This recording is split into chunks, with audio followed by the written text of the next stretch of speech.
and I'm just trying to share that. And then Here like we go. Hello, I'm Eagle Gardens 1 on Instagram, and this is fucking Talking Shit with Eagle, episode 465. Hopefully you guys have had a great Thursday, and I'm looking forward to hanging out with you guys tonight. I've got somebody I've been looking forward to speaking with. You know him from around our chats as Jolly Canna. And I'm just trying to share. How you doing tonight? You want to tell us where we can find you? And of course, how you're doing tonight, my friend? Oh, I'm doing awesome, Eagle. Thanks for having me on. Fucking talking shit with Eagle over here, about. I'm up in Hawaii. I've been all over Hawaii my whole life, and I was born in a house in Makiki. And currently I'm up in Maui, just enjoying the view. You know, I got some Amherst sour diesel that I did a fresh bud squash. This is the first time that I've ever done a fresh bud squash right here. Fucking talking shit with fucking Eagle here. It's amazing. I gotta get me impressed sooner or later. Sooner or later, I'll get me impressed. Right now, I do not have one. I just, as far as my extracts go, I live with the bubble hash for now. But I can appreciate the squish and some good herb. So I bought this press right here. The brick press is like $400 something, and then I Amazoned it, and that's what I've been using. No heat. The heat alters it, and then it doesn't have the same effect. But you can do squash bud with a hammer and parchment paper and a t-shirt, or with a rock in a plastic bottle. Like my whole thing is like the entire planet smoking community can make squash bud and make that eighth last longer, and it'll clear up the high. So if they have a family, they won't be like domestically abusive as much and stuff. If that's sometimes, sometimes it's just people need to get a little bit higher than usual to take the nerve off of life. And I really have a soft spot. I don't like to be like physically harming and stuff, because I know like a lot of us have had interesting childhoods. So like all throughout my life in Hawaii, like I understood that some guys just had some rugged situations preparing them for later life, and I didn't want to add to that. So I was like, like I'm just gonna walk away or act like I'm, stupid and goofy, and then walk away.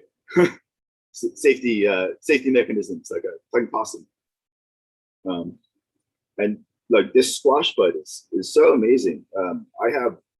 I got blasted in the face with malanthon poison 12 years ago or more, with a concentrated dose straight to my mouth and nose. I feel like I turned around at the wrong time, and it just went boom. And I had asked my friends, could we just do all organics, and they did not see it the same way as I saw it, because they'd never seen it before. And I was just like, I'm pretty good at intuition, and I had a feeling that, because unless you're really attention to detail, poisons are super dangerous, besides them being super dangerous anyway, right? But there's so much dudes who love that stuff, and it caused all kinds of, I was deathly sick for 2 weeks, and then it's been like a hike back, and I had throbbing in my head. But this cold pressed flower hash stuff, like in a month, has just kicked the shit out of that throbbing, So I thought it was awesome, and it could help a lot of people. Like I'll be honest and straight up, like if I can make as much money as possible, like I want to, because I grew up like fucking dirt poor in Hawaii, surrounded by rich people, and not everybody was super awesome, but there was a lot of super awesome people. And I was just, young shredder, skating, surfing, like whatever, and just charge what I can, and like I love Hawaii.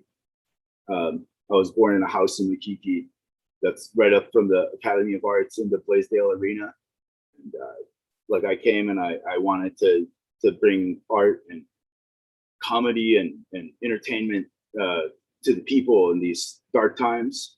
And somewhere along the way, I was like I wanted to be, you know, like real black ops special forces, like Sergeant Aaron Hatham. And then I was like, weed? I love weed. And then I just dedicated to weed. Like I passed up $100,000 government contract to install computers. Like that's it. I was just gonna plug in wire A and B for $100,000 a year, like in a war zone, of course. But I mean, I'm charging big waves anyway, you know? Like that's just fun. And I passed on it because I was like, I've been tripping basically since day one. My dad didn't know that I'm like old school Hawaiian and like I can feel energy like a motherfucker. And if you take anything, you take amphetamines or any drug, and you come by me, like my brain will kind of kick into that zone. And so I'm really sensitive and I try to stay to myself. But like he came home flying on acid, you know, or LSD back then, maybe. And so I've been tripping the whole time. And I love tripping. 21 and older, 21 and older, sure. You know, like I loved it. And I tried to explain to people when I was younger, like not everybody has the same mind construction.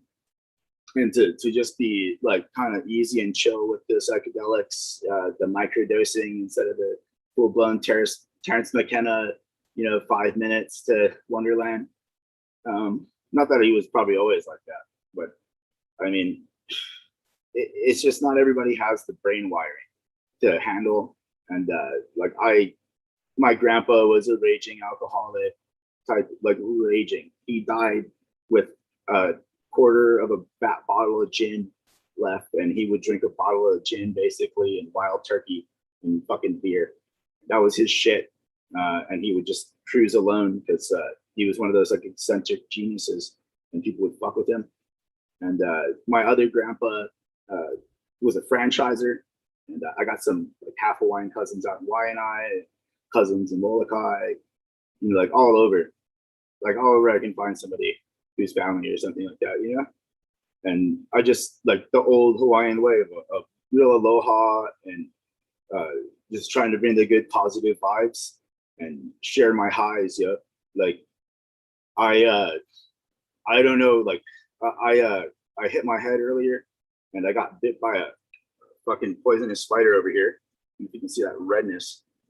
And but so sometimes my mind will just like start bala'aling, you know, like just diarrheaing.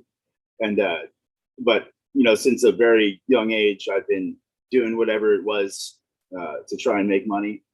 And but I was like everybody else around me was all like Grand Theft Auto and gangster and stuff, and I'm like, but all the big dudes are like Buddhist and chill and like, let's walk away from this. And like, oh, you stole my patch. I didn't have a patch to steal, buddy. You know, like there's no crime here. I didn't do anything, and you didn't do anything that I know of because I never had a patch. You know, and like let's just walk away because it can all be over if you just walk away. But I mean, most of the funk came in when dudes started getting really like territorial and puffy chested instead of like Nicolas Cage and running with the devil. And he's like, I don't want you giving my friends drugs that'll hurt their minds and stuff. And I have been doing real CQC training and stuff since I was a really little kid. And I was intuitive at locking and breaking like right out the bat. And I love my friends and their minds. And I've been an anti-pusher for a long time. And a lot of dudes don't like that. But, you know, if you could do at 300 pounds a cork front flip and gracefully touch two dudes in the neck and then slap their knees, like, I'm sure, like, because my friends, like it's the people that you grew up with and you talk with, and they hold memories and meaning. And to see them wasted on bad drugs, when I know like good drugs don't have the same crashes and the same highs.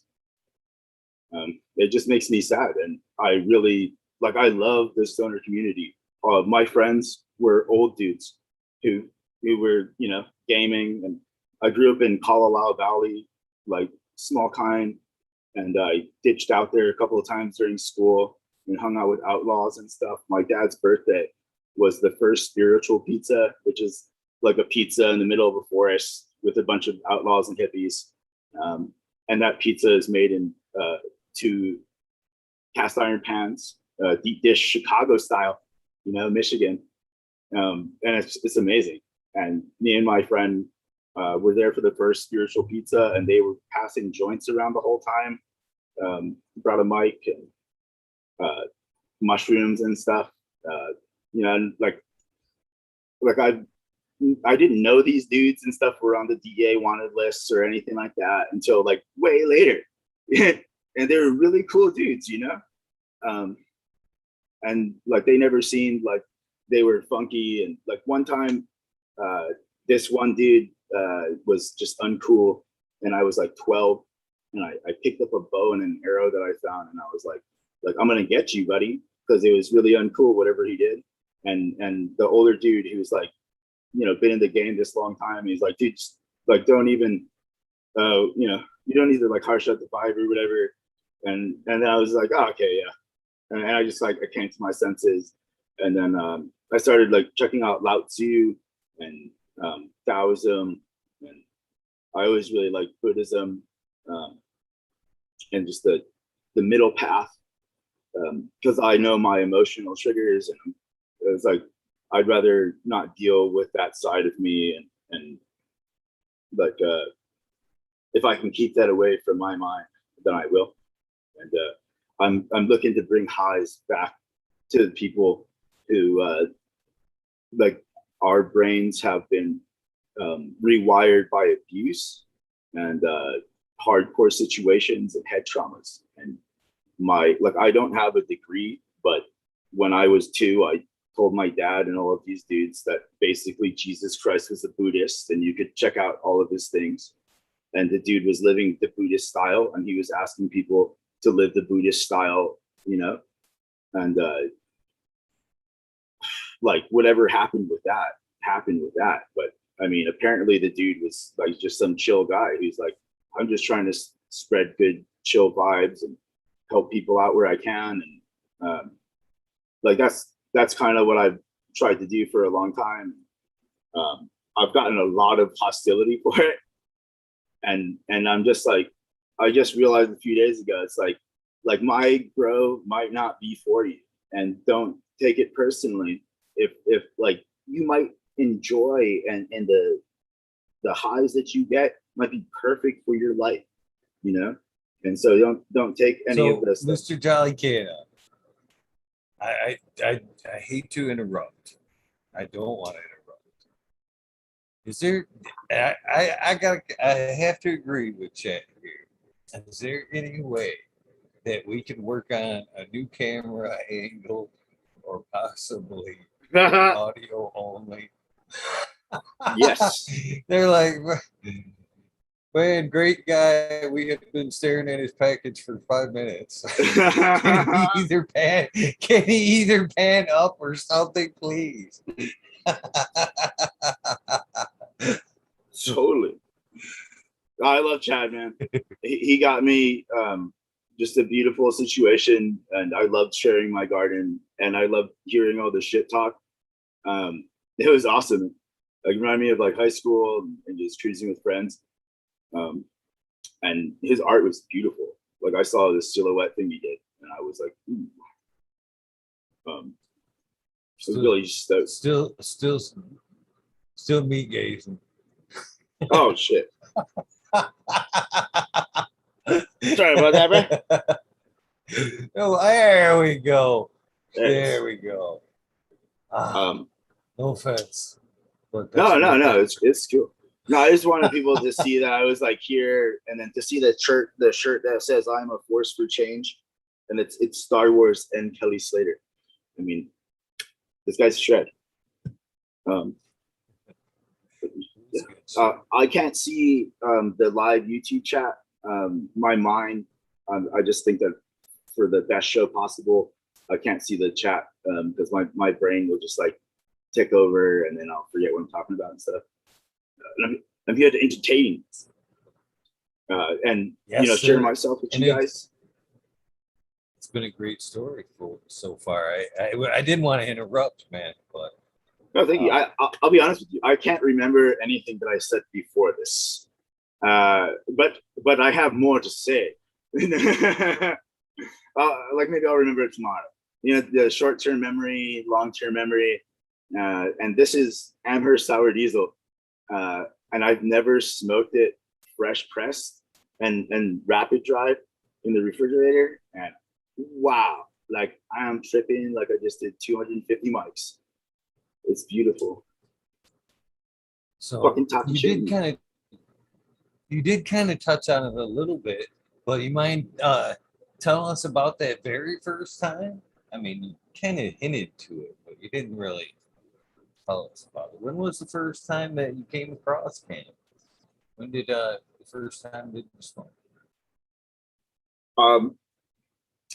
Like my dad, he used to help people out, like, but he was the kind of dude he would only help occasionally, and like he would have such exquisite stuff that somebody really, like one dude would want it and would pay the old day prices of like the 5,000 pound or something like that. But like they started passing me the joint around 5, and I passed it on, and then I was treating with my friends and boys up in the Hiku, and like we were hanging out with this older dude, and he handed them a can with some buds, and I passed on that one, but we had an ethic state session, anti cans, but I would have smoked it there because they were just awesome dudes, great times. And like one of them, I went out there after not being out there for like 14 years, and like one of them hosted me, and like after not seeing each other or talking in like 14 years, and then the other one brought like a shitload of weed. He rolled like a full ounce fatty, like the really big ones, and we smoked that, and we had a great time when hunting and stuff. And just awesome, they had some fire buds. And but I started smoking, like really smoking, because I would do secondhand, and I'd like to be like semi-entertainment if I could. But I'd say 19. Like I was we just paddled around Kaho'olawe, and me and my outrigger canoe paddling team, and I was hanging with my friend at the time on the team who was really cool, and he packed a bowl and was like, "Oh, let's smoke and stuff," and I was like, "Sure," and I hit it, and I was super straight laced, like I wanted to be a Navy SEAL, I wanted to be like a real like operator dude, because I thought that they roll into the shit and they help people who are like in desperate need, and that's what I thought it was to be. And you have like serious bros, who like love you and have your back, and like because I love Band of Brothers, Band of Brothers and Tour of Duty and stuff. I had a bunch of cousins and stuff that died in Nam. My grandpa was in the Marine Corps before Korea, and then the other grandpa served in Korea. And yeah, long time military fan. But I would just say to everybody, don't ever try to sell to any active duty dudes, because I had 2 sergeants who thought that I was trying to sell, even though like I was just trying to tell the dude, like if you wanted to smoke weed, like smoke organic so that he doesn't have the crash and fuck up his shit, on the come down, mouth off to a superior officer when he's feeling emotionally volatile because of the central nervous system crash due to contaminants like poisons and the wrong kind of salts. And but like 2 big ass sergeants were like, "Oh, like what's up, buddy?" And I was in a bush and shit, yeah, but I mean they were cool. We ended up having a good time and stuff. We didn't smoke or anything, but like I just said, it's like you make your own choices and stuff, and like if you're a dog, a real dog, you probably know where you can get in and out. But That's just like my little cautionary on that one. But so like I hit the bowl one time, and I got I didn't get that high.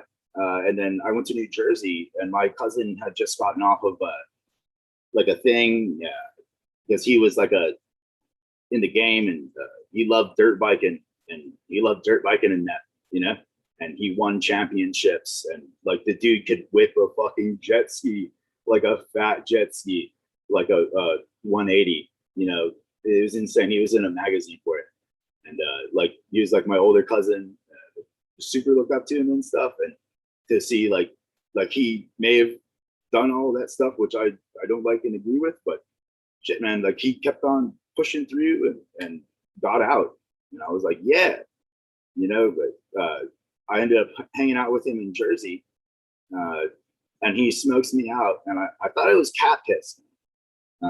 After watching the episode and hearing stuff about it and reading about the real effects, because I was tripping balls. Like my dad turned into a half goat, half man Pan, and everybody was a cartoon. And I started laughing and shit. It was awesome. And that was the first time that I got really high. And then I got Batman high, like in Batman Beginnings, like right after that on a Roar bong. And I've been dedicated to Roar ever since. Up in Jersey, like the seaside area.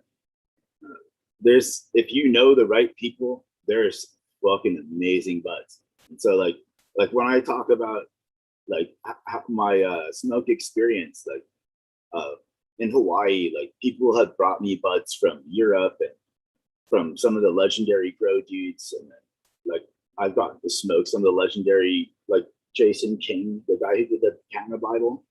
I smoked his blue cheese, and it was so epic. I left a jar of cash and money in a black sock out in front of a KBC party. Like I didn't even know I was going to be there, and I just showed up, and it was like a crit party, and I was like, I had my guitar, and I was with my band friends, and we played music, and it was like a good time. There wasn't monkey business, and everybody was chill and respectful of chicks and stuff. But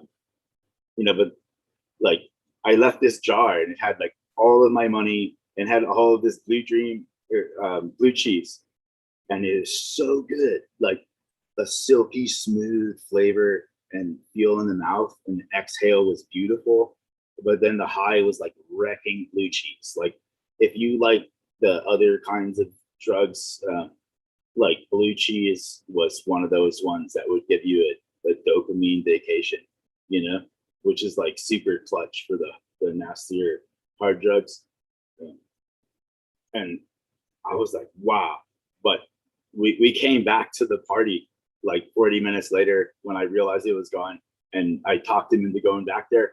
And it was still sitting there in a black jar, in a ball jar, all of my cash and weed. And we just went back to his mom's house and smoked, but like I've gotten to smoke so many dudes' butts and know how they grew it. And then I grew, I think we grew Miracle Grow, we grew House and Gardens, Fox Farms, Saching, Supernova or something like that.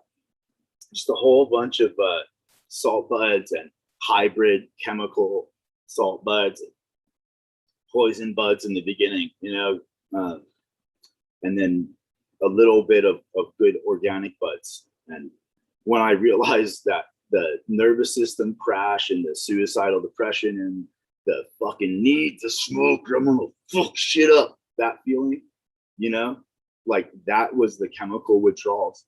Because I had a friend who was all about super soil, and he introduced me to HP13 and DJ Short's Blue Crush and True Blueberry and some of the other DJ Short blueberry lines. And his bud was so amazing. The soft bud, like his HP13 was like real LSD 25, like the real shit, not acid.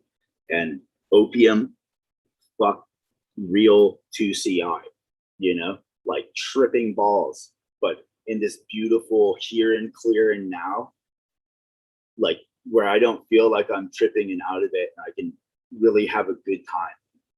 And that's what I'm going for. Like my highs, I want people to be able to hit my bud and they get taken out of the funky shit, and they just like, oh, okay, like now I can move on from whatever it was and have a way better time. Yeah. It's been going pretty good so far. But I will say that there's a lot of people who are stuck in the salt for a couple of reasons. Like I was watching your episode 88 with that bottom man. They Joshua Lequix or something like that, and he was talking about Green Harvest, and Green Harvest decimated like the story that I understand. Like I've talked to old school growers who live in valleys that pulled the legendary monsters back in the day, like Mango Jim. Like he told me some stories of growing in some backside valleys, like gigantic 20-foot trees with beautiful buds, and all of the great things that happened, and the funky stuff. Because sometimes outlaws and AWOL dudes would come out, and then you come across those guys in the woods, and they're looking to steal, or just because they're bored or something, and they're going for the kill. And like he told me some stories, some battle stories. I was like, wow, man. But that was like the old days, I smoked. He saved one nug, and we smoked it on Easter, and in Molokai, on the backside of Molokai, and it was so amazing. Like I was tripping balls, and I had walked the stream bed up and down a good couple of times, and I was tripping balls so hard because there's huge boars, and like I was tripping balls, and I could hear like drums in the forest and stuff like that, and all after his joint. And I'm walking the same path that I had walked right down the center of the river for like 2 or 3 miles. I was like, yeah, and it was like 10 o'clock at night after this awesome dinner. It was epic, and I had a sea cliff fall around me, like a couple of days later, like literally, like it fell around me. I was out in this one spot where people sometimes go and try to get deer that strayed, and I was just walking, minding my own business, and this pronounced voice in my head yelled like "run" in an authoritative way, and I just started running, and the rocks started falling around me, and then like it was epic. Like it was real. It was real. Like it was like a movie. And then a little while later, like I had done this gigantic patch. This is like within the legal statutes and stuff. Like I stopped guerrilla growing when I got a med card a long time ago, but I stopped before that, like way before that. But we had I had this fucking patch, and it was the size of it looked like a black flag on Google Earth. And I'm sitting there, and fucking 6 helicopters come in, right? And I'm like, shit. And it's like 1,500 beauties of like amazing old school Molokai genetics. And I'm sitting in the bushes, and like the dude just came out of the chopper, and with their full like assault rifles and everything like that. And I was like, oh shit. I ate a pound of pot butter, and I started tripping like pixelated vision, and I was surfing, and it was like slow-mo time capture stuff, clips like, and then like a year later, I'm hanging out on Kauai, and like this is like a long time ago. Like all these dudes are either like dead or like super retired, like old, and like I'm hanging out, and I come across the Green Harvest crew, and I'm like chilling with them, and they're like I was tripping on some acid, and I was hanging out with this girlfriend of mine who had a kid. I knew that some straight edge person had seen the kid from my intuition, and that the guys were there to check and see about the child's safety and welfare and stuff. And so I went on this mission to find these guys to tell them like everything's cool, like she was a great mother and stuff, you know, and like doing a great job, like amazing. And like they're showing me all these pictures and stuff, and I'm like, oh, dude, like you guys remember last year on Molokai? I was like, you know, I was just cracking up, you know.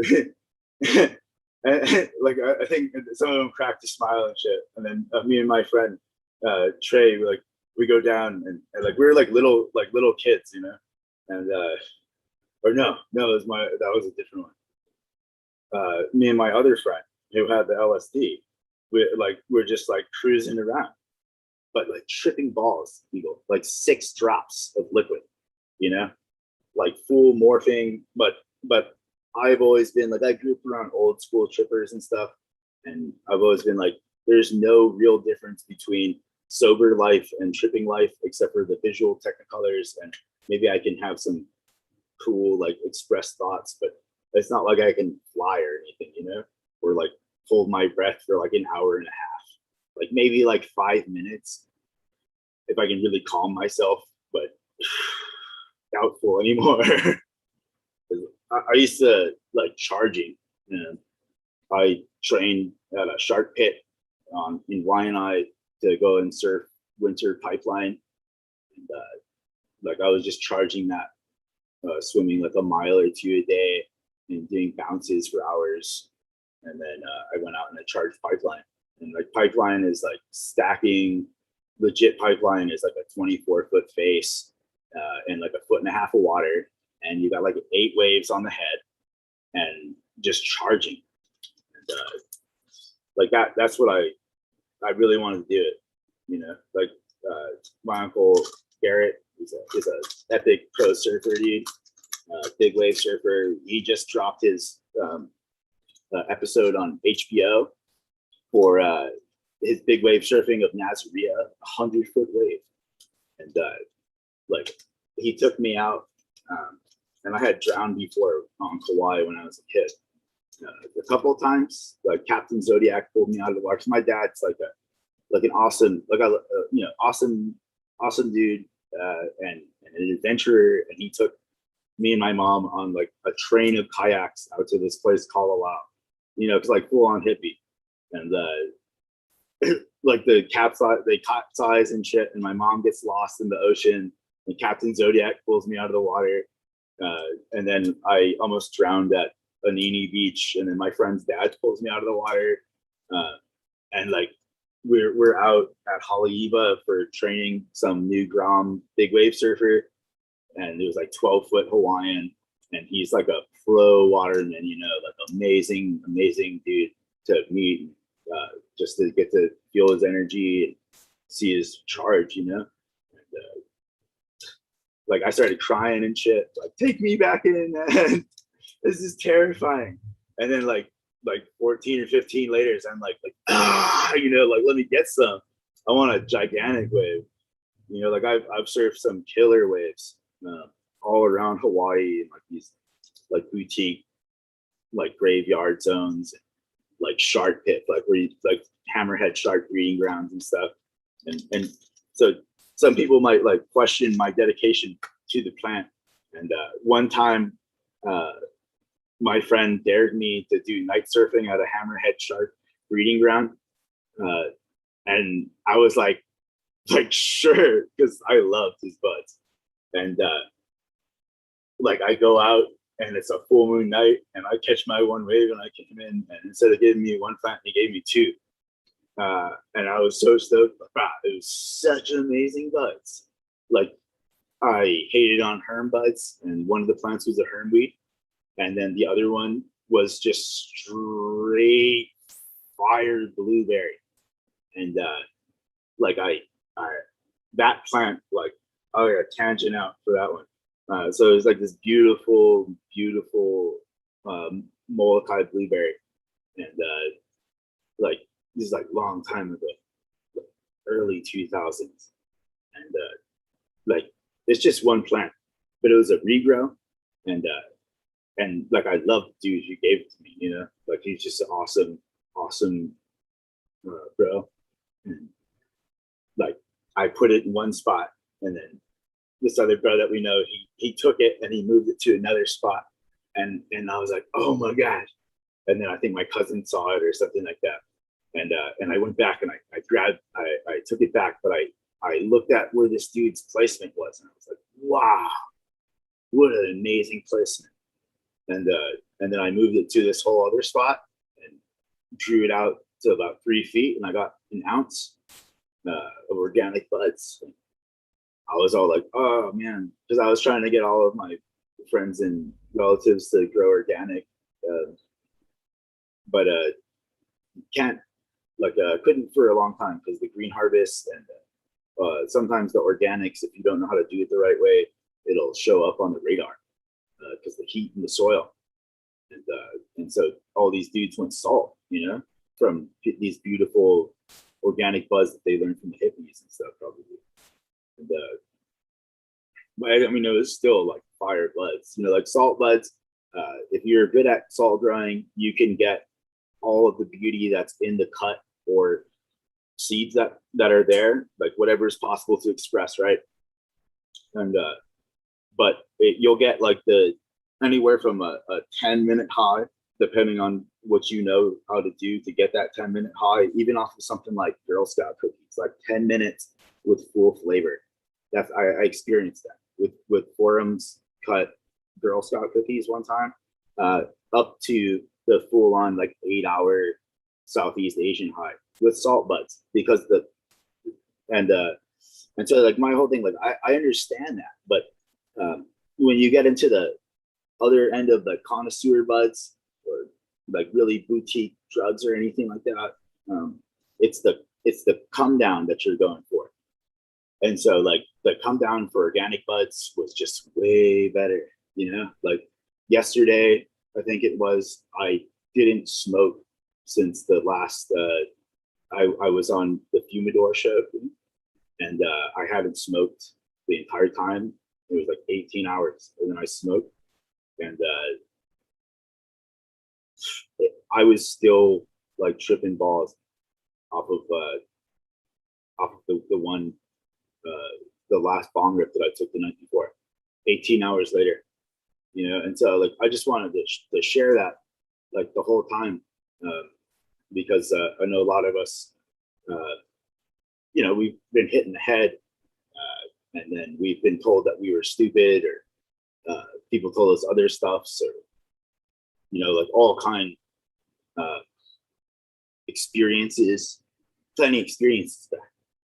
And with the right bud, it can take somebody just out of the horrible, repetitive thought paths.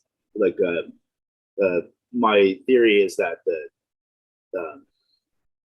like the terpenes mean something kind of, but only in specific ratios, and you need the various other counters of that terpenes to get it all to this beautiful Jordan of the Islands Dutch treat winter cut. Like it's like this beautiful life bud, and a lot of people are like, oh, Jordan of the Islands Dutch treat, like I have smoked that, and it was like a short high, and most people are like, I'm not high, but like if you've ever done real LSD, for most people, if you do real LSD, it's not like you're out of it tripping balls until you get above 250 mics, and then once you're at 1,000 mics, you're like gone, like the world disappears in 3 minutes. That's what I was told. Like I had a vile puddle on me one time, but I mean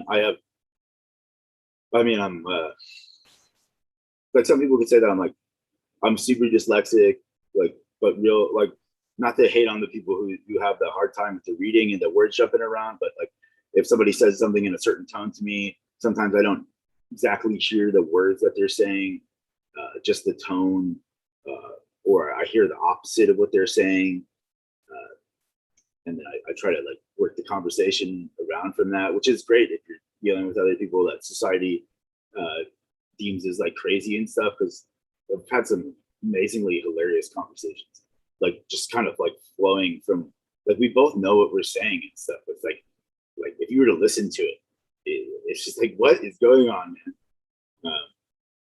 And like a whole bunch of other stuff.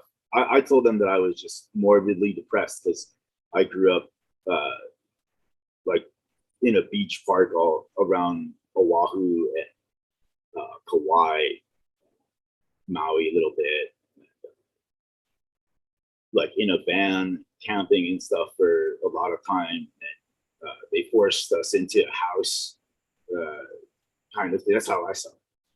I lived in Princeville on Kauai, and I went to Honolulu school a little bit. And then Hurricane Iniki came, and nobody would rent us a house. So after it, so we went to Oahu. I was treated to Kaaba. Went to school a little bit. Haleiwa, New Jersey, East Dover, up in Tom's River and stuff. And, just all over Maui, all the upcountry schools in Maui. And I made a pretty good time.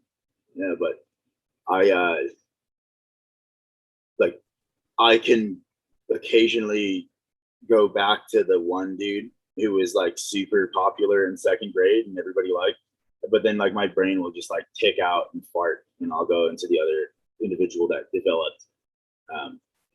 Usually because like I feel like somebody's trying to be like deceitful and hurt me or something like that, and it's like a defensive tactic. But man, like epic, and I remember they used to have $7 inter-island flights, and welfare was the shit. Like occasionally I would find books of food stamps, and if anybody else grew up on food stamps back in the day, those booklets of like the $50 and shit. I found it before. I was like, yeah, man. I'm going to 7-Eleven back, and like, I mean, it was what it was. If you ever lived that life, I'm sure many of you understand the last week of the month or the last 2 weeks of the month if your mom's got a boyfriend. I thought about all of the stuff that I experienced, and I thought about the instances that I came into after I left the house. And I was like, wow, like all of this trauma just kind of helped me for the future of every, like all the animosity and dealing with the world. So I'm like, maybe my parents saw and understood that society has one way of viewing things, and they saw me act in a way that they thought the rest of society would shun me for, and they went at me for it. But I don't take shit. I don't care how old or whatever you are or how big or bad. Like I'm me. If you're bigger than me, then like I'm not looking for any trouble. But if you're pushing your stuff, and walk away. What would you say? Would be your greatest or impact from cannabis? How does it affect you the most? If you could put your finger on it, it's psychoactive. It makes me creative.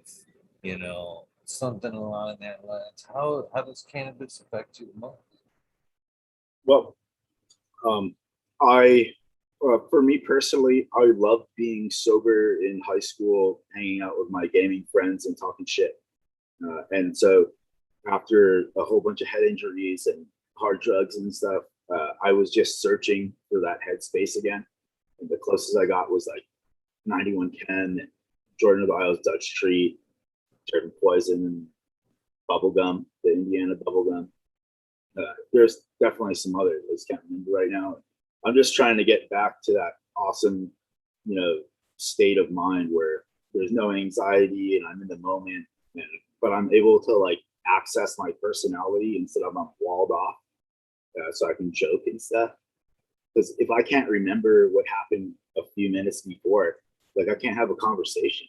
And only certain strains like SFBOG, 818 Headband, 91 Ken, Jotty Dust Street, Bubblegum, they have Hindu Kush, Pakistani Churchill Kush apparently too, the Nepalis. But you got to hunt, and they have the right mix of terpenes and stuff so that most people's brains have access to short-term memory and long-term memory, and then all of the other little intricacies that come into like no thought to words, you know, like on this crazy neuro pathway situation and how terps affect that. I'm looking for a tuned up view on life and happy and ready to have a good time. But if there's nobody to talk to, I'm still sitting here happy and having a good time. And that's what I tried to accidentally bring to the world, you know, because I don't breed or anything like that. I got hit in the head with 36 pounds of steel, and then I cracked my own skull on a PTSD episode out in Wyandotte.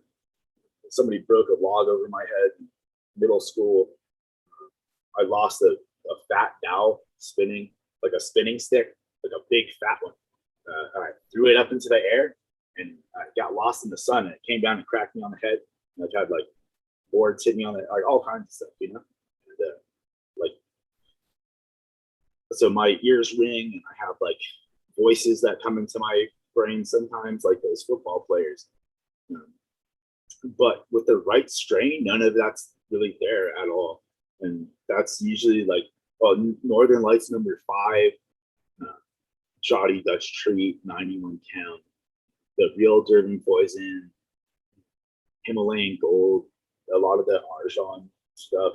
Because Arjan wins because he breeds for the party, you know, like all of the strains that I smoked from him, they're all stuff that I could go to a party and talk with people and have a good time, like to the best of my ability.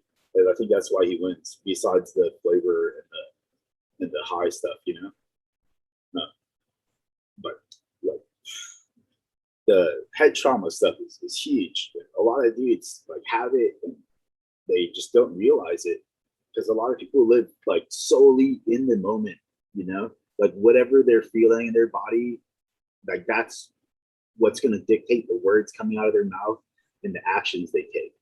And I'm just like I developed disassociative stuff really young, you know, and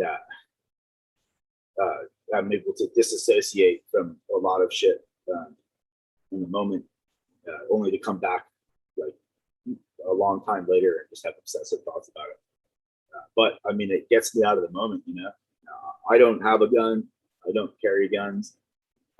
Like I love the look of guns. I've had like I'm a fan of Davy Crockett. If any of you know or remember the old Best Parker, Davy Crockett, be sure you're right and then go ahead. Like Davy Crockett was an amazing dude. And he didn't go out like a bitch. And those Mexicans tortured the fuck out of him, and he went out grinning because he was like, you know, work on a bear, work on a Mexican. It didn't work on a Mexican. And he got tortured, like he got brutally tortured because he killed so many of Santa Ana's dudes. And he was somebody who was like, I don't care what skin color you are, I care about the you as a being, you know. And I'm like that. I don't care where you came from in life. All I care about it is how you treat me and my stuff, you know. And like everybody has a different life path, and like I don't know what all those new agey people are talking about with enlightenment, because my understanding of enlightenment is that if you live the path that you were made for, like you're an enlightened individual. And sometimes that's like showing up to all kinds of crazy shit or growing amazing buds. And I'm just like, you know, trying to be the best me that I can. And I try to share that with people. If they want to do, then cool. But I'm nobody's example, you know. Like everybody has a different life path and stuff, so I can't be your example or anybody's example. And I remember talking to like my cousin and stuff, and he was talking about like leading by example and stuff. And I was just thinking in my head, you know, because I don't want to scrap shit. That you can't lead by example and stuff, because because of different strokes, you know, with Tootie and Mrs. Garrison, you know, it takes different strokes to rule the world. Yes, it does. That old 70s or 80s TV show. And I've met people from all walks of life I remember I was on Haight Street in San Francisco, sleeping in a fucking airport with my dad at like 11, and it was a good time. You know, like we would sleep in the airport and then bus into Frisco, and chill the Haight Ashbury scene, listen to the buskers, and check out the museums and stuff. This cool black dude came up and gave me some money. You know, like we were hurting up for money and stuff, and it was breakfast, and I wanted Carl's Jr. And the dude gave me some cash. It's like, here you go, bro. I was like, yeah. I got me my Carl's Jr. and I got to see the Earthquake Museum and a fucking squirrel. You know, and I'm like a local boy from Hawaii, but I'm well traveled ish, and like I am the black sheep of my family completely. And some of my family is like filthy rich, but it's not like they would share any of that or acknowledge me existing or anything. But I mean, had some cool times when I was younger, probably with good food, but I mean, I just try to take everybody for who they are and according to the trip, because I'm all like, life's a trip in a sense.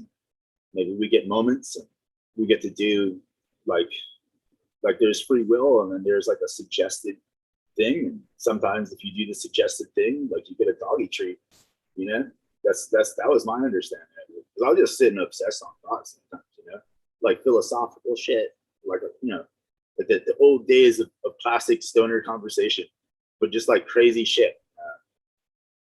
I mean, it's crazy to others, apparently. Because I've talked to psychiatrists and stuff, and I'm like I'm the sane one. Like your understanding of stuff is wrong, man. Like other things have rights, and are living, like dogs, all the little microbes, trees and stuff, like don't they have some kind of a say? And then like that, upon a whole bunch telling them that my life story about living and growing up in Hawaii was like, you're fucking crazy, yeah, that's cool. But I remember I wanted to do aircraft air combat controlling for the Air Force, and I called up the recruiter and I'm like, can I talk to your special forces recruiter? Because I mean, like, as a poor dude, and somebody who wanted to be in the military, like, air combat control sounded pretty epic. Like they give you like this whole life basically with a decent pay grade, and a house and shit. You get to jump out of a fucking plane and dig holes. I mean, I'm pretty sure that's what it is. And the recruiter was like, I don't know whether I should call the feds or something. And I'm like, dude, like, no, I'm just telling you, like, this is what it is growing up poor and white in Hawaii, and it, like, so no matter, I hate everybody who deserves it. And I look out for everybody that I feel is cool, like that Chappelle dude skit. And, but I just try to help where I can, where I feel that I'm there to help, because for some reason I showed up, I've saved a lot of people's lives, like pulled people out of rivers and oceans, and gotten dudes who were really gonna, like, the real scary dudes to not fuck up some dumb, rich kid or something like that, who was just like lost on a tangent. But I mean, he just couldn't figure out that this other dude, he meant business. and the other guy was just like pissed off because he needed to quit opiates, and the guy sold him a bunch of fucking Advils instead of the Percocets or whatever he wanted. But I mean, so like I just try to genuinely help. Like I would say I'm part of the original creators special forces. Like I'll show up to a corner side road, and somebody needs help, and I'll be there to help them. And I was doing that for a long time. I liked it. It was So fun. if you were to breed strains, when you are you going to name them after, say, military names? Um, no, if it has like, I don't breed for flavor and stuff. I breed for the effect experience that I'm going after. And so if it has that kind of a on point, if it's a operator bud, like the old Vietnam buds and stuff, and the old school Hawaiian land races, some of them, some of them, like it takes away like all anxiety, like hashing buds, like my names are usually like a mix of the genetics and then the physical trait of the mother, or based on the effect that I think that's going on, or the parentage of the plant. But then I lay down everything that I can think about uh, to tell somebody, so that like this is kind of what you're going for, and it usually lines up. Like I had I called it the rock pheno of Kauai Electric, and I had the real pheno, the real Kauai Electric, and then it didn't regrow, but the rock pheno regrew, and I was like looking at all these plants, and the ones that I didn't cut. Some of them had the same leaf structure and shape as the mother, and so I was like, oh wow, I mean that's cool. And, and then a heat wave came. I don't function in heat waves. Like I can go from being like super chill to just like erratic. Like I have to get the air conditioning away from stuff, so I'm not a danger to myself or other people. So I just sit in my house all day, and but like the I am not a superficial individual. At least I try not to be, and I understand that there's dudes who have amazing brain wiring and they can take any drug and they're still the same motherfucking guy. Like there are strains out there that will give you the disassociative experience that you might be craving and looking for. But I mean, like I'm looking for that now, here, clear, tuned up, long high, like a really long high. Because if I'm sober, I don't know how I'm going to be. My brain doesn't function the same way. I feel dumber and stuff. Like sometimes the pain will come back more. And so I'm just like, I think I'd call it genotype breeding, which is really hard to do because it's like you only know the phenos, right? But then I can give like an educated guess on what the genotype is. And so, like, as an example, I smoked Jinx Proof 9-pound hammer. I saw the Jinx Proof show last night. It was awesome. He's a cool dude. And Jinx Juniors, like cool. And beautiful buds. His 9-pound hammer has a bunch of different phenos, right? So there's these at least 5 different genotype expressions. There's the one that smells like Chem 4, like that straight pine saw kind of thing. And then there's the lemon head candy, and it smells like lemon head candies. And the pine saw bud is like super erratic for me, like way over thoughty and kind of aggressive, like not where I want to be. And then the lemon head bud is like super mellow, like something that somebody would give to an inexperienced smoker who they don't want to trip out and scare. And then there was this one that we called the 4x9. The 4x9 was like tripping, like amazing old school Hawaiian buds that only some dudes have, and they're like super coveted. And then there was the pheno, which is the genotype that they describe on Leafly, and sometimes they describe it on all bud, and that's the one that has the limey grape flavor. And then if you pull it in the pool window at the right date, as long as you don't smoke any other bud but 9-pound hammer, you'll be in this awesome head zone. Like I'm the kind of, like, I don't want to have sex with a chick who doesn't really want to be with me or anything like that. And there was these 2 like pretty good looking girls out at a national park, and like they were drinking and partying and having a good time, and like they wanted to hook up and have a good time. And I'm like, like let's smoke some 9 pound hammer first, and if you are still interested afterwards, then like, hey, it's on. But they hit it and they didn't want to hook up, so I just went back to my house. But I didn't tie myself with somebody who would think down on me or whatever afterwards. That's a win for me. But like that's the 9 pound hammer genotype, the one that is most hunted, and it's a beautiful bud for life. If you only smoke that one, and then it's so hard to get time wreck, and that's the only counter that I found that doesn't cause my brain to become erratic.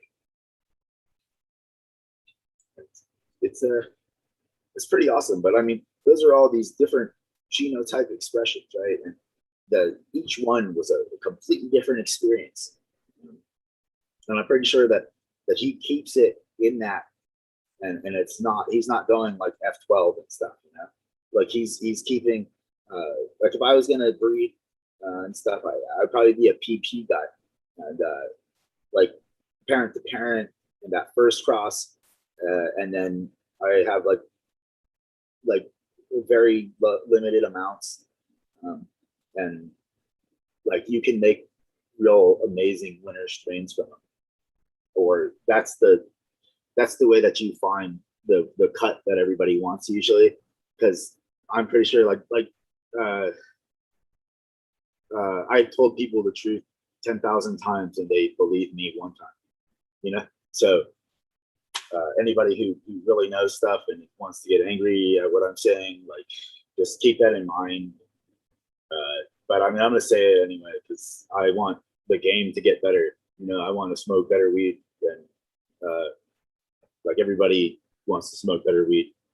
And so my understanding is that in PP you have the highest chance of getting the one cut, the best expression of the two parents, and then once they go out, because there's PP and then there's the next one, and then there's one after that, and then it becomes F1, I think, according to depending on what you're sourcing. But after PP, the person's selection can be altered. That's why there's like, you can have a generic Girl Scout cookie, right? And it won't be the real Girl Scout cookie of that one dude. That's why I've never really smoked. I'm kind of resentful for it because it's been a long time. I always wanted to smoke it.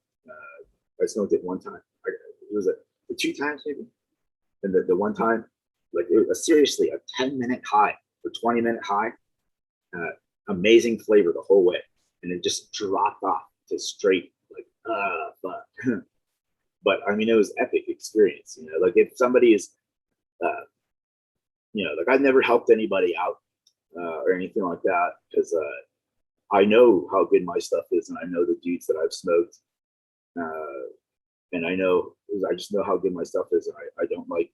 I'm an artist, and I get sad when people hate on my shit, void of like experiencing it, and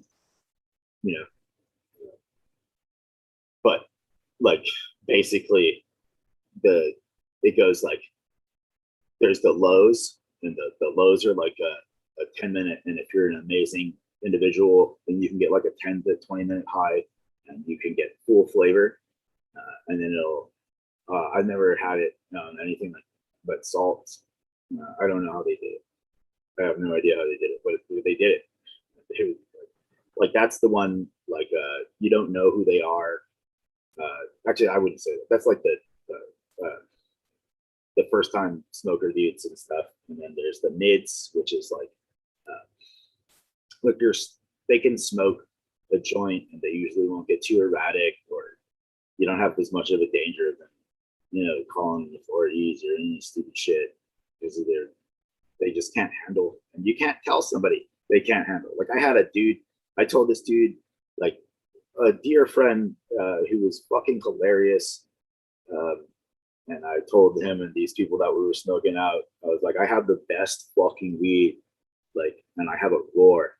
So if you haven't smoked weed, like, tell me, okay? Because when you hit this, you're gonna be fucking tripping, like you actually did real fucking psychedelics, And like I don't think I explained the real psychedelic part, but the first thing that they said afterwards, except for the one dude who had smoked real buds before, uh, they were like, "Did you lace this with mushrooms?" And I was like, "You can't lace weed with mushrooms, you know, like unless they're vaporizing it."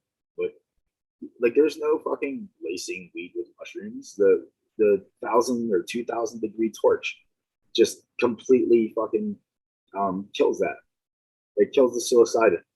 And it's like you guys are tripping balls. And my friend, like, he gets up and he rips off all his clothes, right? And he runs butt naked through my mom's house and down a gulch, or he was going to end up in Hana. He ends up at like his friend's house 2 miles away. And I'm just like, I'm just trying to be like, I'm not like, I'm trying to give like authentic information because I don't want people to have a bad time. You know, like we could have found, I could have had another bud and he could have smoked that one, 20 years ago, and he wouldn't have had that fucking experience. But I mean, it's just like there's so many pushers and stuff, and like they've never experienced that kind of stuff. It's possible to get really insane buds like that. That's like in the old days, like in the really dark old days. Generally, I could tell how good a bud was based on the level of reality of the death threat that the guy who gave it to me dropped on me. you know, but like a couple of times, like I came across some dudes who were just, cookie cutter dealers or whatever, and they were just not understanding of the game how I saw it. Because I mean, there should be like no real violence or anything, right? I mean, it's a beautiful plant that like helps people.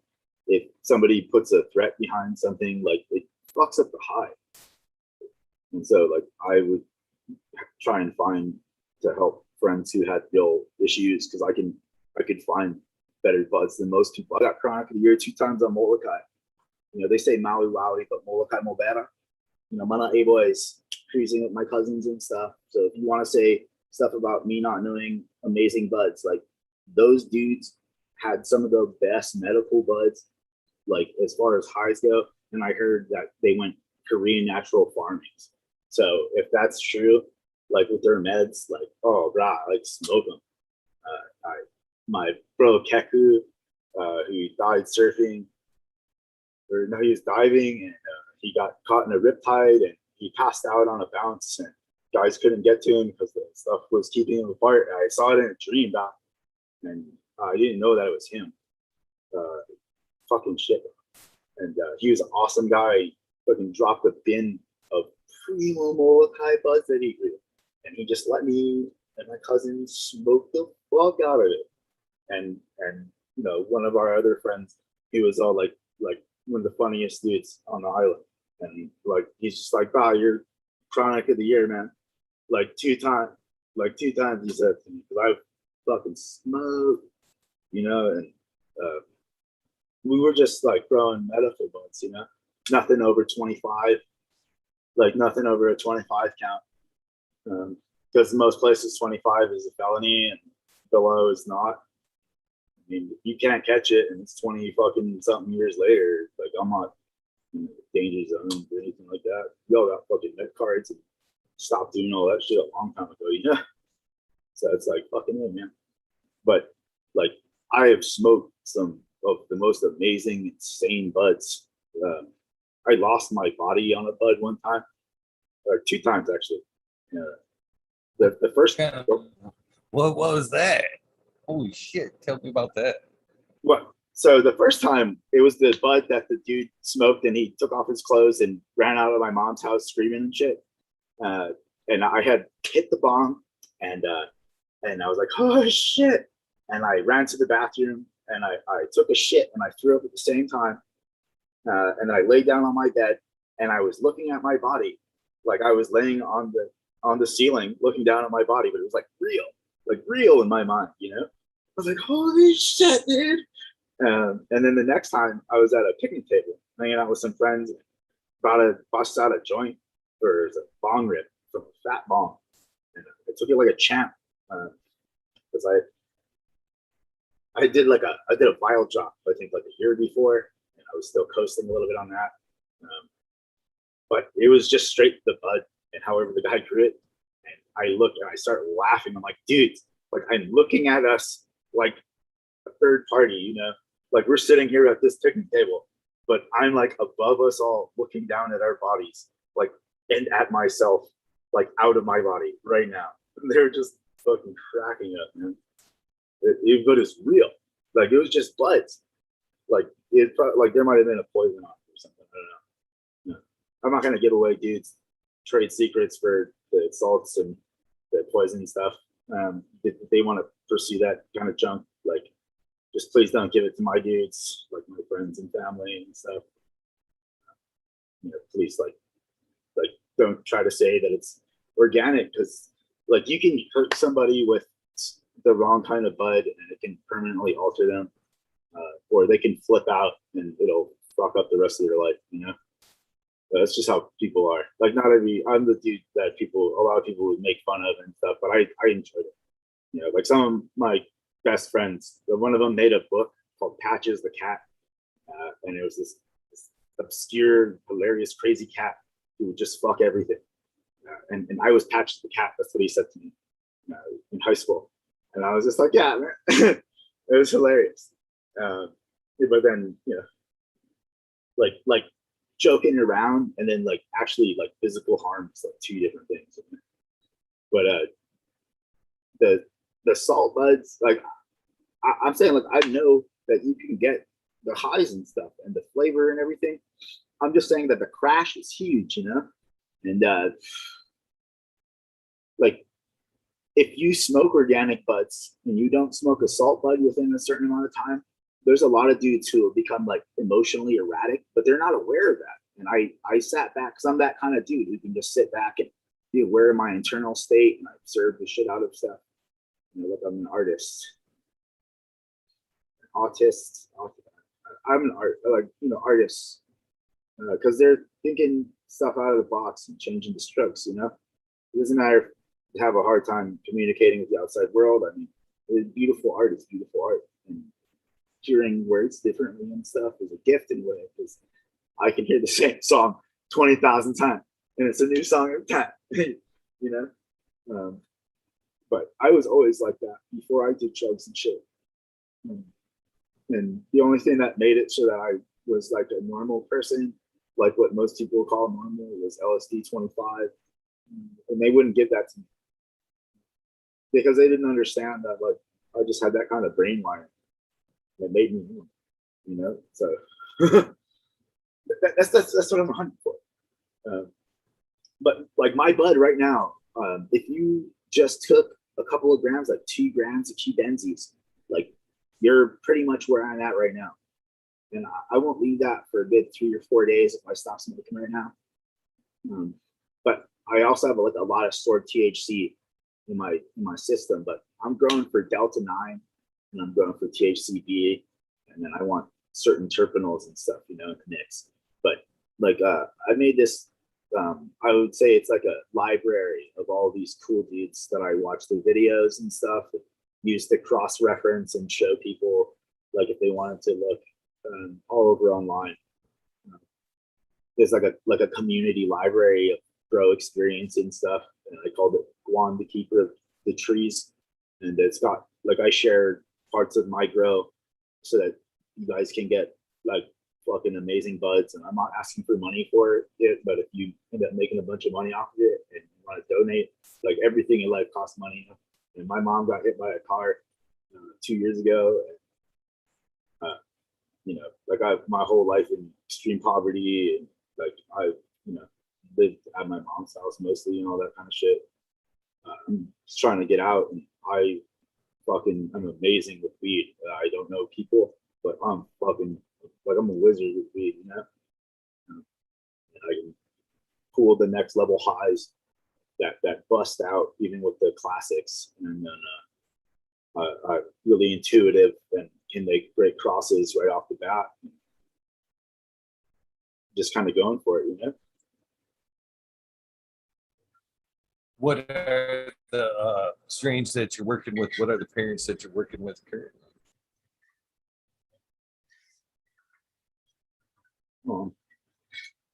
Jordan of the Islands, Dutch Treat, Puna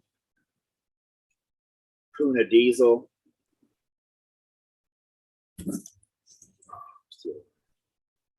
HP13 crossed with Haze, with A5 Haze. It's called P Haze from Top Dog. A bunch of Hawaiian heirloom skunk dog crosses, and the S1 and the Cali Connect.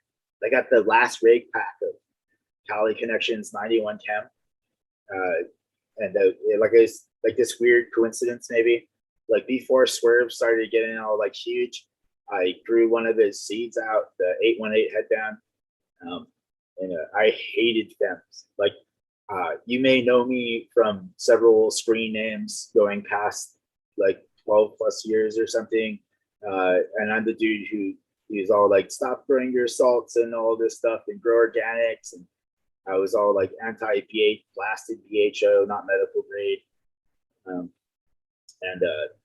You know, like, but I got banned from all the real industry sites and shit. I'm that dude.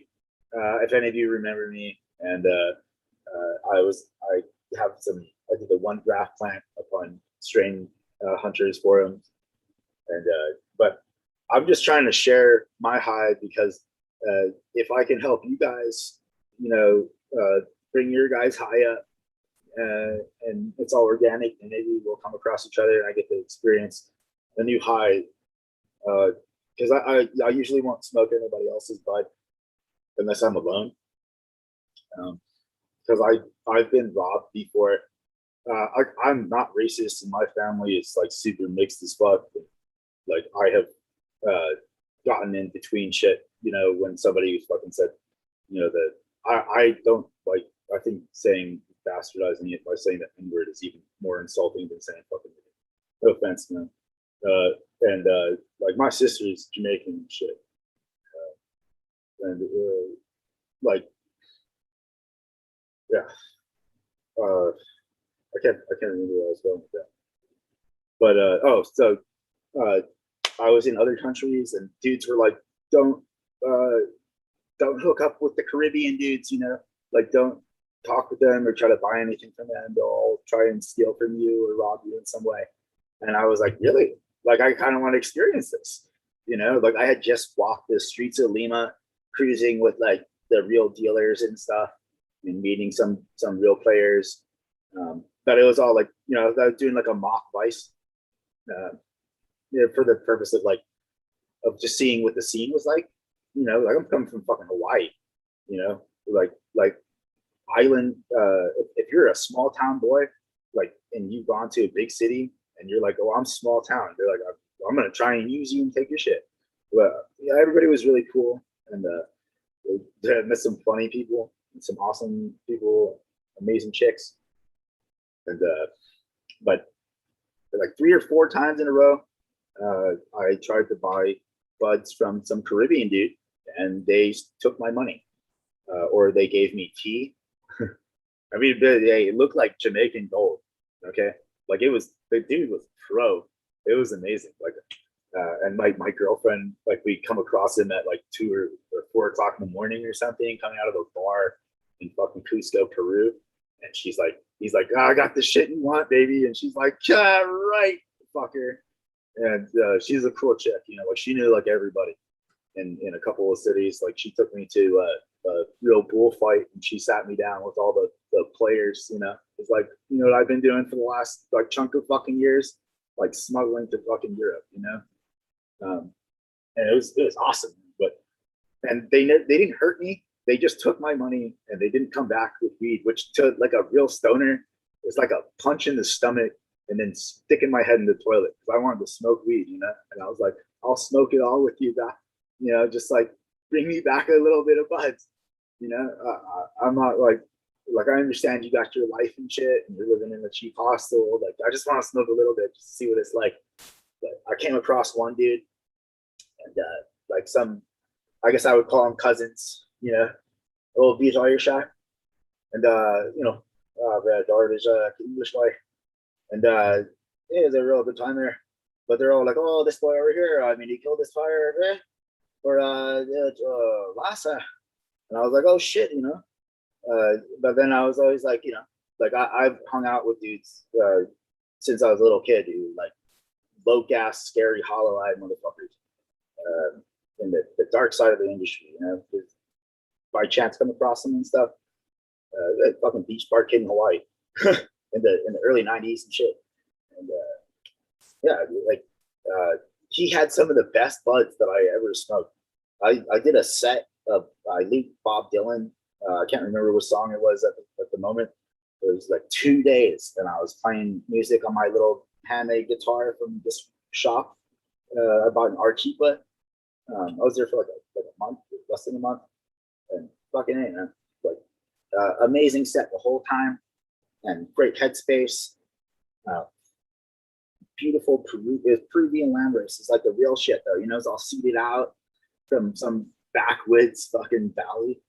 Uh, just amazing shit. And I saved the seeds, and I got cold feet on the last day, and I had gotten quite the collection of exquisite seeds, and I just gave it all to the dude at the hostel. A bag of real good fireworks, the ones that shoot out of the mortars and stuff, that explode, and the bangers have like a little bit of powder, like how they used to have them. Oh man! And I gave him that and a bunch of seeds and some weed, And I just have a thing of like I don't have money and shit, but I have a habit of coming across all the right people sometimes. But it was amazing buds. Like if you ever get a chance to smoke real old school Peruvian landrace buds, it's a beautiful experience. Um, I got to smoke Arjan's super silver haze that and Moroccan hash, and like everybody was like hating on Arjan and stuff, but it was like it was a magazine quality super lemon haze from Amsterdam, and I ended up coming across the right person. Oh shit, man! I see why he won the cuts. Just a beautiful high, and the flavor and everything. And it was, if you grow it right, I mean, it'll go. Loved it. But the purity, like everything I got was organic. Otherwise, I get this like 5-day pit depression where I might kill myself. Like I won't hurt other people. I'm more of a self-destructive guy. But in the pit of depression, like it takes a second for all kinds of shit. And so I stopped smoking everybody's buds, and I used to love smoking all kinds of people's stuff, just because like they would lie to me, and I'm super gullible and stuff, and fucking, and then they're like they don't believe or whatever about the depression, or they want to see it themselves. I'm like fucking dicks, because it's like really horrible experience for 5 fucking days, and so I really just smoke my own buds. But I happened to cross the right people, and my grandpa had 7 gas stations on Oahu, and then General Motors went under, and he got a cocaine habit and a second wife and kids or something like that. And oh man, like that was like, and then like my cousins and stuff, and all these people I knew who got taken down by coke, and I was just like, these guys must have had like not the real shit, because I was super anti it, but like I was on this tangent of like I got the best weed going. Like let me see what other drugs I can buy. It's like the experience, just for the experience of it. And then I had friends who really loved cocaine, and I was like, how good is this shit? And it was impressive. Like I could feel the energy coming off of them, and then it soaked into my hand because I got all paranoid in a hostel, and I'm all like, oh shit, man! Like they had it all over the computer, and I didn't think that it would seep into my fucking hands, and I wipe it up with my hands, and it goes in. I was like, oh shit! But I didn't feel like crap the next day. I was like, oh, this is interesting experience. And then I went back like years later, and I came across like a real individual, and somehow like they had just gotten like a real thing from the lab, and it was like quartz crystals and pink, but like the real shit, you know. And I was like, I have to do the experience because I know I'm right, and these fuckers need to hydrate, and they need to take vitamins and probiotics and omegas, and fucking get out and walk and drink water and sleep, and there will be no problem. And I fucking binged for 3 weeks, like, you know what I'm saying? Um, to prove that I was right and to write a bunch of comedy and other stuff. I called myself Pooh Bear the Comedian. Um, and I proved myself right. On the last day, like there was 2 last days, because one I wanted to see what it was like hanging out with a chick on it, and like it could have been an amazing experience, but I fumbled it or whatever, you know. I goofballed it, and it didn't work out. And then, but like there was so much pent up energy that, and I have a, you know, tendency to make chicks kind of erratic because I'm good at my shit, and she just caused like a weak pit, right? And I was like, there's no way this is the drugs that I did. And then I went, and it was like a holiday, and I fucking went for it. I went to the point where, like, you know, the heart attack stage, like I was there, and no taxi would pick me up, and my eyes were like bugging out of my head. And finally, this nice guy who spoke English picked me up and took me to a place to get water and took me back to my place. You know, all safe and awesome, like awesome dude. And I came down on a bus ride to another town, and I had no fucking shitty feelings or crap, you know. And I was like, oh man, so everybody's just getting cut crap, and it's causing these traumatic crashes, you know, and fucking up people's lives and shit. And then they smoke my stuff, and they've never had real drugs, like real LSD 25, real ecstasy, real 2CI. It's always been like these a molecule off, you know, and it really makes a gigantic difference. And so when guys tell me that they have 91 chem and it's not 91 chem, and I smoke it, I'm like, it's a danger zone, because I've smoked stuff that guys called chem dog, and it made me want to fight, you know, like it just put that feeling inside of me of wanting to fight, that supercharged aggressive, and I hate that. And so, like, it's just not cool, you know. If you have, I wanted to do a grading business thing because I've smoked all these things, and I was like, oh man, like, I can authenticate. You know, how do I make money so I can get a fucking farm, so I can share the stuff that I grow with the cool people? Because I don't have a lot of friends anymore that are real stoners. Like, I'm dedicated. I've been bombing Will to Live since the beginning. I've traded all of my possessions several times for a bag of weed. You know, like, it doesn't get any more dedicated than going down dark alleys and streets in other countries where you speak fucking nothing of the language and you don't have an interpreter, but you want a bag of weed, you know? And you're just like, I'm going intuitively on this one. And I walk 5 blocks and I'm like, oh, dude, this guy's fit. Like, it would be a scrap and a half. I'm a local boy, you know, like, but I hate fighting. I hate all of that, because if you get punched in the head, you can be a different person. And if you like punch my friend in the head, like you like change his life and hurt the guy that I've been talking to for a long time now. And that's not cool. And so I try to you know, like, can we figure this out with words? You know, like, why do you feel this way? You know, like, how can we work this out? Because they're like, ego works both ways, you know, like there has to be somebody who's saying that they're dominant, and both guys are saying they're dominant. And if they can't both be like, oh, like, chilling good times, you know, like, who cares who's physically dominant or whatever? Like, we're just here to have a good conversation and shit. Like, I'm not gonna jack you, you're not gonna jack me, or whatever other name, you know, that is like a euphemism for somebody who's gonna do something shady to you. But like, if you say that you have bubblegum and you give somebody something that has a bubblegum terp, but it's not bubblegum, like Indiana bubblegum, and it's the wrong kid. And when I say kid, I mean like cool kid. It's not like under 21, you know, like the old days, like a kid cat, cool, um, and like it can ruin their entire life. And I saw it happen one time. I tried to stop it before. They didn't listen to my shit because they got high, probably, maybe, or the chick was just so hot, and you know, they went for it, and their whole life was altered after that. And I was just like, oh man, because the dude is a champ.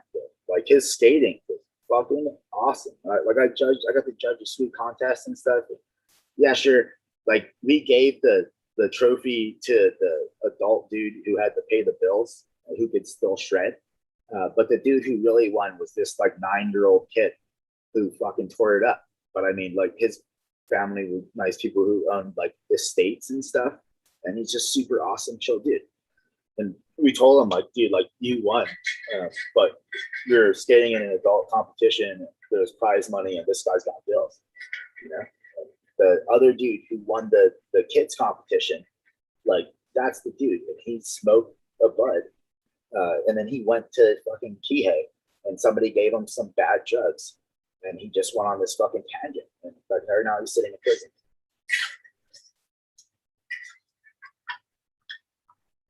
And it's all because the wrong bud, and well, I mean that and the bad drugs, and the chosen thought choice. But once somebody gives you a string that doesn't agree with your mind, it's like warfare, you know, unless they warn you before.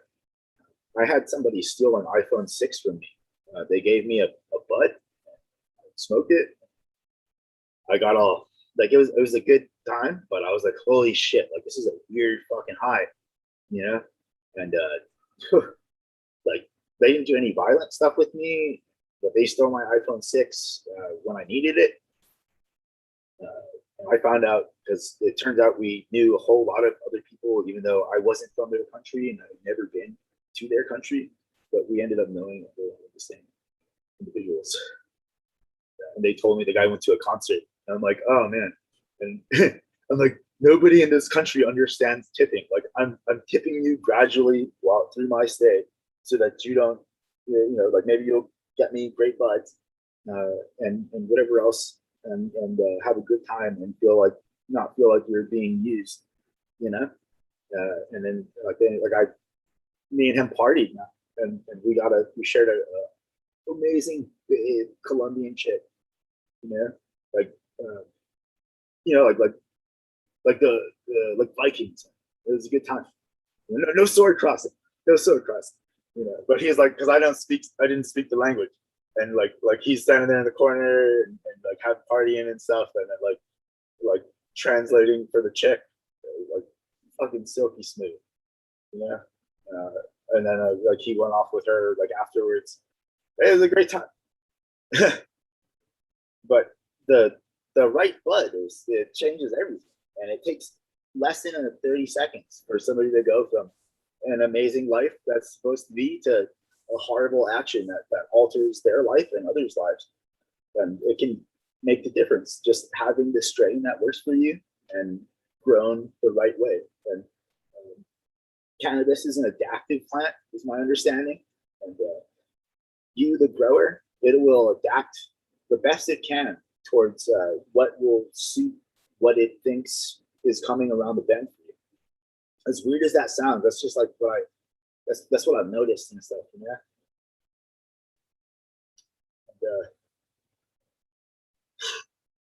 And, if dudes can get like the real cut of stuff, because like I've tried to get cuts from all over, all sorts of people and stuff, and most people won't deal with me or talk with me and stuff because I'm eccentric, and they're like, and they get aggressive, or like they don't understand me, like checking to see if they want to hurt me or something like that, or that I have such a high degree of post traumatic stress. Like you could stand next to me, and if you're an energy feeler and like nothing's going on, and you would think that you're in a room with somebody who wants to like go full bore psycho, you know, like in a battlefield shit, you know, and I'm just sitting there like chill and peace and stuff, and I don't have control over it. You know, it sucks, man. 23 hours a day, I'm like, why am I here? And then there's that 1 hour a day. I'm deep enough asleep where I'm like, fuck yeah. But I'm having Jardy Dutch treat soon.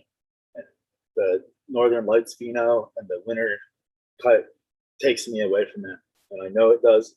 I hit myself in the head with fucking 37 pounds of US steel I was pounding a fence post for a friend. And, it was a hydraulic fence post pounder. And I had figured out a technique to really get fucking pound, like working with the motion, but like really fucking doing it. And then so on top of that, there was a misfire. And so it fucking cracked me in the head. And the blood starts pouring. And I hand the fucking thing over to my friend at the time. And I'm like, I gotta go, And I walk away, and one of my other bros, he gave me a fucking like a sweet Dutch treat, and I smoked the fuck out of it. It helped me, like it cleared up the damage that I did to my temple. Like I 1-inch punched myself in the temple, and it cracked it. But my great grandpa was from Italy, and he made precision tools. And then they came over to America in when everybody else came over in the 1900s. Like he made micrometers. If I put my hand on my temple, like one is in an extra 1/8 inch, and I've taken a waterlogged kayak on the dome, on a curl, like the high surf advisory waves. It was a really bad day out in Wyandotte. And it wasn't the locals or anything like that, because it was all, it was pretty chill, but rugged as. Me and my dad walked down the street, and 6 minutes before, some guy got out of his halfway house and took a machete to the bank teller, and was like, I want the money and stuff, and he got shot in the parking lot. Me and my dad come across him like 6 minutes later. Like that's Wyandotte in a nutshell. And knockout deaths between friends, fucking rugged. Like, don't go down the wrong street, because you're not coming back. Like, no matter what color your skin, stay back. And but get choked. Really nice people too. Kenny, nice people too, like super aloha, but who was mean. And I grew some of the best buds indoor ever in Wyandotte. And I overwatered the shit out of it. And I burned some of the tops. And I just was lucky enough to have the right strains that didn't die out. Because I was like, I don't give a shit what anybody's saying. Like, I'm fucking putting my 800-watt LED that I had custom made, like with the real spectrums and all this stuff in China. I had a bunch of them made, but like they usually don't do that for anybody. But I had the right word combination, and they did what I asked them to do. There's still some boxes somewhere, but I put like an 800-watt LED, and then I put another 600-watt right next to it on a 3-foot square zone, like a meter square or yard. And like, boom. And there was 2 pots with like 20 something plants in it, but they were all, it was one root system. You couldn't pull one without destroying the others, because all the roots grafted together to make one root system. And like the buds were so amazing. You could see them on Strain Hunters forum. The screen name was the number 8 days a week, like 8 days a week. The Beatles song. 8 days a week. I love you.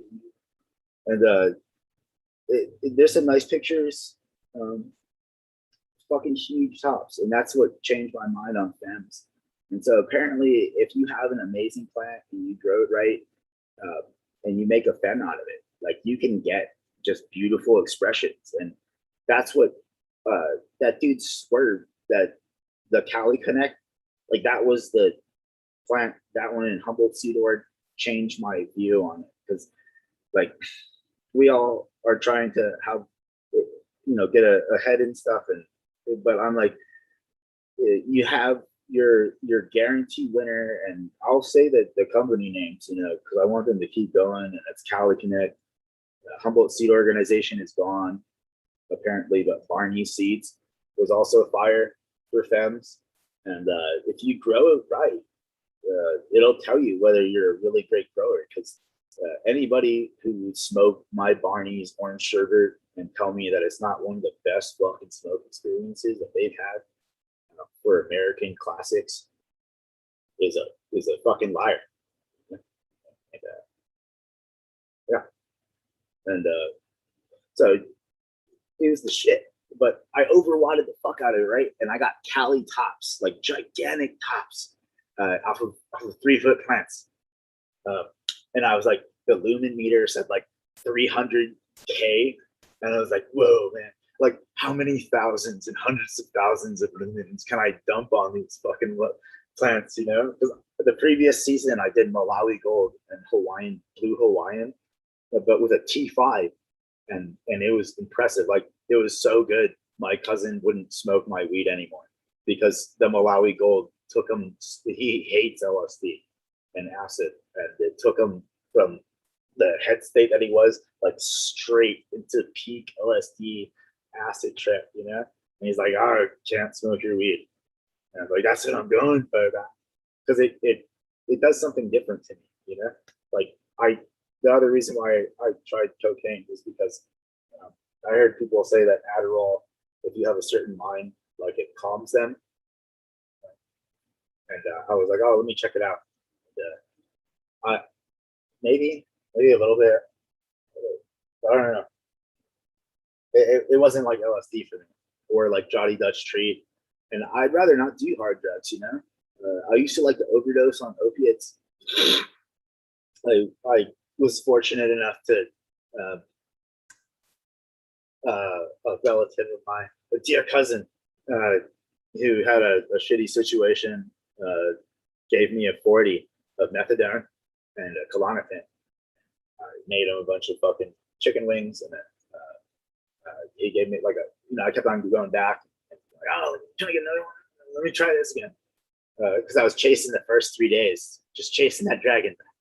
And like I was so like in it. Like it was for a month, but like I went hard for that month. And I got like into a fight with my cousin, and I could have beaten the shit out of him, like fucked his ass up, like permanently, with one fucking punch.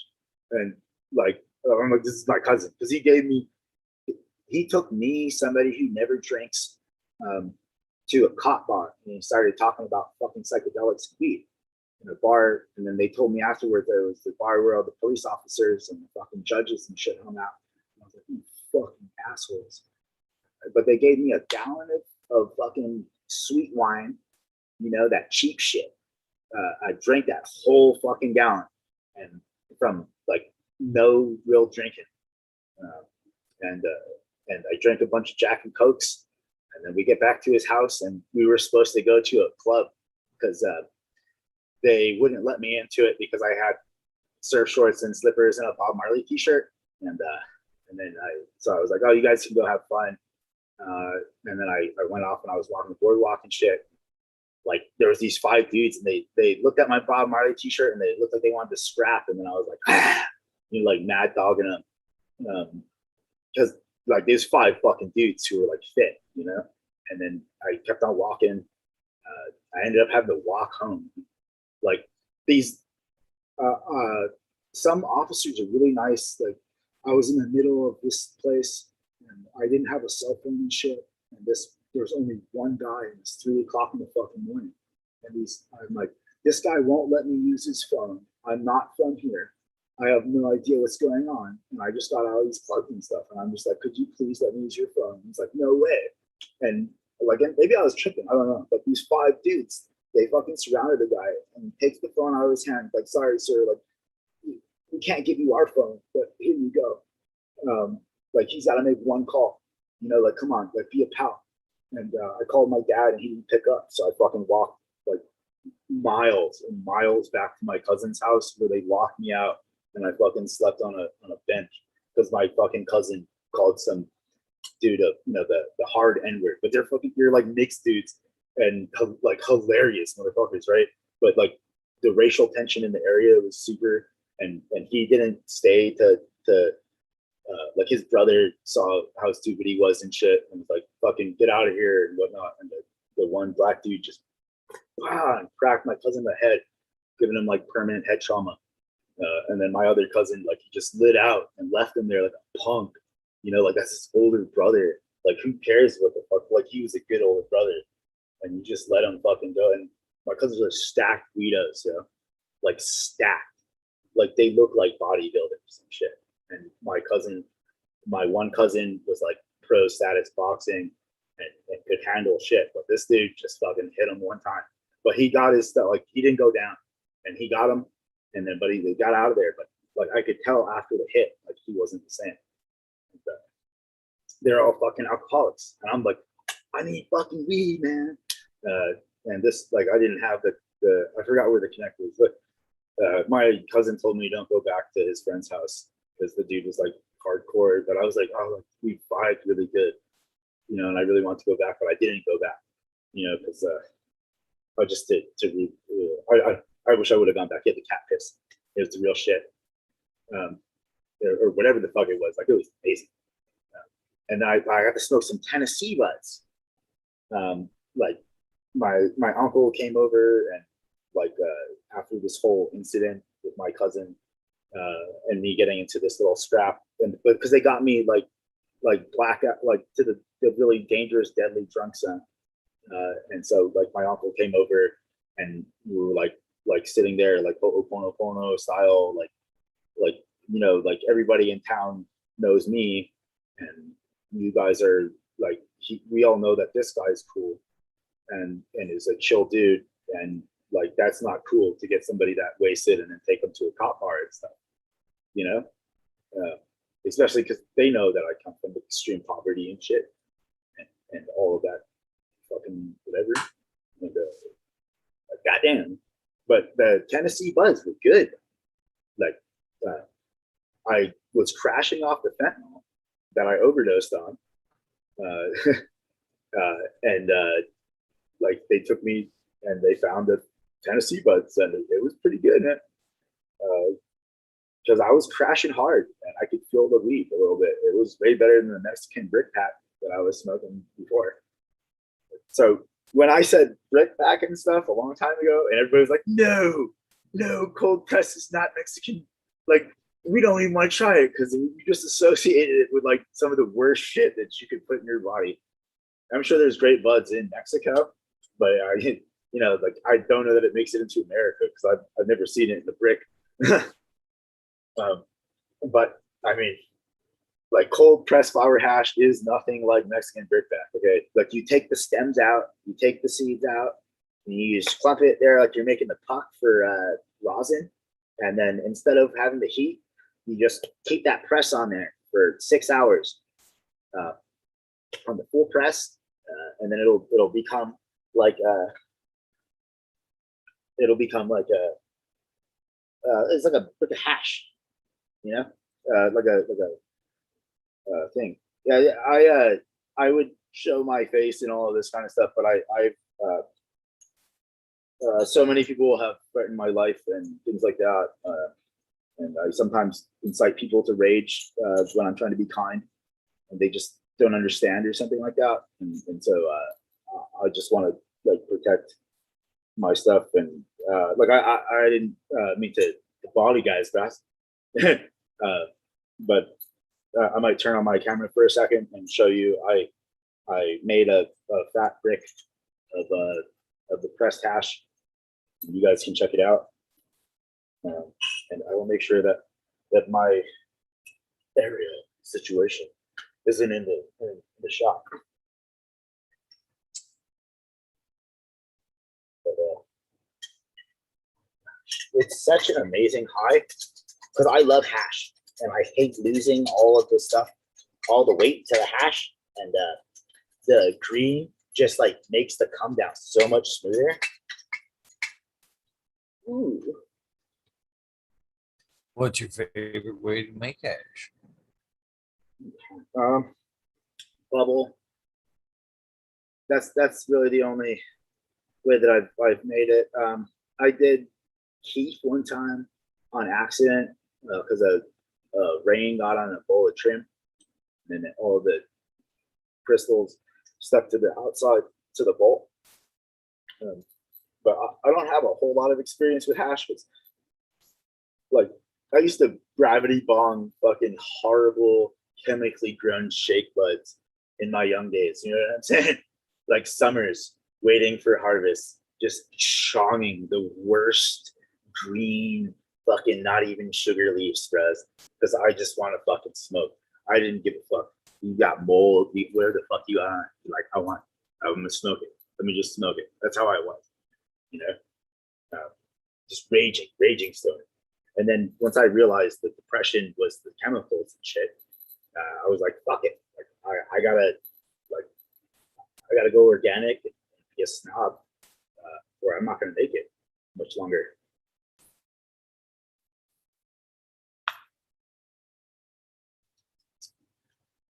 It kind of did it. It didn't fully do it.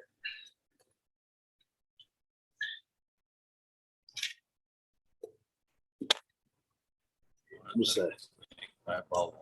I definitely like to make some bubble. You're a bubble guy. You were saying that, like, it looks like you pull like a good amount of buds, you know, and you need a nice amount of weight, I think, to make proper hash. You know?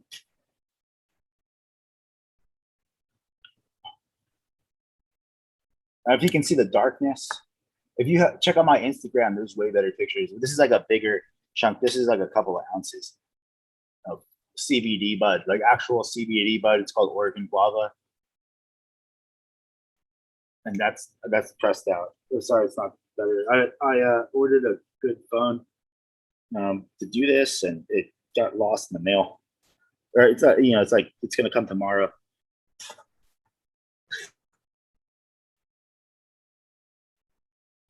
It's an amazing time. Oh shit! I highly recommend it for anybody who loves hash, but does not like losing all the weight. Um, I attributed it to being permanently high as fuck because I had not come down, and I'm like tripping ball. I have actually tripped and taken enough LSD and mushrooms to be basically in the peak for like weeks. I just have an amazing, strong mind, and I do not recommend that to anybody. And I've seen people get lost, and have horrible shit go on. But like that's my life. That's where I live. I live in that tripping balls. Well, not tripping like balls, not like smoking some of the real Molokai buds or some of the real Maui killas that some dudes have that are just like on a whole other level of fucking tripping. But this is like a nice mellow. This is like LSD 25 for me. Like visually, but it's not like the mind. Because if it was like the mind, like I'd be maybe more cocky or something right now, or something like I'm more my brain would be like functioning in a whole different way. It's like talking to a different dude. But it only happens on the LSD. Otherwise, it's like my brain it doesn't have the energy or something to work. I can only theorize. I'll be on. I don't like science. Um, I'm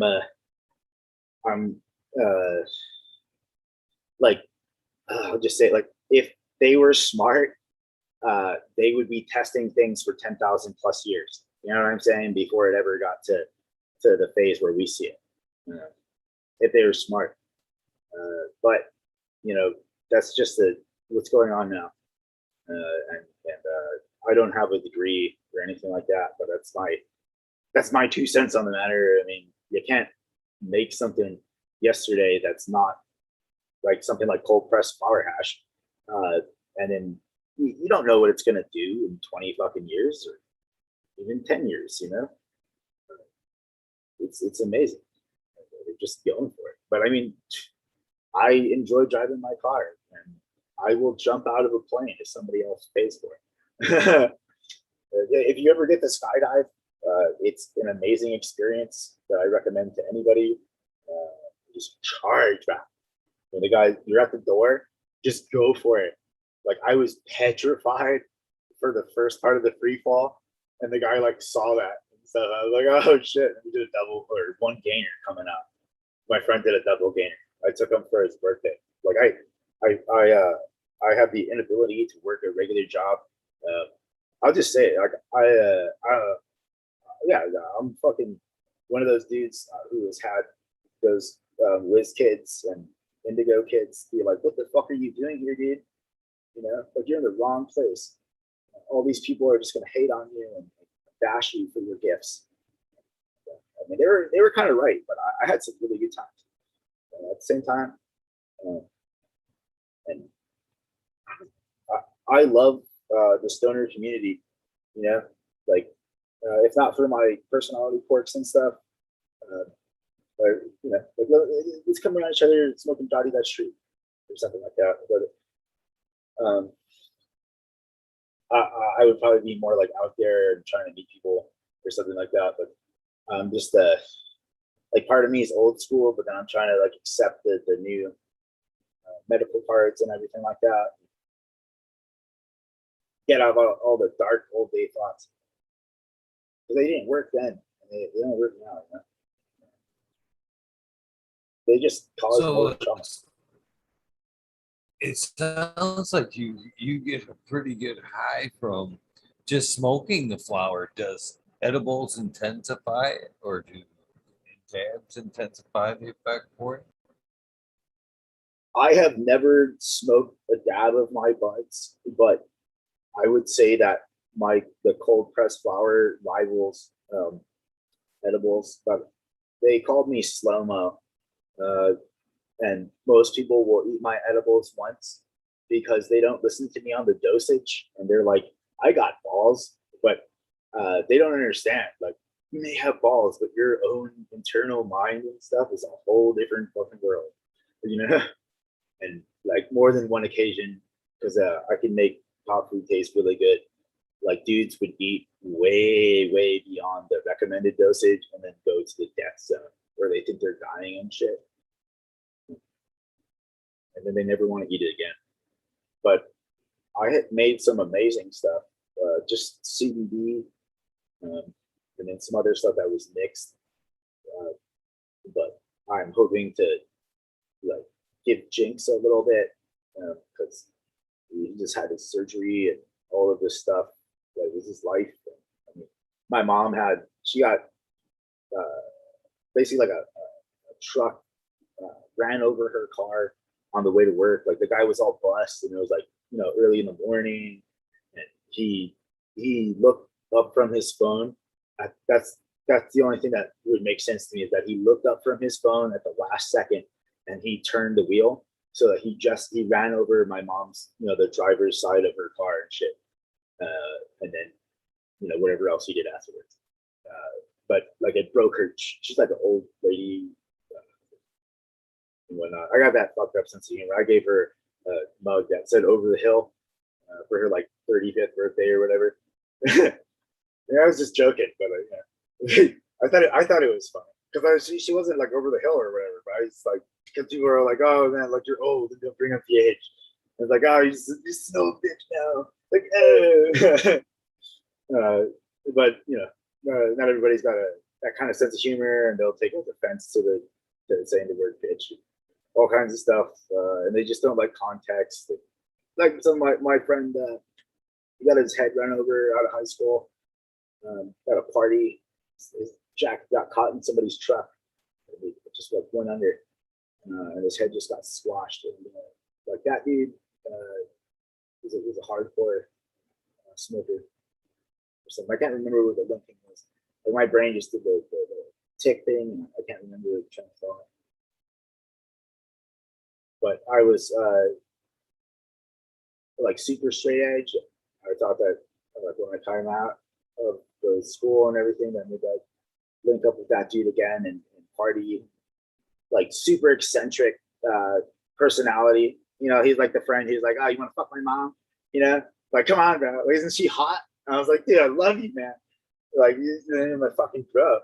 And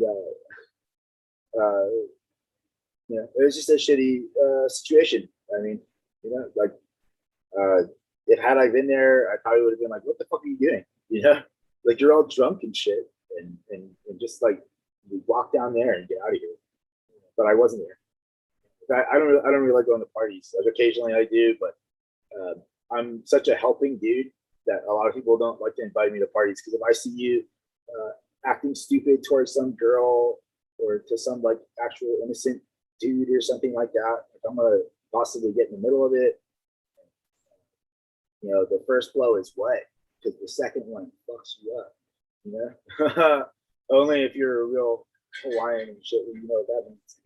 But you know, like my sister had a legit old school kahuna who delivered king's babies and shit. Like, don't try and fucking howley me or whatever that. Like, cause who else had that back? Dirt poor. So I mean, just good vibes.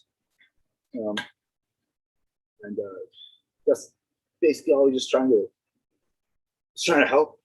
And sometimes that gets misunderstood, and it sucks. But like, oh man, the weed, it's so amazing. Like you can find almost any drug, or you can probably find any drug in a strain of weed if you hunt enough and you grow well enough. And like my book thing is free, and I'm hoping that it'll be on the Peter's Dad.love site and anywhere else, and it's posted on THC forums and several other places. I'll send it to anybody who wants the link. And it's like some of it's, I used to like the anarchist cookbook. So like it's written like this in this half kind of thing, you know, like purposely, possibly, or that's just like how I am and I'm justifying it. But to like, it has some amazing stuff and these great techniques and stuff. And then but then it'll, like most people will have a hard time getting through it. And then but if they can just find all the key stuff, like there's gold. Because I'm a straight shooter, you know, like I really just want you to share these amazing highs with you guys. And I don't like, because I assume that you guys are all pretty much personal growers for your own head stash, or like if you're growing for like big commercial dudes or something like that, like you still might have your own home garden, and you can't give my buds to most people because of the danger zone of the high, unless it's possibly, even if it is the real winter cut Jordan of Isles best tree, you know, because of the trip factor and all the other things. And most people can't handle that. Most people have never smoked real weed. I know everybody here has smoked real weed. And some of you guys have gotten to smoke some just amazing, amazing stuff. I found out about this dude Coot. I didn't know that Coot's mix was some of the great stuff that I've smoked. And you know, there's the other side of salts and pro mix one growing. You know, I would never do transport, because if dudes would fuck over guys from Sinaloa and stuff, I'm not gonna go and put myself on the line. You know, I've been comfortably or uncomfortably impoverished, and I got enough of the drama, you know, in my own head, let alone going around trying to find some more for a couple bucks. But I mean, if you got an imaginary line to cross and you cross it with a biological contaminant, like sometimes they'll be like, you could have a gram and you could have 15 biological contaminants, and they will fuck a person on that 15, you know, on those biological contaminants. And the weed would have been almost nothing, you know, or like a low slap on the wrist, or like a 7-year stint or something. But the biological contaminants, especially if you go to other countries, ooh, that's the danger zone. So guys are all like, if you are going to go across lines, even state lines, uh, it's like recommended. And I'm not a lawyer or anything. Like I said, I hit my head before this show and I got bit by a legit poisonous spider or something like that in my sleep. But if you cross a imaginary line with a biological contaminant in any country, there are more severe consequences. And so dudes will grow salts and Promex 1 to X out a lot of the biological contaminants and the poisony crap and whatnot for that. And that dude could basically help to give us a biologically contaminant-free situation with organic grow. If you like growing, it's he's got a similar, there's all these dudes who have like similar stuff and just like little bits of difference. Like I put everybody here is going to be like, you put fucking local soil into your buds, like that's insane. Why would you do that? Like all the contamination, bugs and shit. I'm like, that's I came to Earth to smoke weed. Like I'm pretty sure that if there was a real creator dude who created existence, and then some like bastard asshole son or something made a bunch of species that were like designed to be exact like against the dude who actually created existence, like weed would still be there and Earth would exist to house weed and water slides. And I'm just trying to get my own water slide, because all the rivers are fucking gone. But like, if you decide to change your grow and change what you're smoking from salt grow to organic, expect the need for hormone boosting on your clone collection, and do what you can to get out all the old dirt and stuff that's contaminated, and then you're gonna have to grow it for. Sometimes it takes, unless you know what you're doing, it could take a few seasons to heal the damage done from the wrong kinds of synthetics. Because Stunt VA told me that he's a salter, and he's the guy who, a lot of guys got their cut of 91 chem from. And it made me realize that, salts have their place in a way. Like, it's a great genotype, I think, control grow. Like if you're a breeder, you grow in a Promix 1 with a base, the fucking 3 bottles of Fox Farm, not the Ching and stuff, just the 3 bottles of Fox Farm. And that'll give you pretty like a consistent thing, and the microbes and everything usually won't cause the plant to morph genotypes due to biological stressors and new introductions. So like when I was like, I asked like Goodyear, because Goodyear had Molokai frost, and it ended up being this one plant that I knew from this one grow that Green Harvest took. It was the same plant,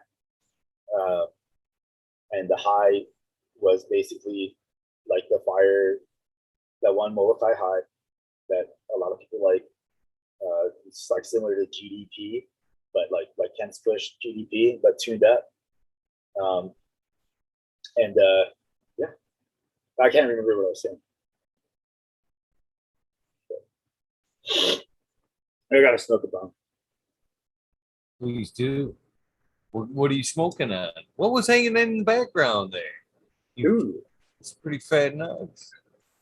Hey, that's some Amherst sour diesel from Fenn seed, originally from Humboldt Seed Organization, that I gave to my friend who was like super anti-fem.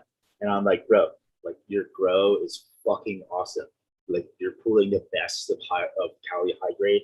And like if you have this one fem, like I'm telling you, just try it, because you're capable of pulling the flavors, but your clone collection has gone past 4 or 5 years, and you don't have whatever it is that some dudes have in an organic grow that keeps that clone with the vigor and the full flavor, because about 4 years, a lot of clones they drop off the fucking scene, like it's gonna have the same terpene smell and stuff, but it's not the same experience that it was in the first 4 years. But I mean, they got exquisite shit, and this Amherst sour diesel has beef flavor, and how you know that you have real Amherst sour diesel is that the first rip that you take, you will be fucking soaring, tripping balls high, because it's Amherst Super Skunk crossed with Ken Dog. It should be 91 Ken, and basically it's a this is a clout. We're going for clout. So if you guys know what I'm talking about on this, skunks, okay? You go to Jamaica and stuff, and you saw rude boys smoking skunks, and they're fucking hanging and stuff, like they're not zonked out and gone. And but then you smoke their skunk weed, and like I feel like a victim, and I'm gone. And so, like an old trade secret was you had a Amherst sour diesel or some other amazing skunk cross, and you would smoke somebody that you didn't know out with it because you like want them to have a great time and not to hate on your bud, but then you also don't really want them to remember what's going on because you don't know them yet. Like I'm if there's any feds watching, I'm the dude who created the universe, and I love the government and I love the police and stuff, and I'm not a threat or whatever, but I love weed, and we used to have legal drugs like how Mexico was, and then people were like, we can make money off the corruption game.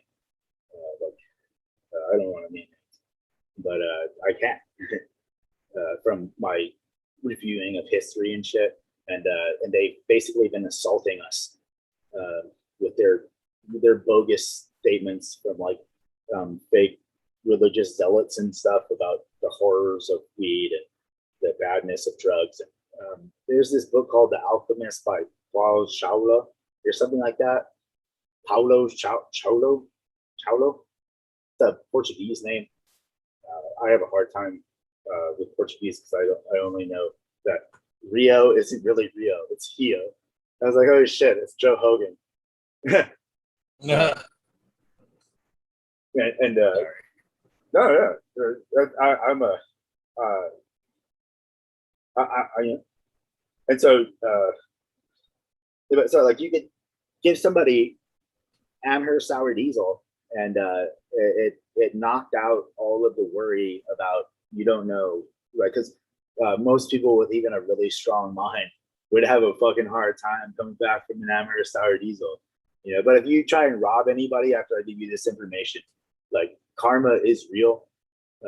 I can send you links to newspaper articles, and I totally like I've let people hit me and try and kill me and stab me and shit. And I just asserted my physical dominance and held them down until I thought that they were safe to let go. And then I asked them to leave or whatever. You know what I'm saying? And I've had, like, from little kid days, I had a dude tell me that he took mushrooms and then he went for my artery and tried to kill me. And I just held him down the whole time. He's like thinking that he's winning. And I'm like on top of him. I'm not hitting him or anything. Like, this is like a friend. Like, we had amazing times, and I think he was pissed off because like his sister kissed me or something like that, or like he was just going through a really hard time, and I was going through a really hard time, and but I was like, dude, like I don't want to blow up my spot, and you and a lot of these other dudes are like fucking janky little boys, and I'm a good boy, and you guys are gonna blow up my spot with your bullshit behaviors and stuff, and cause heat to the scene. I don't want that. Fucking A, man. But Amherst sour diesel, Tangy is another one, like the real Tangy. You can, like, after the first quarter or half ounce, depending on the level of grow and the way the pheno expresses in the grow, unless you have a dialed indoor, basically like you're cruising in this skunk funk, this dumb, and then and then after the first half ounce, you're cruising in dog, like straight chem dog, but like the beautiful spot of it, that functional good time. But I don't feel bored, and that's all I'm trying to kill boredom, you know. And that's the Amherst sour diesel and the Kanji and almost any other skunk cross, but like Kanji is Cali O, and if you get the real Cali O, like it's this beautiful here, clear, good time. Like I'm at a party and I'm like, yeah, man, like let's joke and have a great time. And then skunk, usually in the beginning of smoking skunk, is like I don't know what's going on. What just happened 2 minutes ago? Unless you have like an amazing brain wiring, aka pusher brain wiring. Um, like, but people need to understand that we as a smoker, we choose which part of the highs to acknowledge as contentment, and I realized that, and so there's a chance like I'll be straight up with you. Like for if I stop smoking right now for 3 days or more, like I'm still gonna be how it is right now, where the wall is crawling and stuff. And there's like kaleidoscope colors a little bit, but it's not like super prevalent unless I look into the dark. But I mean, like, here I gotta hit this. I'm in the middle of rolling one myself, so I do not blame you, my friend. Oh, what kind of strains do you like to smoke? What in the garden? What do I got going in the garden currently? Yeah, what do you like? What are you gonna be smoking on? But then, what's your favorite go-to strain? What am I going to smoke on is a little bit of Colombium number 4. What is my favorite to smoke right now in the garden? Probably the 6-shooter, I would say, kind of hits me the hardest. And So so, what kind of a high is that? that's one of my. Oh, it's like a heavy kind of like OG kind of high. that that kind of high where you're smoking and you're like still kind of, yeah, man, I'm gonna do something today. You're still very bright eyed and bushy tail, The and real then OG. fucking you're like, yeah, then like one That's too many, and you're like, oh fuck, I ain't doing yeah. shit today. What's on TV? That kind of high. That's what you get from the 6-shooter.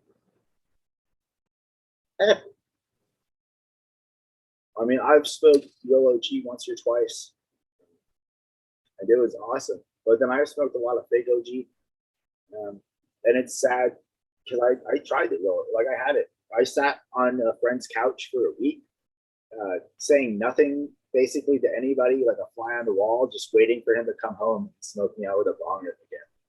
You know, like, and I showed up at his door like only a tripper could, and I'm like, like right before he picks up the bag without him even calling it. That's my bud radar, and I'm like, oh, what's up, that?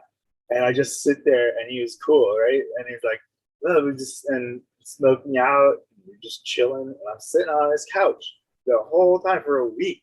And he's like a partying punk, with all these punks coming through and stuff. And it was hilarious, because I was like a fly on the wall. I was just enjoying and coasting out on that OG. But I showed up like out of like nowhere, just like I have a feeling, and the feeling was right, and it was OG.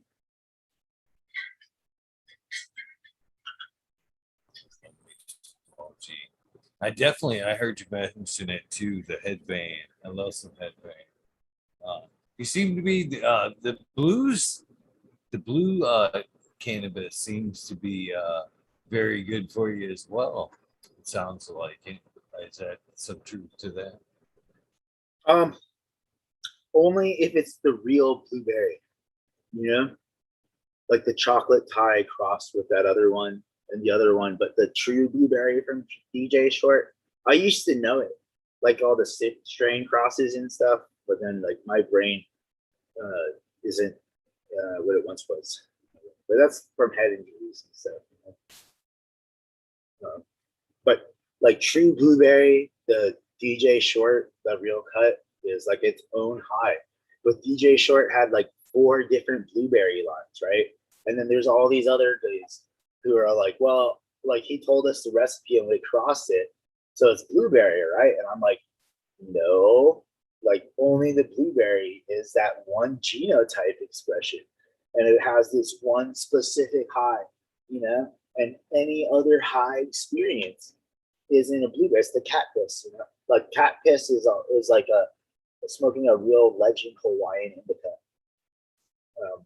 cross like sativa, like super tripping balls, super functional, like on point.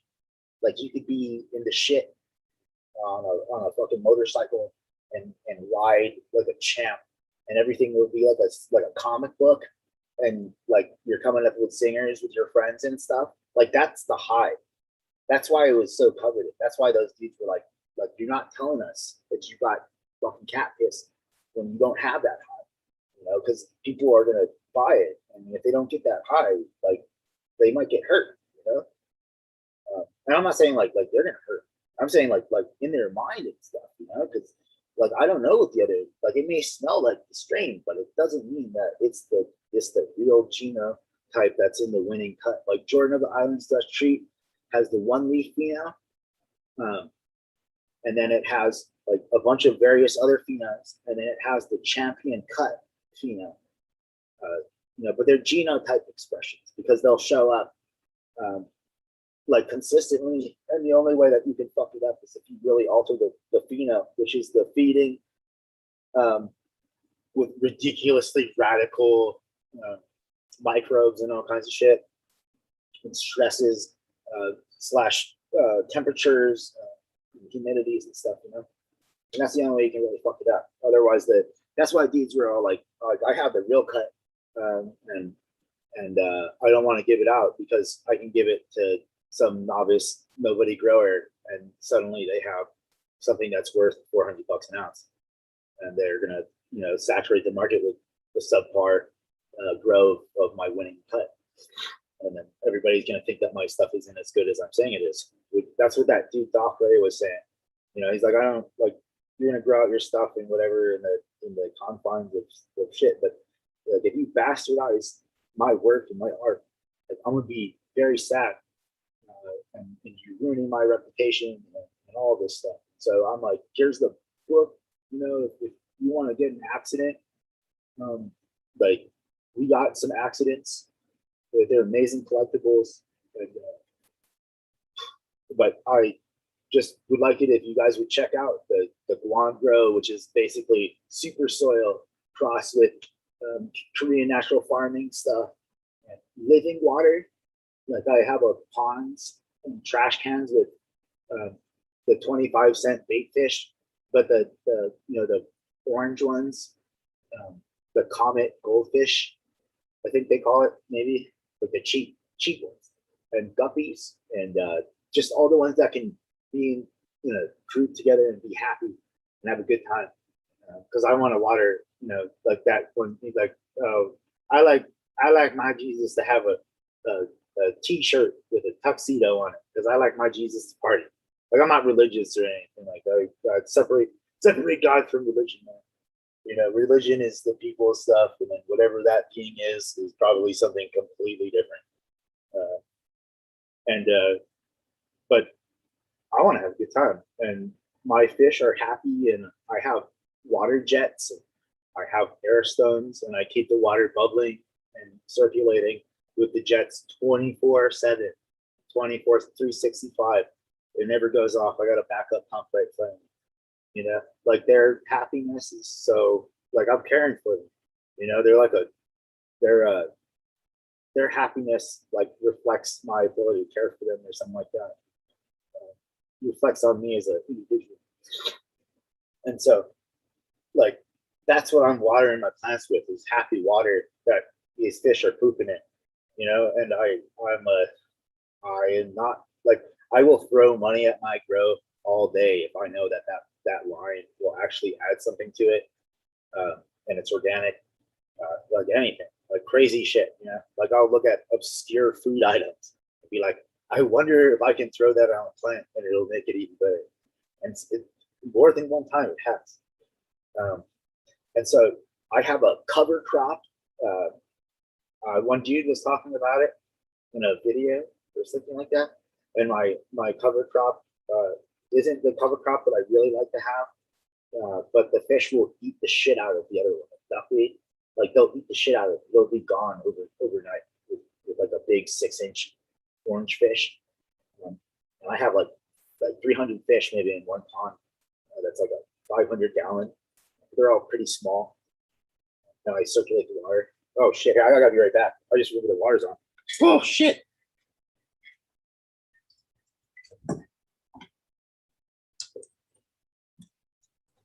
You all right?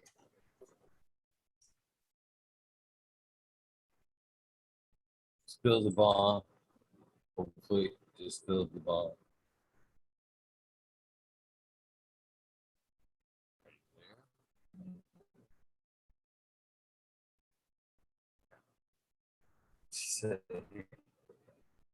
Jolly, are you okay?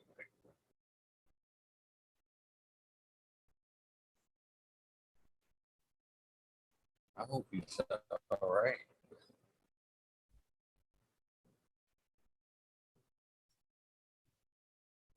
All right. All right. What do you, okay. I turned off the water. Ooh. Okay. Holy shit, man! I was like, for a second there, I'm like, what? Okay, what the fuck do I do? Yeah, how far Man does this guy have down, to go? man not answering. All last thing I heard was, "Oh shit!" I'm Oh, sorry about that. we're all in chat like, "Oh shit!" I am honestly sitting here thinking, "What the fuck do I do now?" Holy shit! I caught it right before it overflowed. Oh man, fucking glad you're all right, brother. Don't do that shit to me, man. That ain't fair. Yeah, you can't see man. me.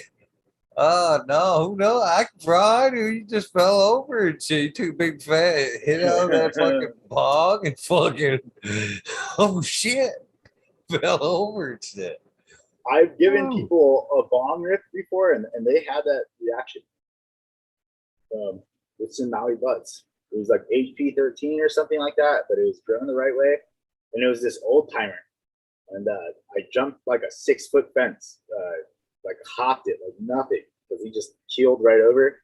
But like that party dude with a red cup, and he didn't drop the bong or spill it like a champ. And I was like, yeah. But so like I had a huge rain, and my fish water turned murky, and I just cleared out the water today, and so like around 2 o'clock this afternoon, I turned on the hose, and it's 8 o'clock right now, and it was still on. I totally forgot that it was on, but it didn't overflow yet. So got that Boogie Brew filter, so it's like super restricted. You get it's like a couple gallons a minute, maybe.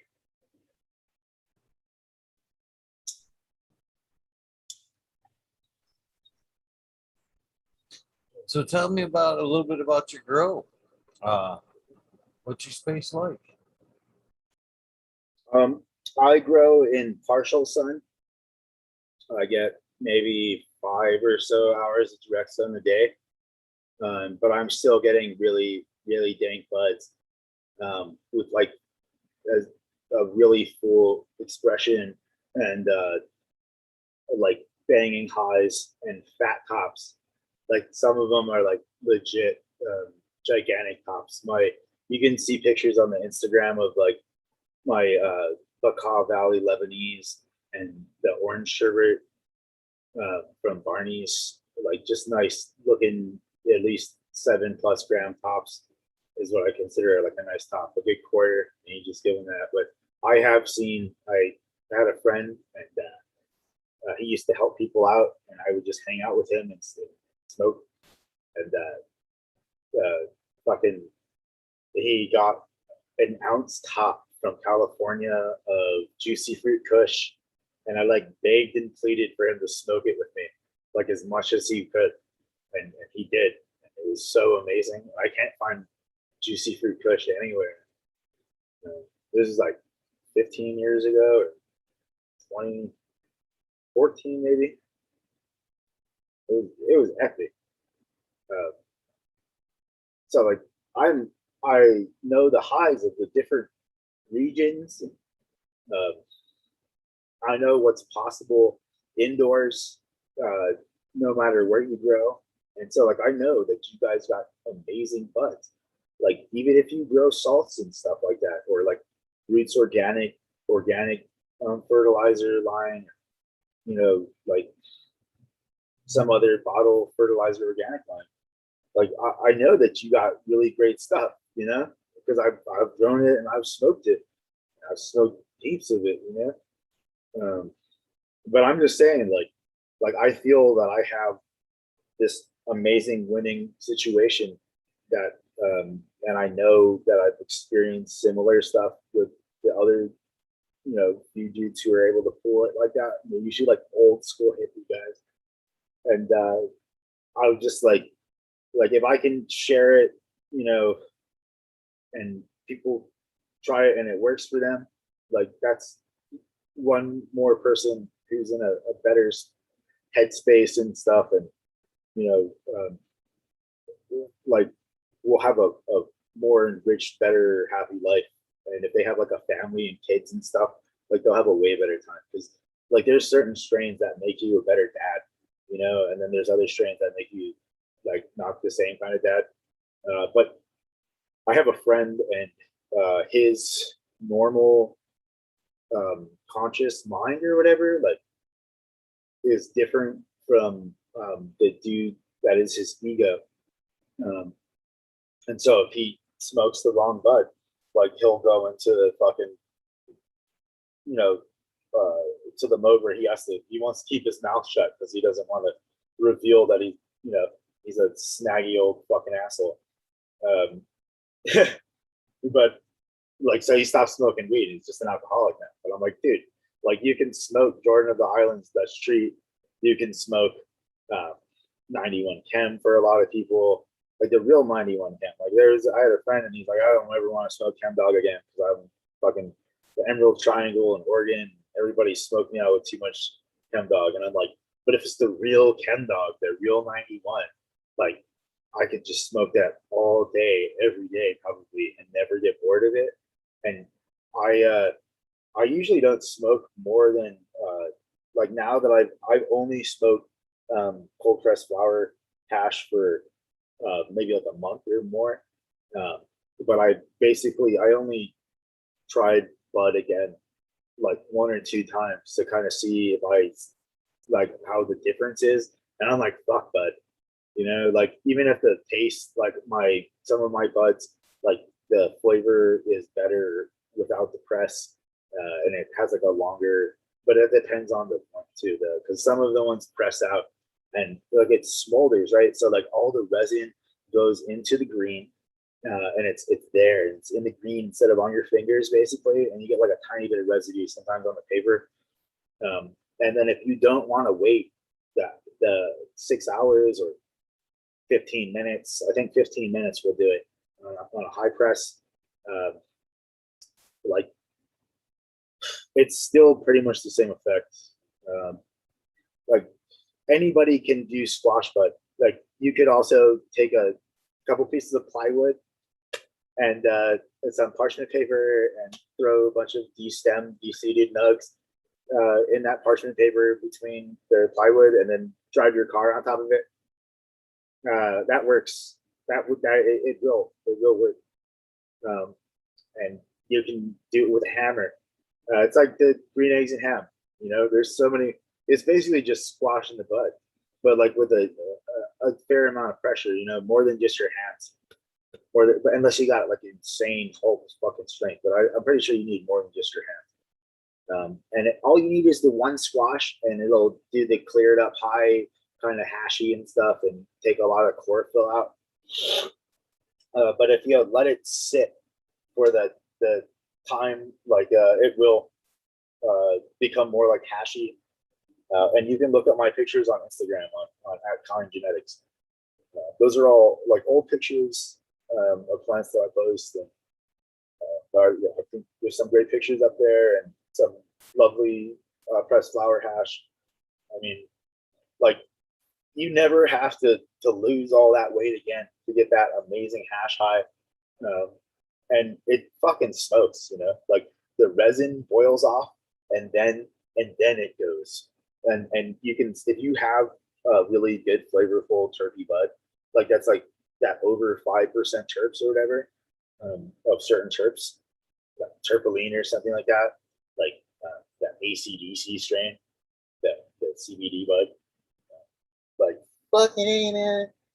It's so tasty. Like some of my buds, like because it'll smolder. I'll get like 15 hits off my bong, from one small bowl pack. Like he just fucking goes.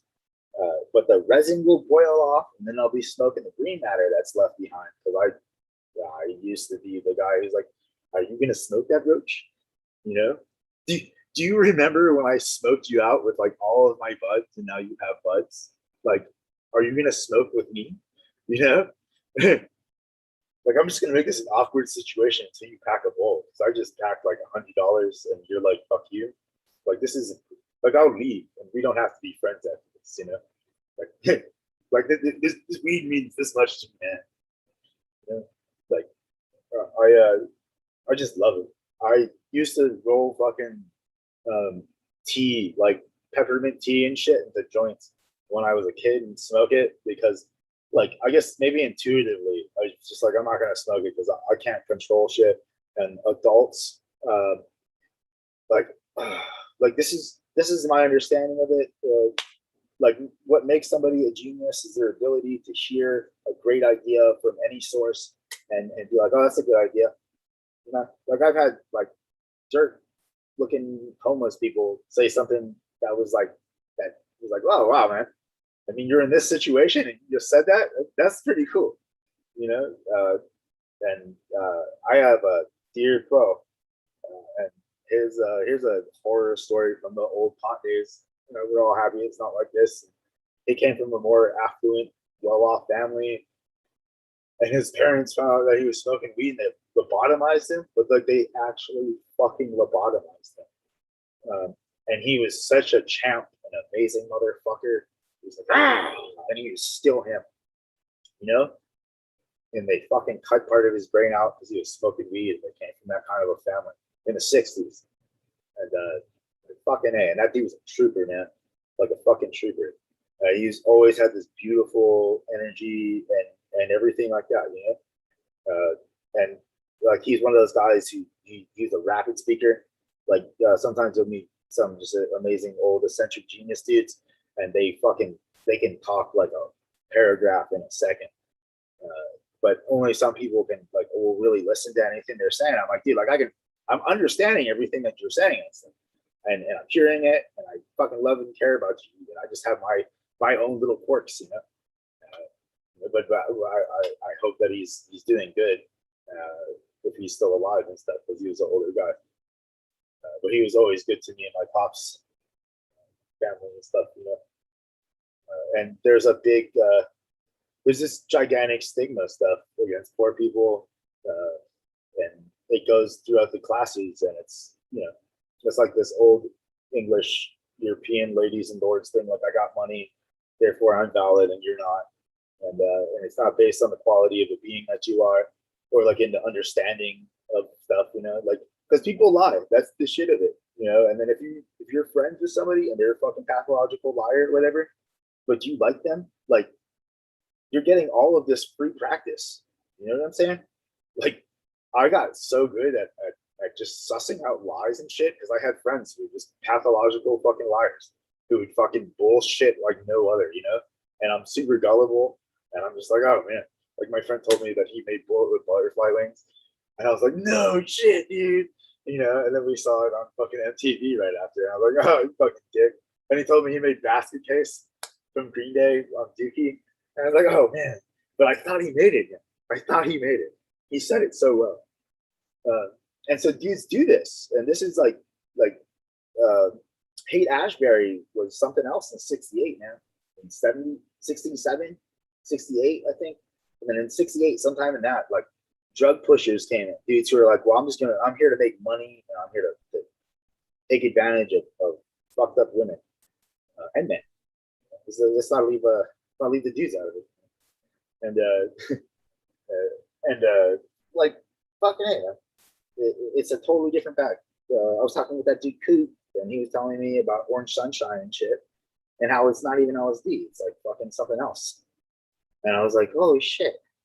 Like all of these guys have never had LSD 25, and there's like more than 25 syntheses, is my understanding, and it's just like the way that they compose it and the way they strip it and change it. And it's the 25th synthesis of lysergic acid. Diethylamide is the 25, and then there's an ergot derivative. But if you take straight ergot and you don't have a specific kind of mind, like you can cause irreversible damage to your life. It is possible, like to go from being the most awesome dude to taking a little bit of actual ergot and then like axe murdering your family. Like that's a real possibility because of the way that ergot reacts with the nervous system and the brain wiring. And it used to, for some people, boil out their worst fears and make it like a fucking living nightmare, whereas LSD 25 for most people, unless they've done party fouls or like they've hurt innocents or something like that, like some of them, they don't have the same kind of trip. But like I love LSD 25. I'm always looking for, but it's got to be the 25th synthesis. Like all the old tripper dudes that I've met and stuff, they're like, it's got to be 25. If it's not 25, I won't put it in my body because it alters and it lingers in our spines, and then it becomes something that circulates in our body for the rest of our life. But it's so hard to get it because, my theory is that there's a bunch of dudes who took it, had prophetic visions, and then stole other people's lives. Because some people are able to, it's like they're just like they see a vision or something and it becomes life. But they're able to like look around like a lucid dream, and then like they take shit, like somebody else's life was to bring something else into the world and they take it. And I'm just like wow. So I'm stoked, like, because I got this great reaction to my cold pressed flower hash, right? Which made me think that like authentically nobody really tried this. I originally, like when I heard it, I got the same fucking reaction from you guys when somebody told me to squash a bud, because the dude he was a sergeant and he was generaled up, which means that he was in with a legit general dude, and he was his dog, like his Johnny on the spot, use his eyes and all that kind of stuff. And like, damn, dude.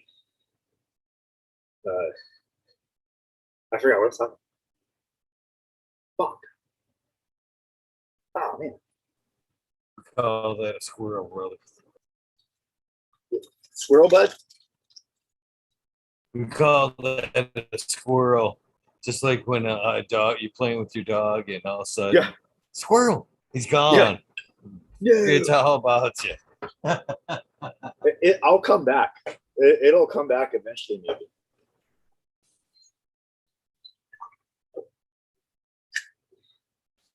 But so yeah, LSD can be a fine line. I have most definitely heard some horror stories on the LSD front. Definitely know a few that have never came back. Yeah, it's not for everybody. I can tell you straight what I've observed, because I've been hanging around outlaw trippers like my whole life, and I didn't want to do drugs and stuff with these assholes. Like I'm hanging out with them. I'm like 7 and shit. They can't remember anything that I'm talking about. You know, I didn't think like, oh, like they're seeing me as a little kid, so they're not, like respecting me in the conversation or like enjoying the conversation with me, and they're just kind of like, oh, I'm just watching you, or something like that. But I thought they were like really cool dudes and shit. And yeah, like the like that's where I saw a lot of psychedelics and stuff. It didn't make me want to do drugs because they just couldn't handle or something like that, or something like they took the wrong stuff or they wanted the wrong thought pattern.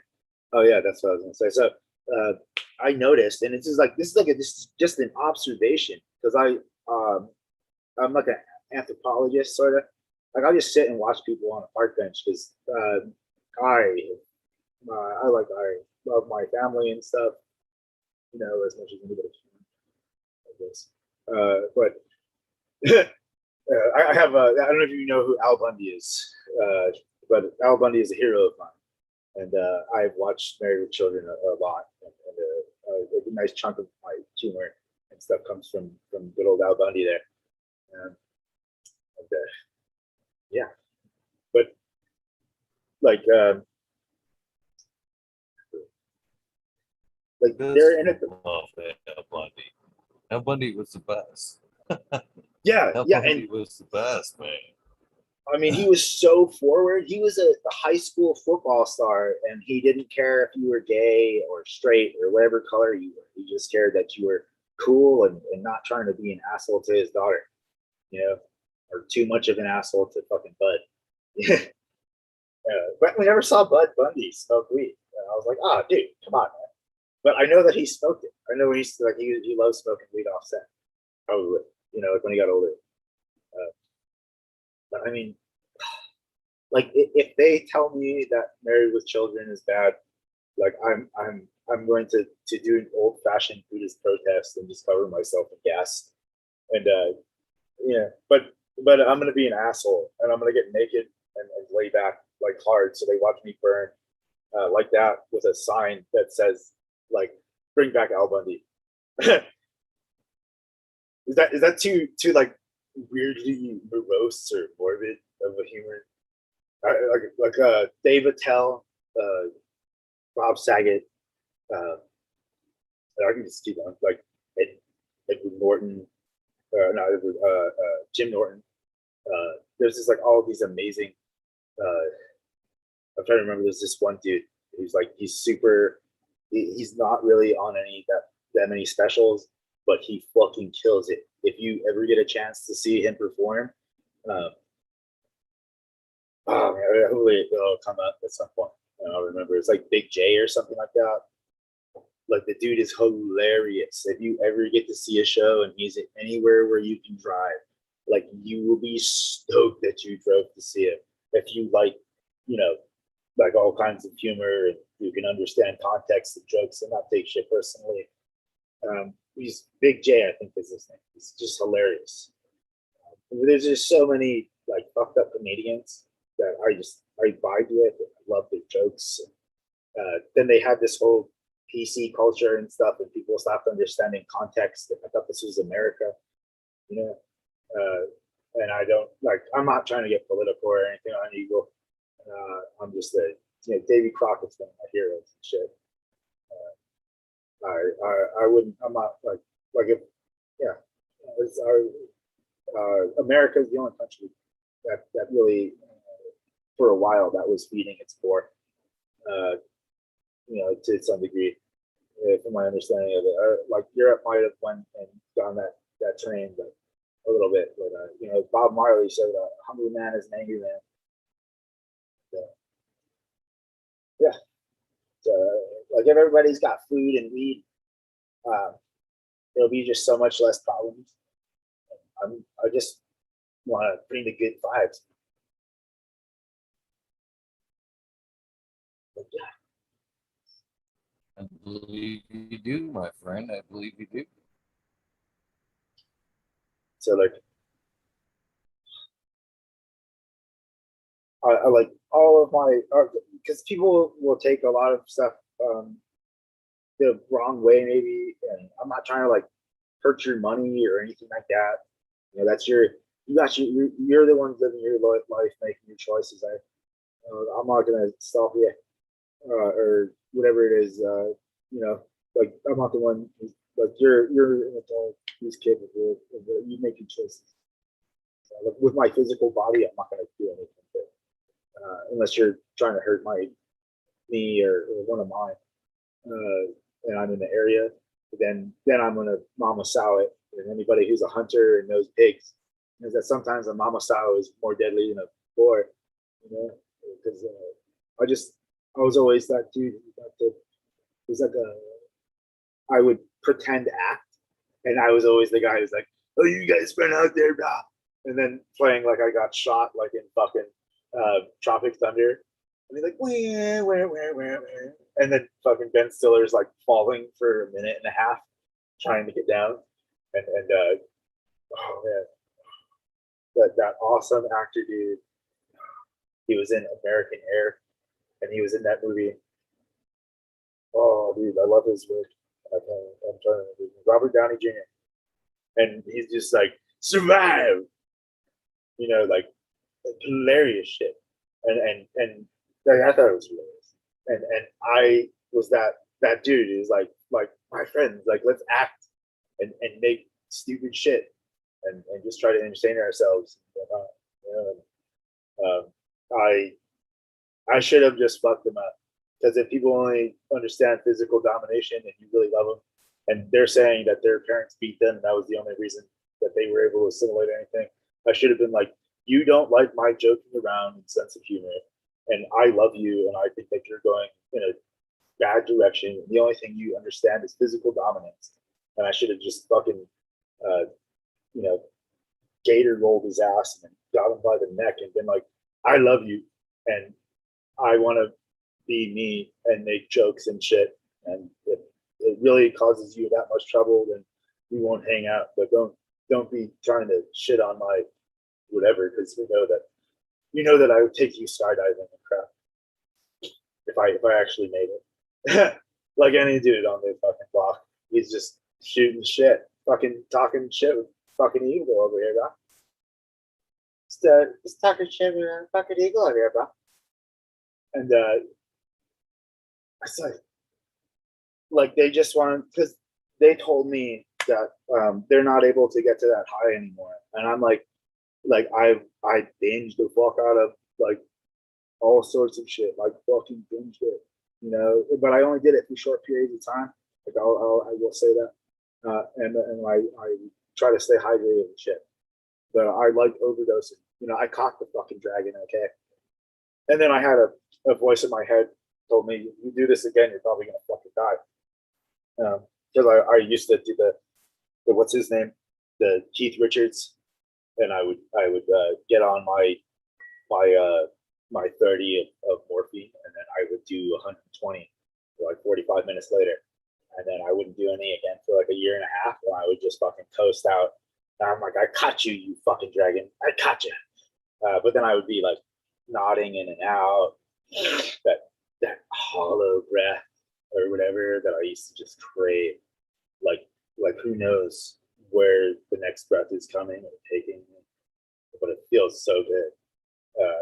And then I was like fucking in. I'm like, this is like if I want to do it now, and I have the self control not to go overboard, like I'd do like a 40, and then I wouldn't do it again. And I fucking fight all you. Somebody smoked me out with crack once. They put it in a hash bowl. I was like, oh shit. And then I was hanging out with somebody who was like a professional lifetime crack smoker, and they moved to the source to smoke crack and do coke and shit, right? This nice South African boy. South Africa.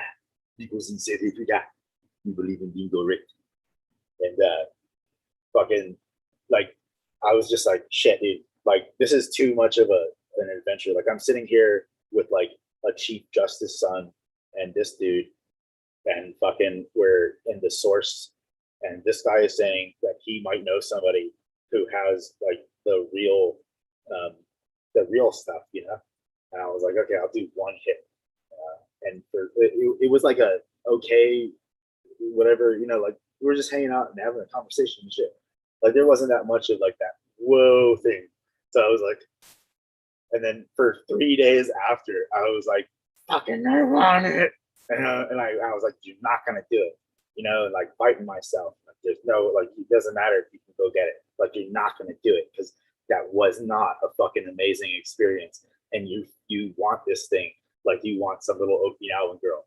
Like, no way, it's not gonna happen, but then I tried the real, the pink and the quartz, and I didn't have but I got wicked self control. So if you don't have wicked self control, and it, like knowing yourself is like the first step in a whole lot of shit. Just fucking steer clear. Like weed is the shit.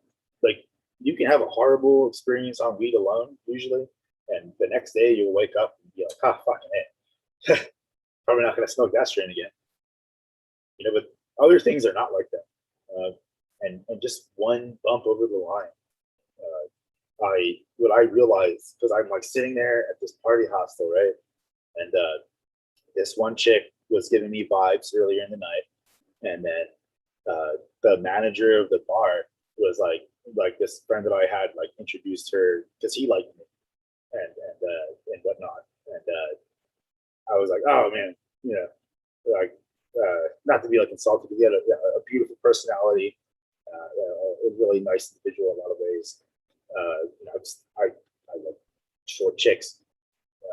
I am a chick, by the way, but I'm in a dude's body, but I'm a chick, and and so like this like total Aussie babe was like, they were like hanging out and stuff, and I went a little bit over the line,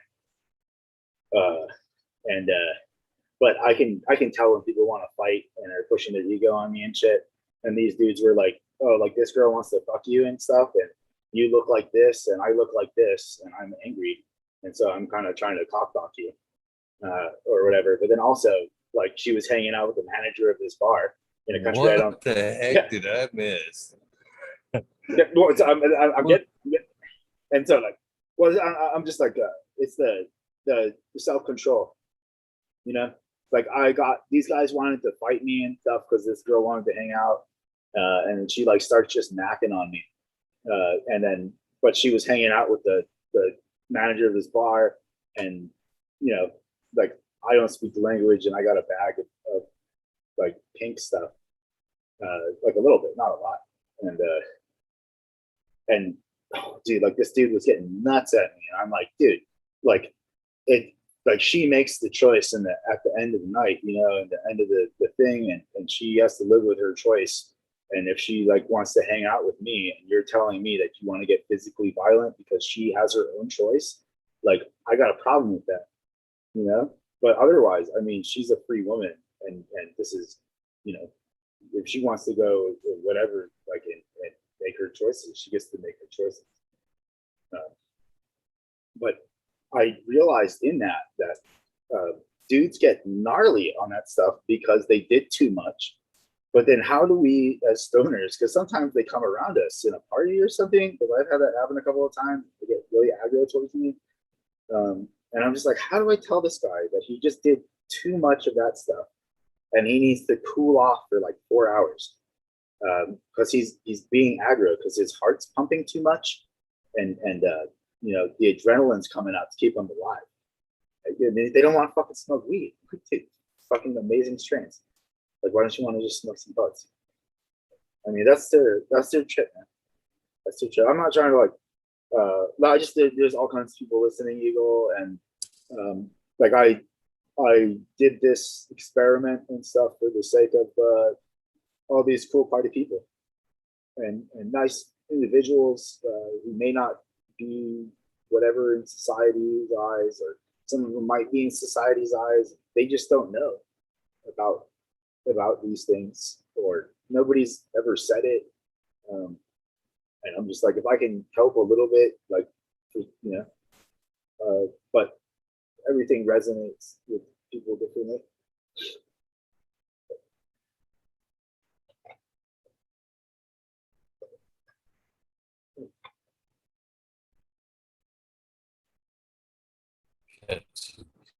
catching up in chat here a little bit. They're trying to, man, all my internet connections went out at once.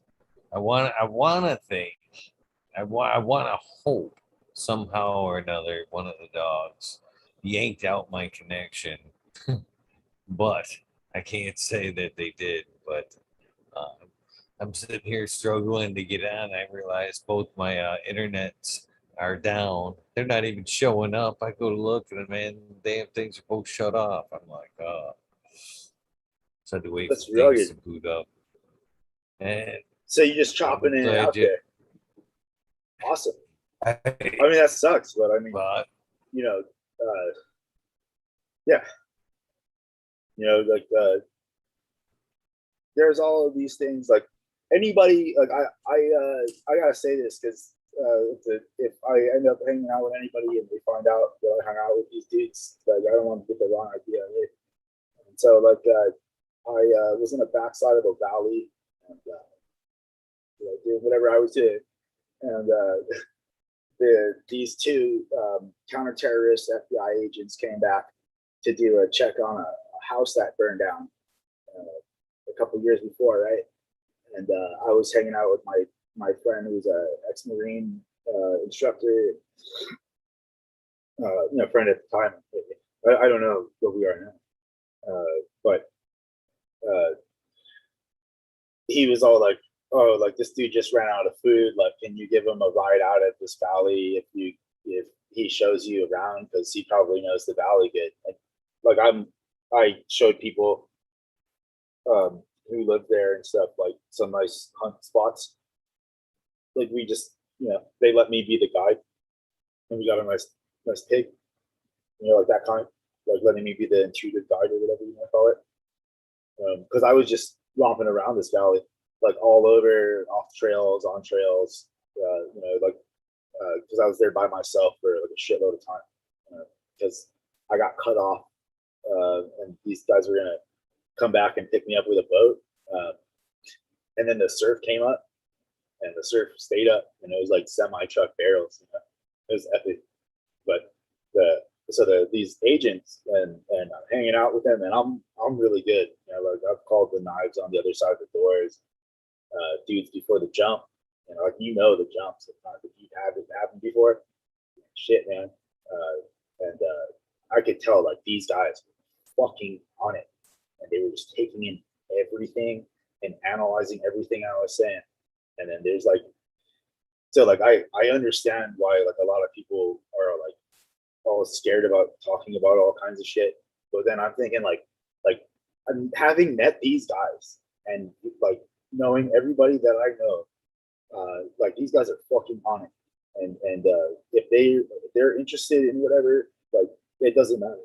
Like there's no the only thing that somebody could do would be to keep their mouth shut. That's it. And take whatever it is they give you based on that. That's it.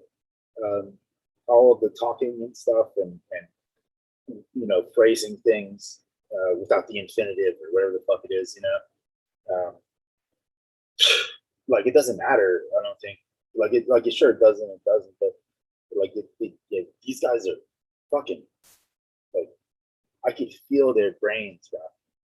But they gave me a sweet helicopter ride out and shit, and I'm all like, they wanted to take me out to lunch, and I'm sitting there like I know all of these guys in this town. And if they see me with these two guys and they get the wrong idea, like I don't know what's going on, But then also we had like 20 plants in our front yard, because everybody knows everybody.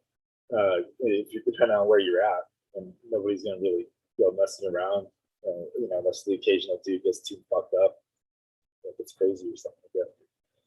I mean, that's what it was like back then, and fucking A. Like so, I showed them around the valley. They were like asking me questions and stuff. It was after this really heavy event. They were like, this flash flood didn't kill me, and the waves didn't kill me, and then the next day they show up, and I'm like, holy shit, like this is just weird, I was like, what the fuck? But they were just asking like like, do you know the people who the cabin is and all this kind of stuff? And I'm just like what? I don't really know anything. Uh, and but I ended up knowing the cabin owners.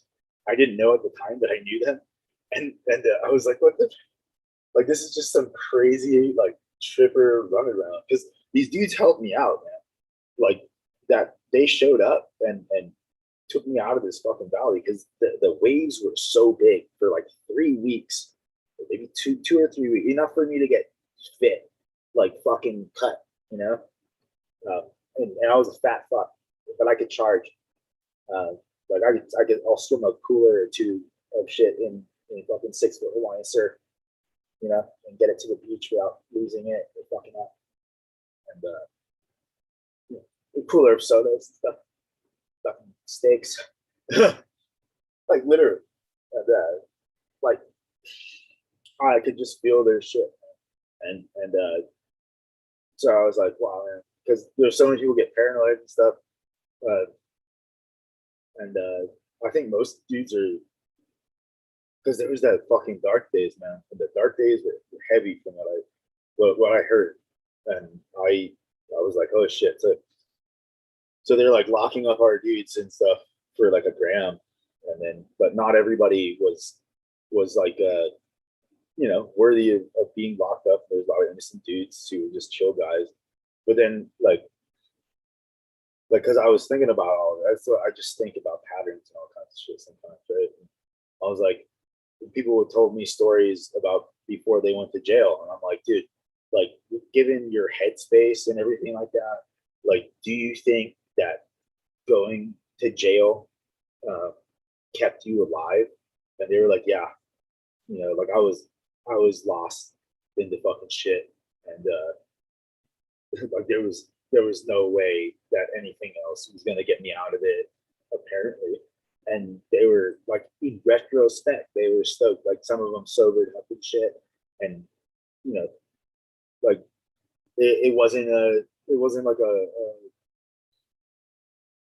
it's a crappy or whatever is, because in the like perspective of, um, like, they were going so hard and not giving a fuck that, you know, they would have killed somebody else or somebody, um, and it saved them from a worse sentence or some shit like that, you know. And I was like, fucking A now, like, that's heavy. Uh, but I mean, like, because I know a lot of dudes who have gone down all sorts of levels of stuff, and fucking, you know, I'm literally just a carded homie, dude. I don't help anybody. I just like, occasionally, if you got a card, I'll like, yeah, yeah, like, keeping in the blue book zone or whatever. And but like, all of these friends and stuff, and the two things that I come across most of these conversations of just random people coming up and telling me their whole lives and stuff. Because it's happened a lot. It's happened a lot, Eagle. Like, people will just come up to me and lay like their entire life on. I'm like, holy shit. Yeah. I was just smoking weed over here. But I mean, I guess, you know, I don't mind psychology and stuff if you're willing to listen to my whatever it is after you drop all of this heavy stuff on me. But the main ones was that they probably were going hard, and they would have ended up like in the confines of the reality of fate. They would have ended up dead, and it wasn't their time to die. That was a big one, and that was a. But I mean, like, in that, like, because dudes will obsess on stuff like they're like shitty abusive lives that they've had, and then but then it's like, when I thought about it, and I thought about all the interactions I had when I left my house, and how, like, it prepared me for those interactions that I was gonna probably have anyway. You know, like, I just have a better life after just realizing that, you know, because before when I held on to so much, I will obsess on, you could fuck me over for a second and I won't let it go. It'll obsess in my brain and I'll replay it like the autistic kid on fucking Rain Man or whatever, like, over and over again at 10 million degrees. And I'll just sit there in this horrible state of mind. and like it never goes away. It's shitty. And but then like the more that I chase this whole thing of like just being like realizing that maybe I was born to be like the original creators special forces or something, and show up and help people when they needed help, and be the hand to move the log or something like that. You know what I'm saying? Like just random acts of kindness, or because some people, like you say it at the end of your shows, and it's real though. Okay, there are dudes, and I've experienced it, and like they just needed a little bit of somebody saying something, and sure, like they might have been like just radical narcissists, and most people like were like, I don't even want to deal with that. The guy would go on like my 10 minutes or whatever stopped them from going on a rampage. Like they got to decompress a little bit, and it may have fucked up my next 2 weeks. But I guess like in the grand scheme of things, like it helped them get out of the thing. Some of them were like happy afterwards, because I don't give a shit, man. Like I yell at my parents to this day. Like, oh, fucking remember all this shit. You remember all it? Because I remember it. Like I'm not gonna like hurt you or anything like that, but I'm just saying like that was a part of my life, and I've had these horrible situations, and that helped me get through those situations a little bit better. And like I got a thick head. I don't care. Like I can see the death in people's eyes. I've lived a life of all kinds of shit, and like no, it's a real thing. Like I don't mean to be like whatever, but like guys go out and walk, and this is the old days I'm talking about, not now where you can go to a dispensary or something. I'm sure maybe it still goes on. I don't know, but there's like a look, there's a hollow in somebody's vibe and eyes, and that they've done something. And like you never know what you're gonna get in the hollow. And I just keep trying to help people, because it takes a 30 seconds or less to alter our lives forever, and every 30 seconds we can choose to alter our lives for the better. I'm living proof. BK. In a way, because like I can intuitively tell. Like there was a Chad did the autistic show with that one bro who had the suit art, and he was saying how he's really good at just sussing out liars, right? And he's like, nah, like, but you're lying to me and stuff. And I'm just trying to chill and stuff. And I'm like, why are you being deceptive and lying to me? And I'm like sitting there, and these guys are like, nah, man. And they get like aggressive towards it, and it's like I'm just trying to have like a real situation. So it's like why for this amount of time? Because it's scary. It's super scary. Like somebody's sitting there and they're just trying to get a bag of weed, and then you got some guy like with this disgusting feeling, and it just ruins the bag of weed. Like you need the bag of weed to smoke to get over that fucking experience. And that's one of the nice things about the legal stuff. But I mean, I went to California. I spent those 2 or 3 weeks of binging, and I wrote a bunch of like a comedy set, stuff like that I couldn't do today, probably because I was so coked out of my mind, that it was like I can only deliver it in that headspace, maybe, unless I get the right weed. And then I did all this research, and I was like, I'm gonna go to fucking LA, and I'm gonna go get on a stand-up set, and I'm gonna be the next fucking dude, because nobody else is like me, and so I'm gonna be the me, and I'm gonna kill it on stage, and everybody's gonna laugh, and some people might piss themselves. And then I get there the one weekend out of the year that there's no fucking stand-up and there's no open mics. I was like, oh shit. But I found a recreational dispensary, and I got a 398 Bubba Kush joint and some gummies, and it wasn't bad. Like it didn't suck. I would have enjoyed it in the old days of buying buds before I started growing my own meds. And so I'm sure that there's some good stuff out there that it's not too bad. like if you grow your own, it's possible to get stuff that'll keep you ridiculously content. Like I don't wake up to smoke buds anymore, and I don't wake up throwing up and needing to fucking smoke like I used to. You know, like all of these things are products of the chemical withdrawals from the toxins and me having to re-up because the toxins get taken into the cannabinoid system in the brain, you know, and it takes it in and then it has to go through your system and your body processes all the poisons. You have to feel the emotions of it. And it's fucking horrible.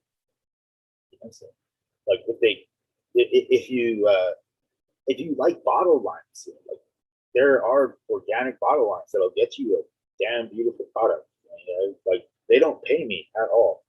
I just like, you know, it's good shit.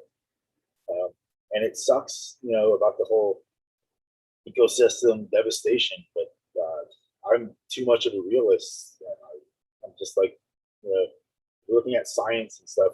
Like we're the last generation or two that's going to have something that's, you know, more enjoyable, livable. Because the reality of our species is just like, you know, we want to be doing whatever it is we want to be doing, regardless of how it plays out in the balance. And if you remember chemistry, because I failed math several times, I had to retake that shit. But I can remember chemistry a little bit. But there was a triangle, and that was like heat or something like that.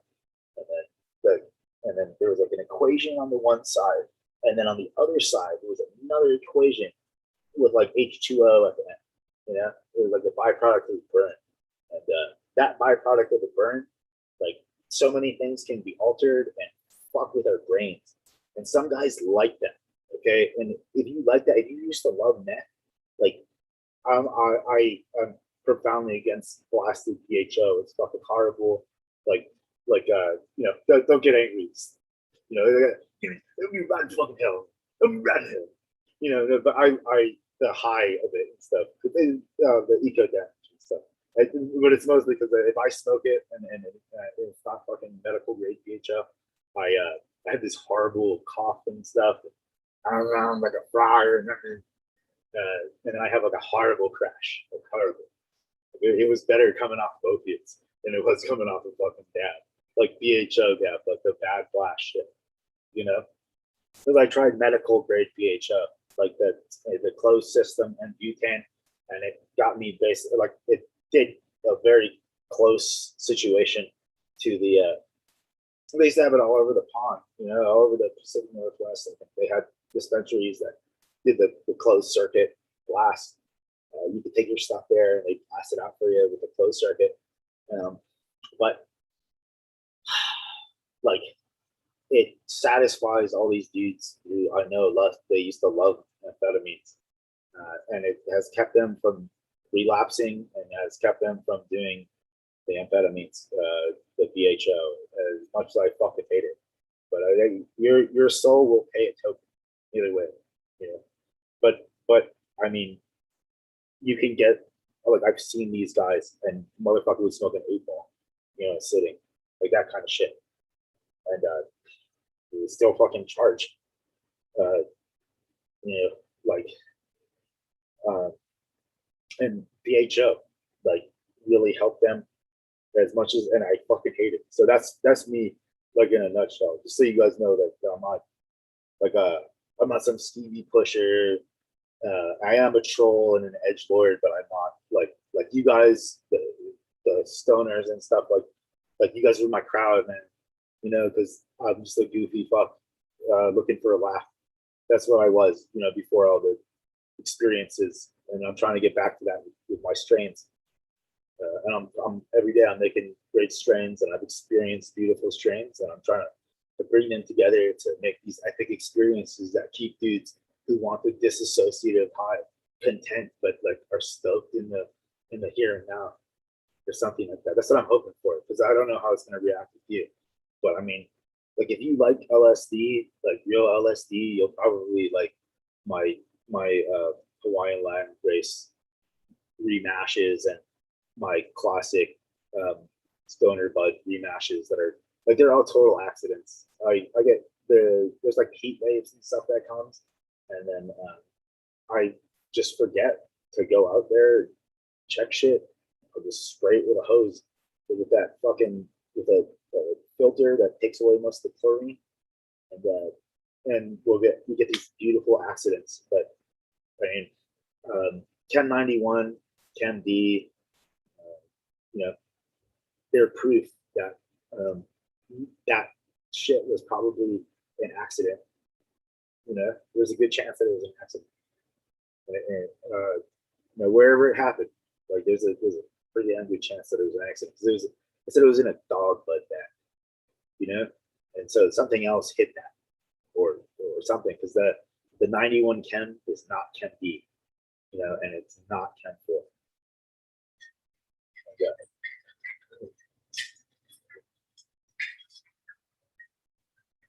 Like I won't be a violent dick to you or something if you abuse me with your fake 91 Chem, but all of your clout and credit to me will be fucking destroyed. You know, because 91 Chem is so amazing. I just got some Humboldt seed, the CSI dude, CSI Humboldt, and a friend of mine went up there and gave him a little bit of my stuff, and I don't know whether he gave me the extra stuff because he was super loving my gift to him, and he was just a low hanging back. If he you know, he saw my Instagram stuff and he's like, oh, this fucking guy takes pictures occasionally. You know, it may take a year to roll out the pictures, but like I'll get some great pictures, and he really knows his shit. So I get a good read. Dude, this Turban Poison looks so amazing, and it's vigorous as fuck. You know, like I popped it regular cycle at the beginning of July after a bug decimated all my shit. And I just had a rainstorm and fucked the remainder. But I mean, you know, life still goes on, and I can still smoke it. I smoked. I molded out a fucking 818 headband, right? And it was grown so well, and everything was so perfect. It was from that dude's the Cali Connect, the 818 headband, and I sprayed it with Mycos and shit. You know, like just doing my stupid grow experiments or whatever. You know, trying to get the best whatever out of that I could, and the bud was so big that the center molded out. I mean, because you know somehow, you know, the center got seeded out. Okay, there was the center was all seeds, and then there was like an inch of no seed bud on the outside. You know, like but it's all lasted. You know, like fucking Stephen Hawking's Kush, and this one called Blue Blood for Medican. The Stephen Hawking's Kush was from Alpha Chronic. I guess they fucking popped the mail or something, like a small midget or something, and it just seeded out the center of all my buds, and then like I guess I cut it at the perfect time, so that it still had half of its life to grow and stack on the smoke, you know. So I got the smoke buds, and I had a whole bunch of seeds out on the center, and they molded out because I took it way late. Yeah. And I sprayed it with the Mycos and the other shit that I do. Just like I don't give a fuck, man. I don't give a fuck. You know, like if I'm gonna have a fucking seed on accident, I want to make sure that shit has like a beyond expression, and I will not need to throw fucking money at my plants, you know, because yeah, in the end, I'm gonna be smoking it, and if I make a pound last a year because my shit is that good, and I'm pretty damn sure that it's not just my energy and stuff, because we all know that the hand that waters adds something. Some dudes just have a special hand for some reason, whatever reason.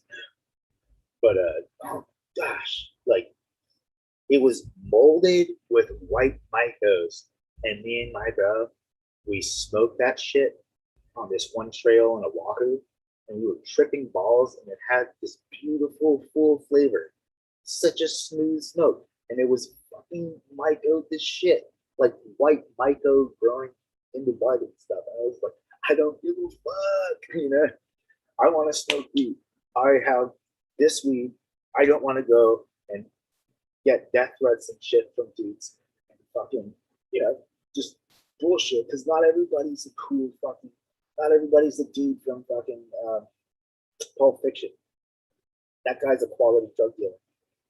You know, those dudes are I mean, I have no idea who anybody knows, but I mean, they're fucking rare to find. And most dudes have these shitty mids that fuck with brains, and they don't give a fuck. They're like talk their shit like no tomorrow, and if you question or whatever, then they'll push that vibe, like they'll cause physical violence, you know. And those are the fuckers that fuck up the game. Those are the fuckers that ruin everything for everybody.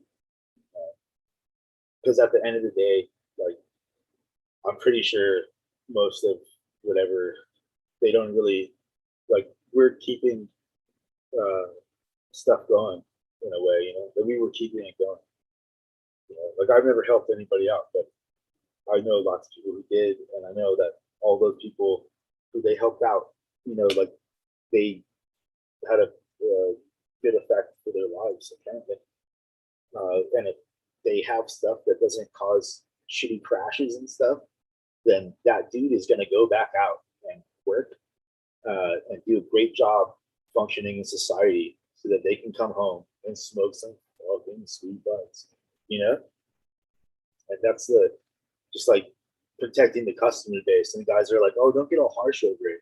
And it's like I, you know, have been like super chill and disassociated at points where like internally, like I wanted to just fucking rage. But I was like, no, like I'm not gonna do that. I think it's just like now I gotta touch the guy and I'm a germaphobe and shit. And then you're like, who knows? Because if they don't submit at a certain point, like you can only go to the most extreme, especially if they're really fucking stacked and they know their shit with MMA or other combat forms of martial arts or something like that. And it's just fucking scary. Like, I don't want to do that shit. And just like, could you just tell me that it's not grown a certain way so that if I have to fucking smoke it, I can mentally prepare? Like some tripper who took too much acid or too much mushrooms, who's sitting there mantraing, I took fucking LSD. I took it. I took some mushrooms. I'll be down later. And then they have their friend write it on a piece of fucking paper. And they're sitting in the shower, just like, I took this and I'll be down later.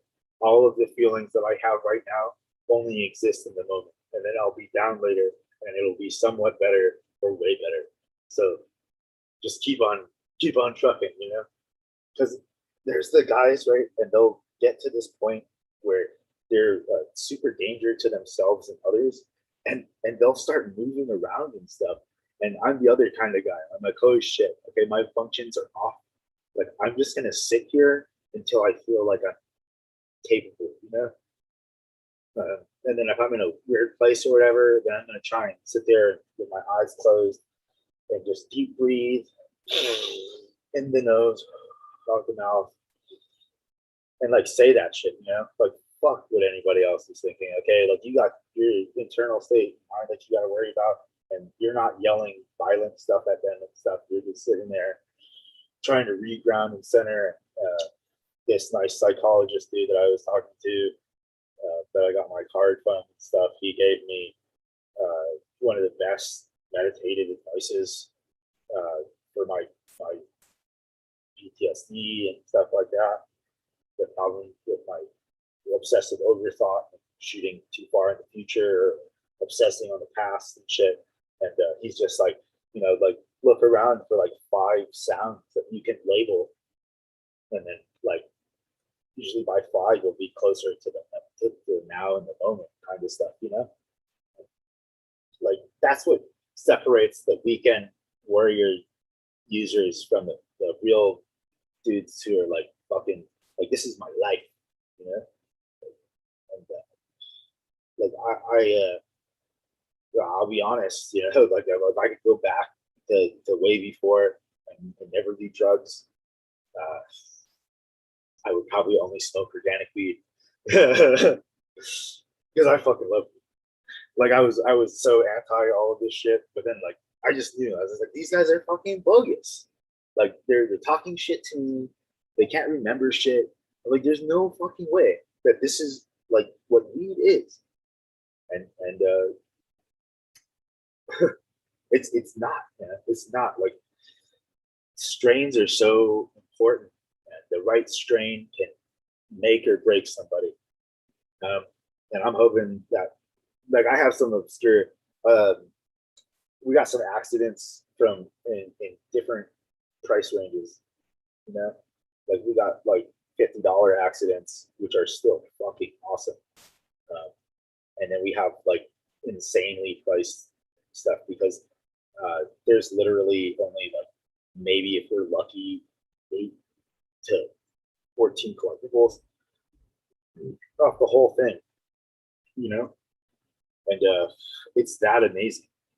And you know, like we're asking for like a exorbitant donation for some of them, you know, like, but so I want to up the game. Okay, like I we're coming to the real legal days soon, and there's a lot of us who are at this deficit because we don't have the same ability to argue like these other people, and the same kind of societal clout or somewhere the fuck it is, and like they can fuck us, you know, like we've kept this shit going. You guys, some of you in chat, you know, are still fucking the same awesome fucking dudes that you always were, but you're fucking old and shit. But I mean, you guys have been carrying the stuff going, and even if you were fucking salty shit, like you kept that shit alive, and I appreciate that. I'm sure other people do,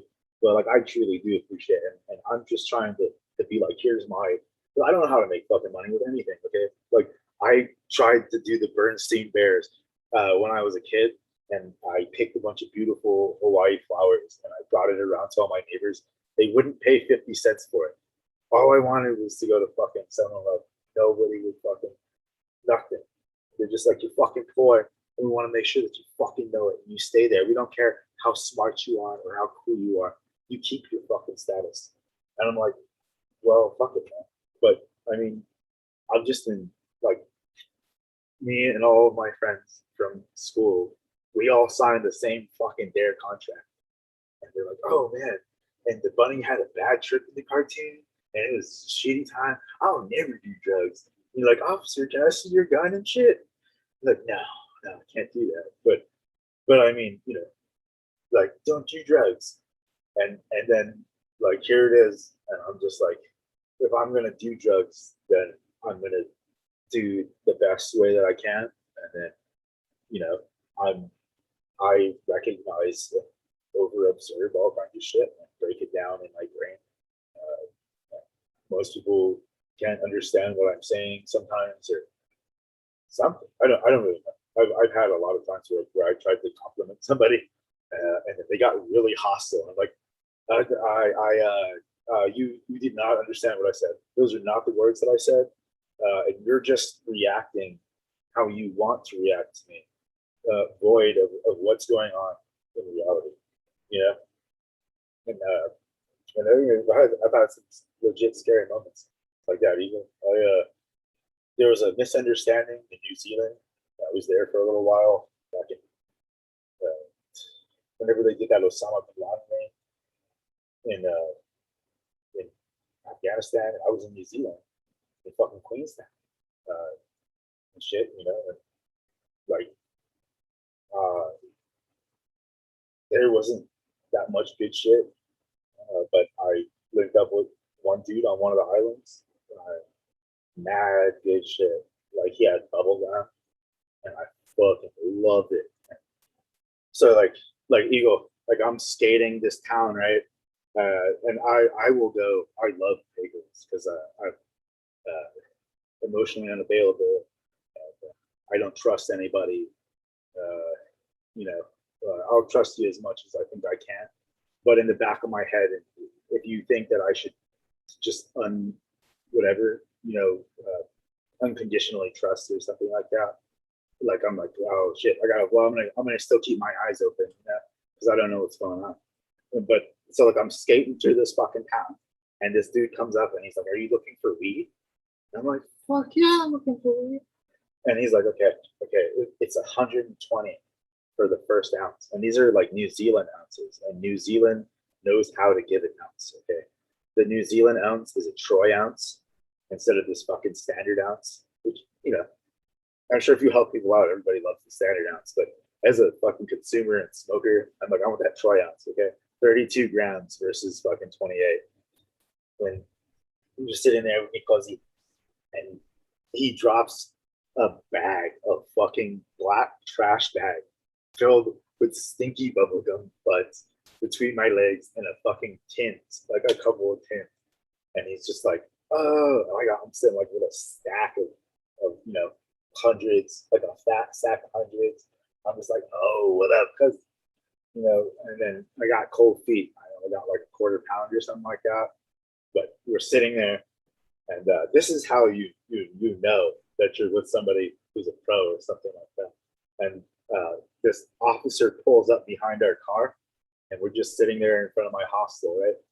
And this uniformed officer with his whalers, those lights on, boom, and we're just sitting there. We both look over at each other for a second. We're like, are you going to fucking like who am I really with right now? You know, like, oh fuck, like am I in a sting or something like that? Like, why would they drop a fucking trash bag of weed between my legs if I'm in a sting?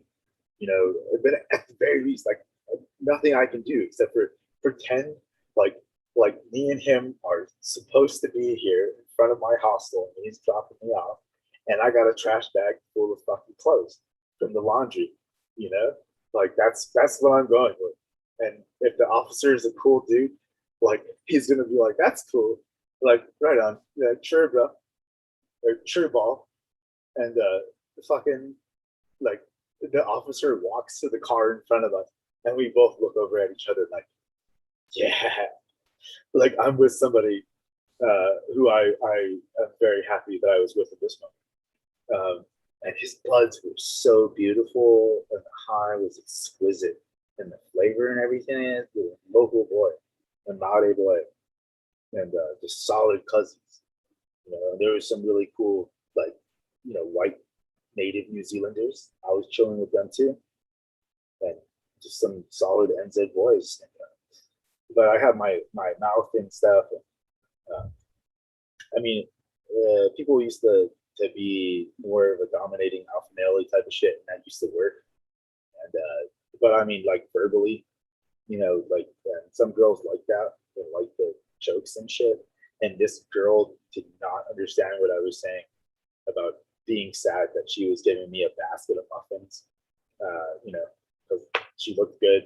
And I just thought, because they, in the Commonwealth, you can proposition anybody. It's legal.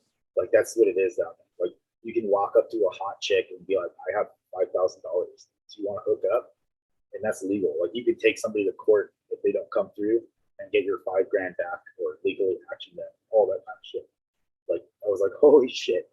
But so her friend didn't understand, and he was like a biker dude, and he takes me to a warehouse, you know, like middle of the industrial zone, like late at night, nobody's there. It's just me and him.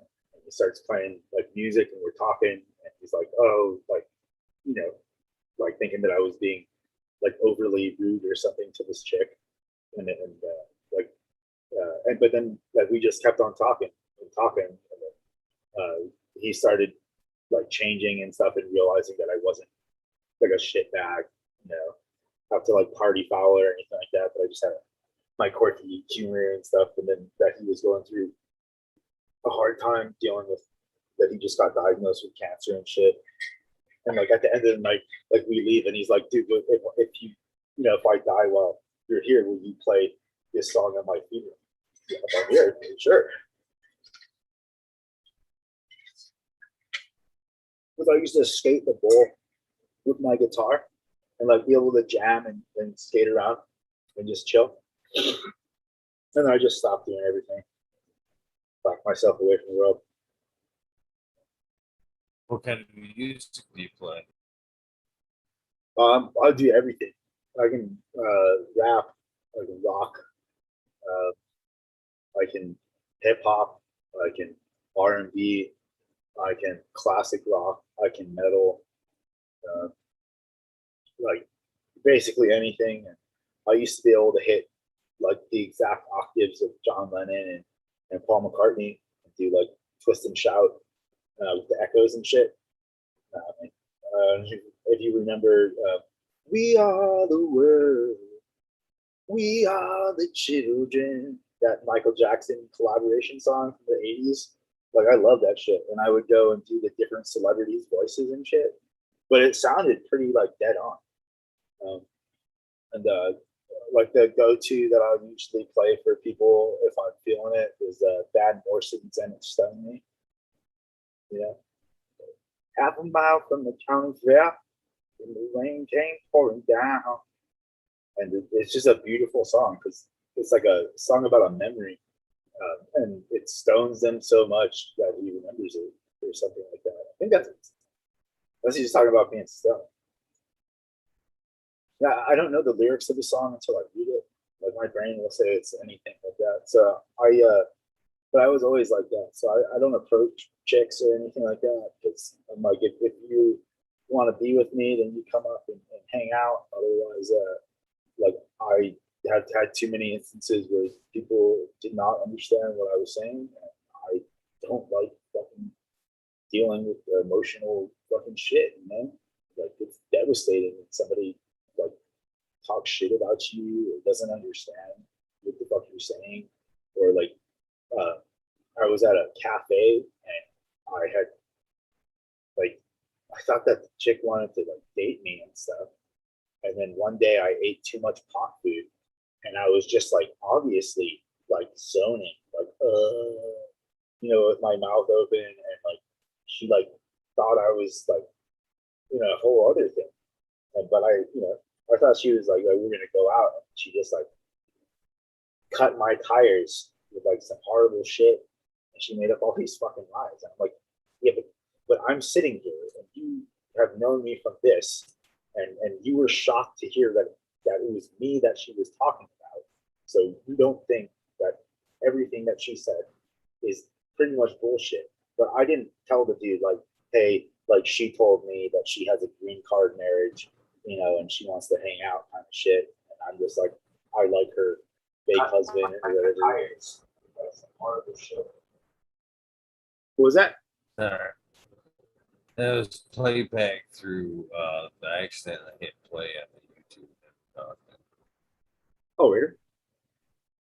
Sorry, bro. Yeah, no, it's good. Like I'll just like ramble on. Like they're all like instances, and these are like the choices that I took, and I didn't do anything, and it was just kind of like this bogus, and I walked away. But some people don't do that, and they react with violence or hostility. And, I don't know. I mean, I guess everything has its moment, but being super chill and stuff has gotten me out of more stuff than not. And that's generally the direction that I go in.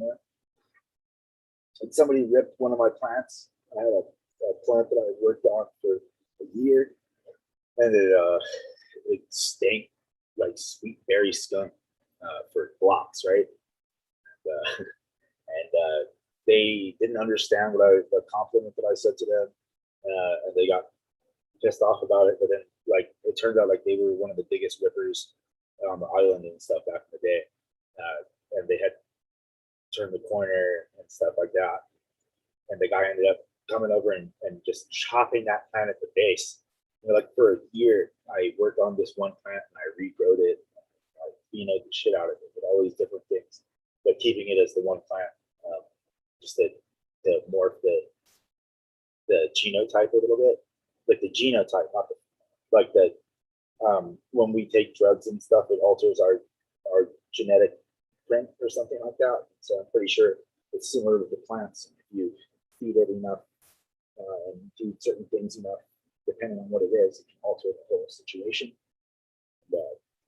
And I'm sitting here as like an interview with a ripper, And I'm sitting there like I know he took it, and I liked the guy. Like, we had good times, and like part of me was like stoked that he took it, you know, because I had it off on the corner, stinking it up, and I had my the rest of my bed buds in another corner, and they just went straight for that stinger, and they took that fucking thing, and and then like I'm talking with the guy, and he like he doesn't know that I know, and I'm like just shooting the shit, and I'm like, dude, it's so hilarious because I accidentally got nails, and that shit got dusted out like a motherfucker, right? So like all the seats are white, and they cut it, and it was just fucking white seats, and I was like, ah. You know, except for like there's probably some viable ones in the center and stuff, but it was hilarious. Like I was laughing, and then we were just talking the whole week. Like I mean, we ended it on a good note, I think, or something like that. Like I wouldn't like super like wanting to do violence or anything like that. Like I really thought that I was gonna get like I was just like, oh man, like please just like take care of it, stuff like that. Hope that you do whatever right because like I was gonna give you the thing anyway, you know. But it would have been like to the full expression. I was gonna give him some of it. I wasn't gonna give him all of it. But I mean, you know, everybody's got their own path in life and life to live. Um, yeah, yeah. I'm gonna talk another book. Get some. I got some 2019 or 2020 Kawhi Electric Rock Phenom that I pressed out like weeks ago, and I'm gonna mix that with this fresh press of Amherst Sour Diesel.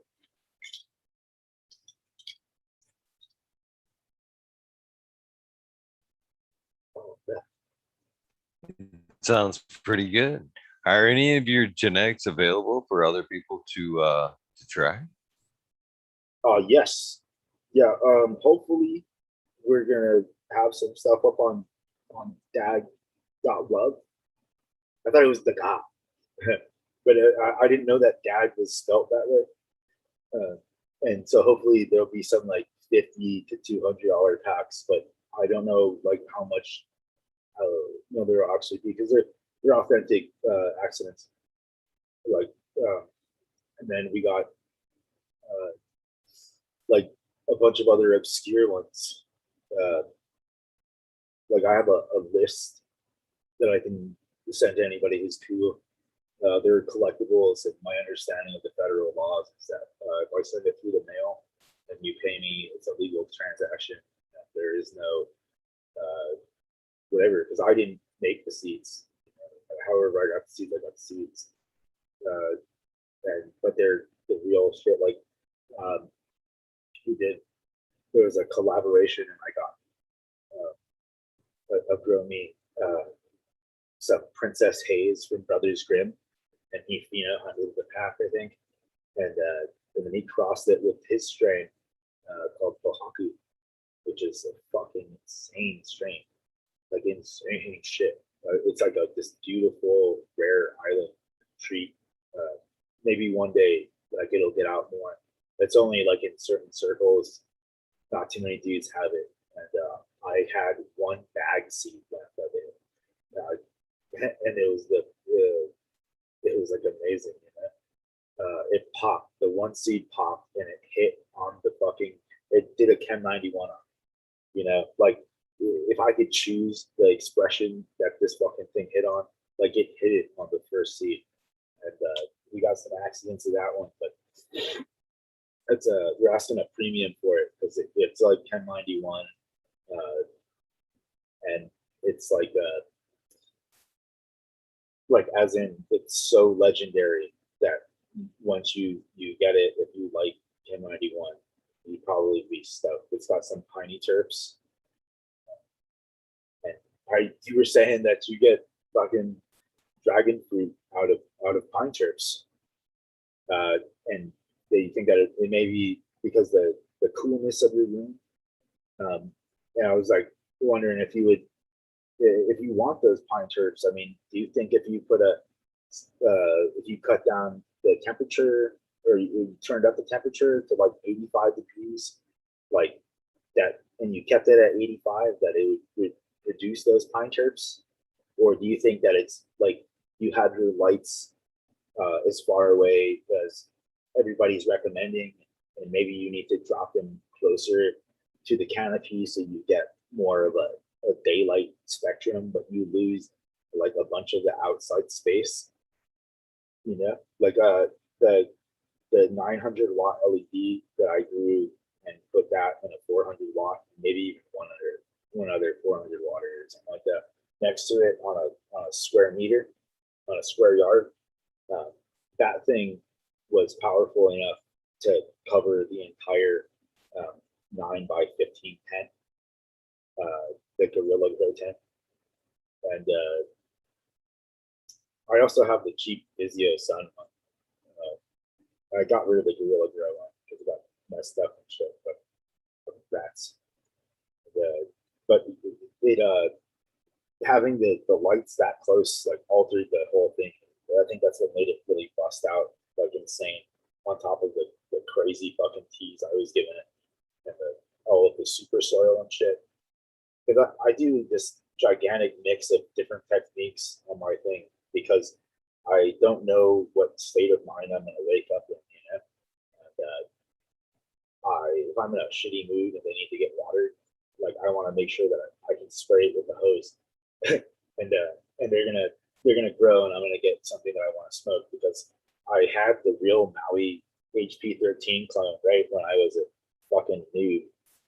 It's a dumb grower grom, and it wasn't too dumb. Like I made these tree pots right out of 1 gallons, but if you were to look at it and try to find it in a tree, the odds are you could not spot it. And my whole thing, like I was on this tangent, like, oh, I'm gonna fucking just grow all these things up in trees. Like, good luck, River. You want to fucking climb a 100-foot tree, you know, and take my pots. And Green Harvest isn't gonna fucking find it because of the way that I had it. Like I had it next to a district attorney's house, and my mom was all like, if I find any of this fucking shit after I told you to get out of here, like it's gone. You know, like don't be angry at me. I'm just gonna kill it. Like I understand that. That's cool. But like I didn't know that HP13 would become what it is. Otherwise, I would have been like I got to move out and I'm taking this phone with me. But like my bro who's like helped to awaken me to the organics, the soft rock, and like his HP13 was like opium fuck LSD 25, you know, with a hint of the 2CI clarity here and now. So it's like I'm enjoying the trip like it's a movie, instead of like I'm susceptible to its emotional, you know, like the emotional reactions my body has to the visuals and shit. And I grew HP13 in these tree pots, right? And I amended the soil with like bone meal and blood meal crap before I went mostly vegan on the grow. And then it does make a difference for a lot of reasons, like on the smoke feel and all that kind of stuff. But you can grow with those things if you know how to do it, and it'll still come out pretty good, and you won't get that bloody mouth. And ain't of a bloody mouth when you're everybody had a friend who grew bloody weed, like blood weed, they put blood on it. I'm sure they can remember that kind of coating, that coating of the blood in the mouth. And so my HP13, it came out and it was like a nice looking bud, and it fucking sucked. It was like an air bud. This dude that I knew from wrestling, he just died. He got hit by a car or something like that. He was racing up the road on his dirt bike. But he was like racing, like fucking hauling ass. And the dude did not see him because the way the hill was, you couldn't see anybody going that fast coming up it. And he just like ran into the back of this dude's truck, like smoking his cousins out and stuff. And I was like, John, like, oh, I'll give his brother, but you know, after his cousins like they gave me like a joint and stuff, and I'm like fucking out of it, shit, you know, like here's the bud for this guy, like I think he needs it after this fucking event here. They're like, oh, what are you doing? What are you doing? Like, and we smoked it, and it fucking sucked. It was not HP13, and it was the cut. It was the exact cut, and it was fucking horrible, you know. But then, like, this other dude's drove it. It was so exquisitely special. Like, it was like the Canna Bible described it, but then like on steroids. You know, I'm just curious about what Jason King can do with that thing. You know, like both of them, because that dude got popped. Somebody rolled over on him because he was keeping. His daughter got pissed off at him because she was stealing his weed. Her and her boyfriend, and he was like, "Oh, don't steal my weed," you know, like showing stuff. They were like, "We're gonna steal your weed," and then he's like, "Don't steal my weed." And then they're like, "Fuck it, like we're just gonna call the cops on him," because he would keep the 10 plants and then he'd have his clone collection, right? And they're not like understanding about dudes keeping a clone collection and having the respect for the 10 plants and flower. And so that's why I was all like, the graft mother for anybody who's got a plant count. And if you learn how to graft a plant, you can graft it onto the cannabis, and like you can graft up like thousands of strains onto one mother plant, and you can fucking grow the shit out of them. And you can do an air layer around, like leave the top 6 inches of the strain on the branch, and then you air layer that shit, and you can get like a 6-foot fucking plant. You know, like if you're a commercial grower and you make a bunch of money, like I would like a donation, because that right there just like goes off the thing. I don't care about whatever. I've asked things for backing and stuff, and everybody's like, "Oh," but I gotta ask, right? There's a saying in Hawaii: "It's no shame," because we're gonna ask. You know, that's how you know, like a real local boy, like any skin color, like they're a real local boy. They'll just ask anything, like the most awkward shit. Like, "Nah, can I have this?" Because you never know what anybody's gonna say. And then as somebody who's like ridiculously impoverished, like you don't have shit, and the only thing you can do is ask the person who has it. Because sometimes you're like, "Fucking, I was gonna get rid of that," you know. Like, here you go. But like that's the power of knowing how to grow a strain. Because if you get the real Maui HP13 clone somehow, which is like basically almost impossible nowadays, except for there's some like half crosses from CSI Humboldt. I have the Dirty Poison half cross. He gave me an extra like 4 packs and some extra freebies, but I gave him like a good gift. You know, it's like my friend got it all the way to him, and yeah, he was super stoked on it. Yeah, but I mean, like, if you try my stuff, like, and you don't see what I'm saying, and that I'm not trying to be like egotistical, I'm just like this is how good it can be if you don't have this, and you can, like, it's possible to grow shit this good. You know,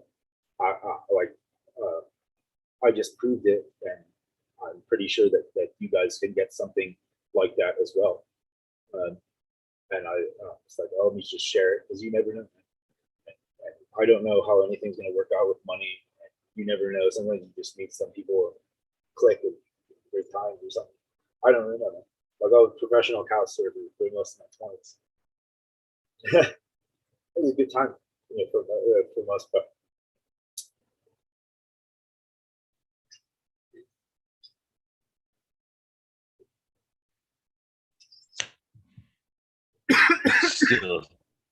Still smoking the same stuff over there. Yeah, that was like the first hit. This is fresh pressed, and her sour diesel.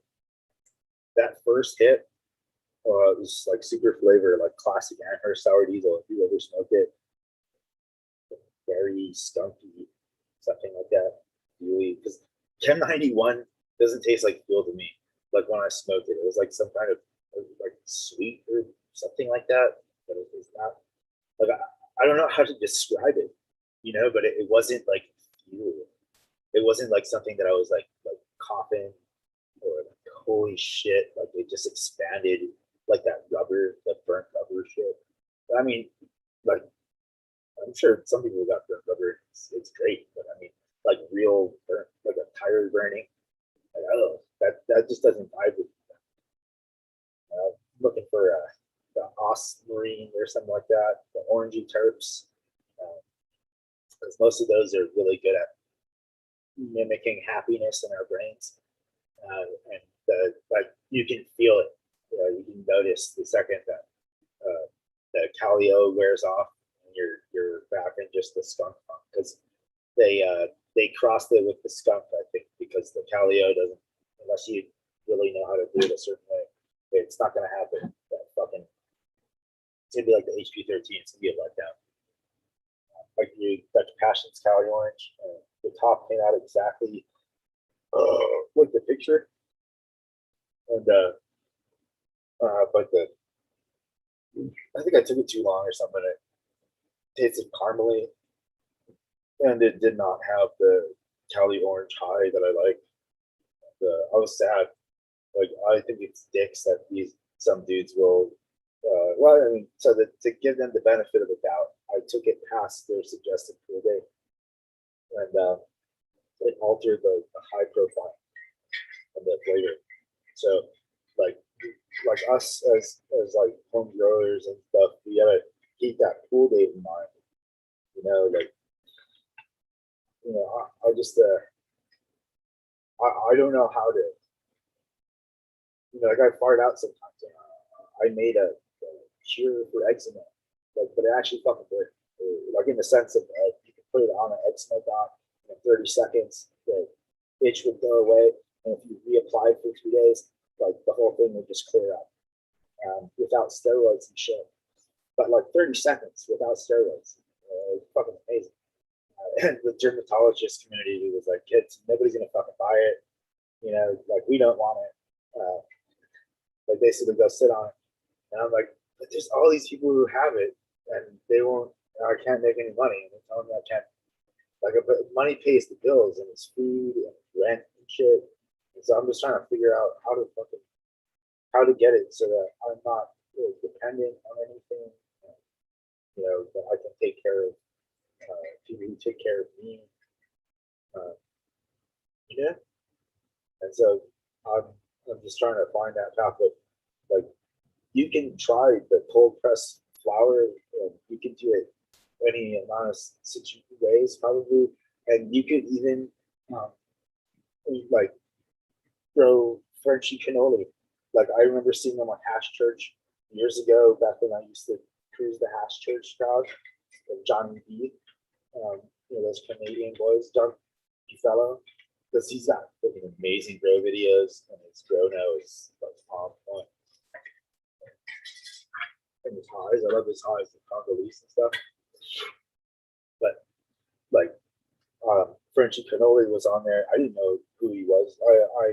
I've met celebrities and recognized who they were, but I had no idea who they were. Because I can't remember most people's names and shit. Sometimes even if I've known you for a long time. And I was like that before I ever smoked weed. So it's not like an insult. I can't remember your name. It's just like my brain is just whatever the fuck it is. But I can remember like hanging out and stuff, And so like in the first days when I was doing this cold press flour hash stuff, like his name kept on popping up on my Instagram feed, right? And I'm like, I kept on telling myself like I'll put it off tomorrow. Tomorrow I'll email, I'll send him a message and stuff, and ask him to check it out and try it, because I did that with like everybody that I could on Instagram. I think, like especially like all the big pro names and things like that. There's most like there are people who didn't try it.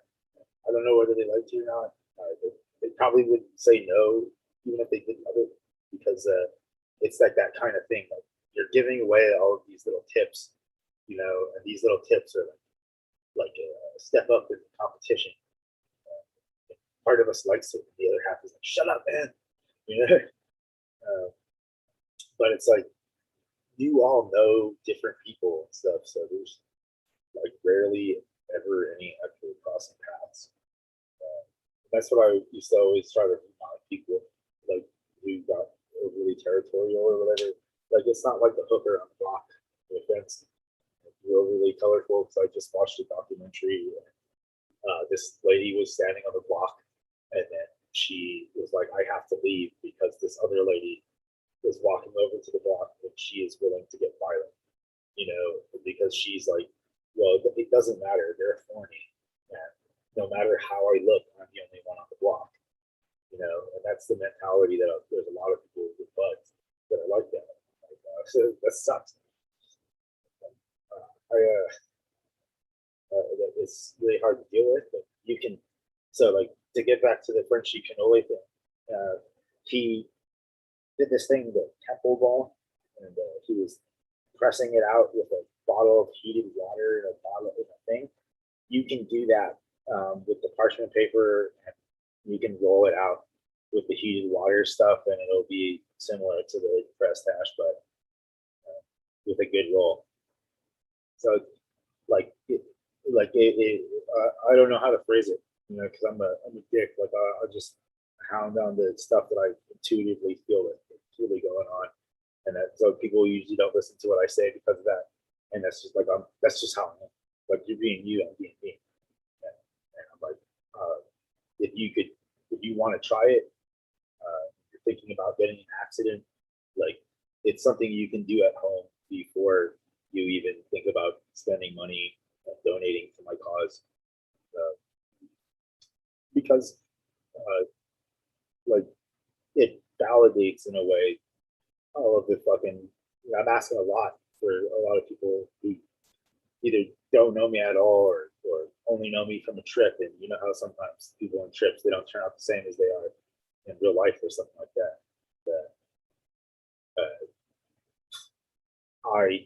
I'm sure there's other people who have done similar stuff where you can test something to kind of validate their shit. But I'm not trying to push or anybody. And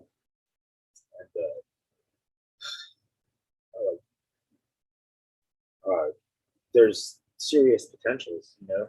I love the PP. And not only like I'm not just trying to like I'm not like I'm justifying my accidents. Like don't get my accidents. I mean, I'm just like saying in the realms of my understanding of feeding and growing and all of my intuitive shit, like usually the PP I think is where a lot of guys get their winner cut because like for me, I will take two strains and I'll mix them in a salad, right? And I'm like, ooh, like maybe these two strains could go together. Like I've been trying to get my friend to cross his 9-pound hammer with Time Wreck and call the Bud Life. The fucking 9-pound hammer and a Time Wreck. It's called Life. It's just called Life. And like maybe one day he'll do it, but the two of those together are fucking. It's life. It's a great life high. And so like I'm like, oh okay, well let me mix these two things together, and then like we'll see what comes out. Because unless I'm doing the fem thing, I don't really have as much control over the geno expressions. The only thing I can really do is look at the plant. I can look at the physical characteristics, and then I look at the physical characteristics of the winning cuts. And some people do release the pictures of the real cuts, and then others don't. And they do it, you know, like misinformation. Like I'm not trying to blow up your guys' stuff or anything like that. And I'm just trying to get better weeding, you know, like everybody else. And like so like it won't come out the same, you know. Like I can mix the 9-pound and the Time Wreck, but unless I have the it cut of the two, my seeds are gonna have a different genetic expression, and it just takes like one little bit off, and it's not the same trip. And that's the whole chemical scene, like 2CI and shit, and all the fake the LSD pip and crap. It's like one molecule off. That one molecule off makes a big fucking difference. So it's like one terp off. So like in the Blonde Keeper of the Trees, I posted a terp profile for Jordan of the Isles Dutch Tree, And I'm like, okay, look at this ratio of terps, and look at the terps that are there, and the ratio, and be like, okay, like I have the money for a mass spectrometer. I don't have the money. I want one. That'd be sick. And I can look and see what the terps are, and these are the things that I'm going for.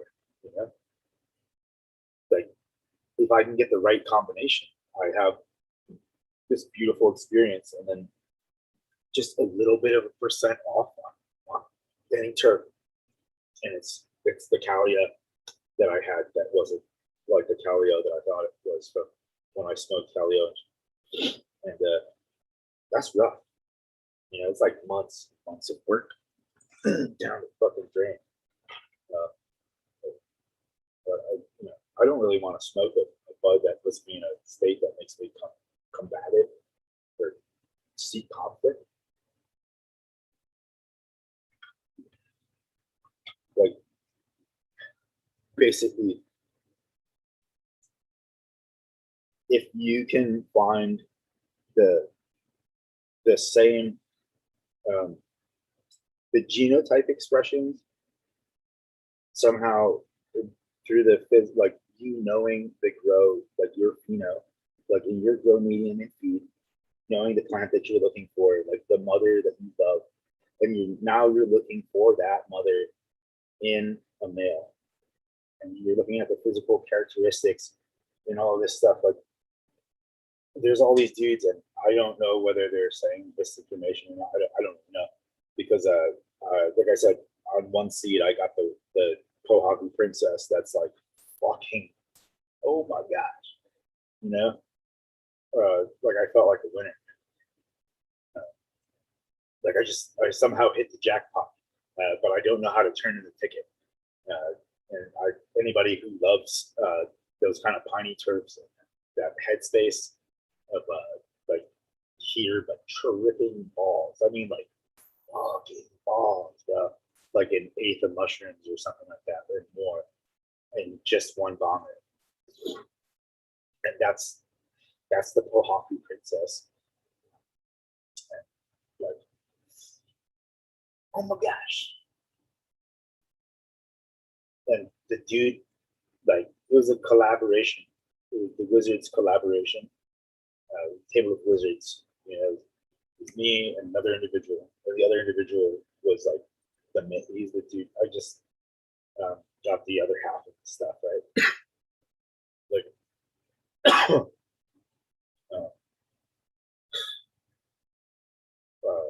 fucking amazing shit.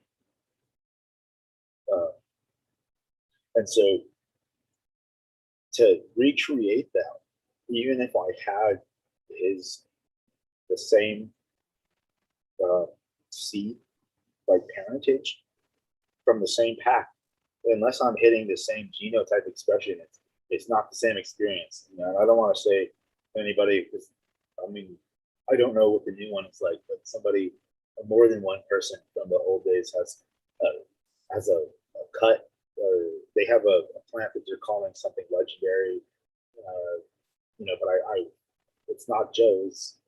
And they said that, they're honest about it, and then it's not the original 99, but the male comes from the pack that the original came from, and so it's just a little bit off. So there's a chance that maybe it could be hunted for if you know the original effect of the plant. And the thing is, it's hard because you got to find somebody like my ass, and you know, I don't know how many. There's probably other dudes like me, and you might be like, and to be able to tell that, like, this is 91 Chem. If I smoke it from anybody, it's 91 Chem. It's 91 Chem. You know, this is Jordan of Island's champion cut. That's tree. You know, this is the real Derby Poison, the champion cut. Like all of these, like New York Sour Diesel and shit. You know, like they're established. That I got to smoke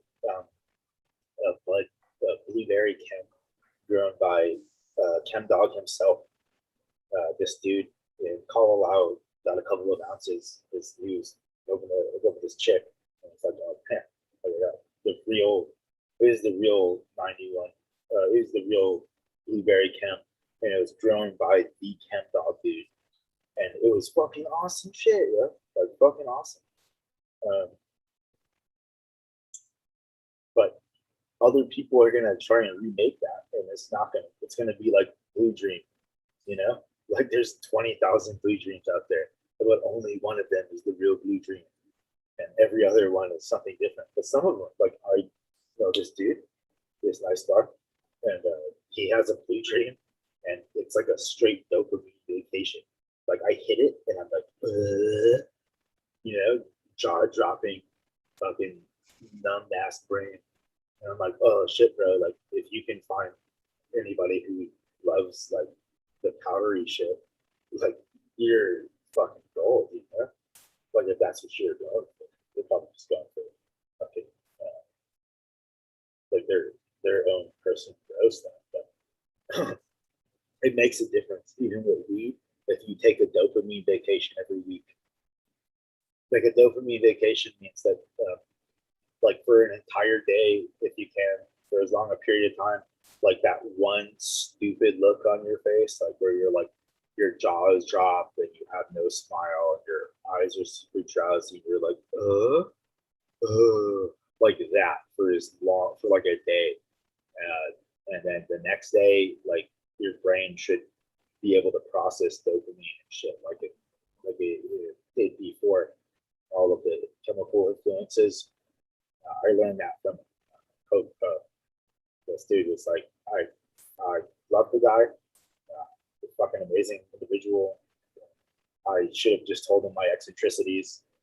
He borrowed $20 from me, and he told me he was going to give it back to me when we got home, and he didn't, and he kept on like ghosting me.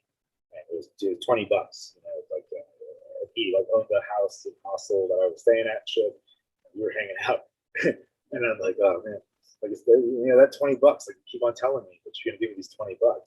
Like $20 is a lot, you know. Like in my world, $20 is a lot. That's a lot of food that I could be eating. I mean, he ended up giving me like some extra nights at his hostel, but it wasn't the original agreement, you know, that he was going to give me the $20 when we got home.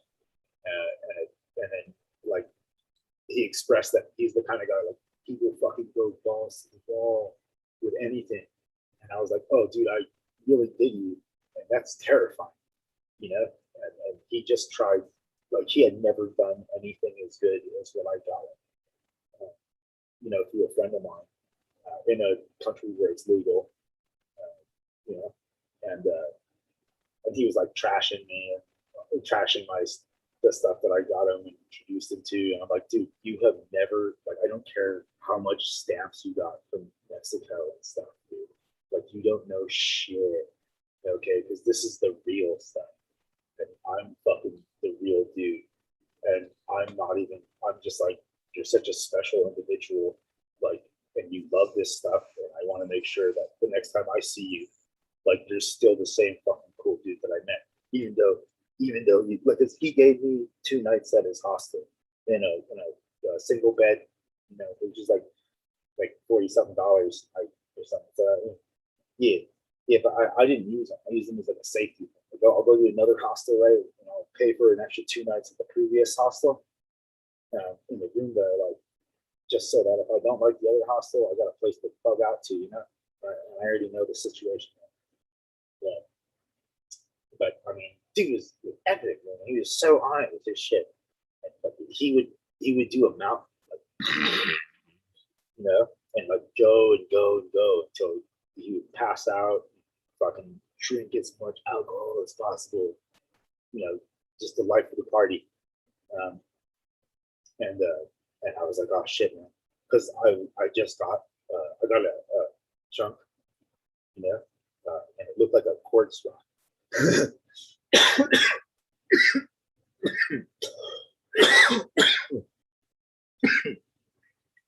and and he's like, oh, like it doesn't feel the same, you know, this kind of shit. I'm like, that's how it's supposed to feel. Like all of the other stuff that you think and you're associating with it is the cuts, you know, that's fucking with your shit. I'm like, this is the real stuff. You see the difference? And then like I'm sure he continued going back to that guy because it was just fire. for what it was. Because I'm a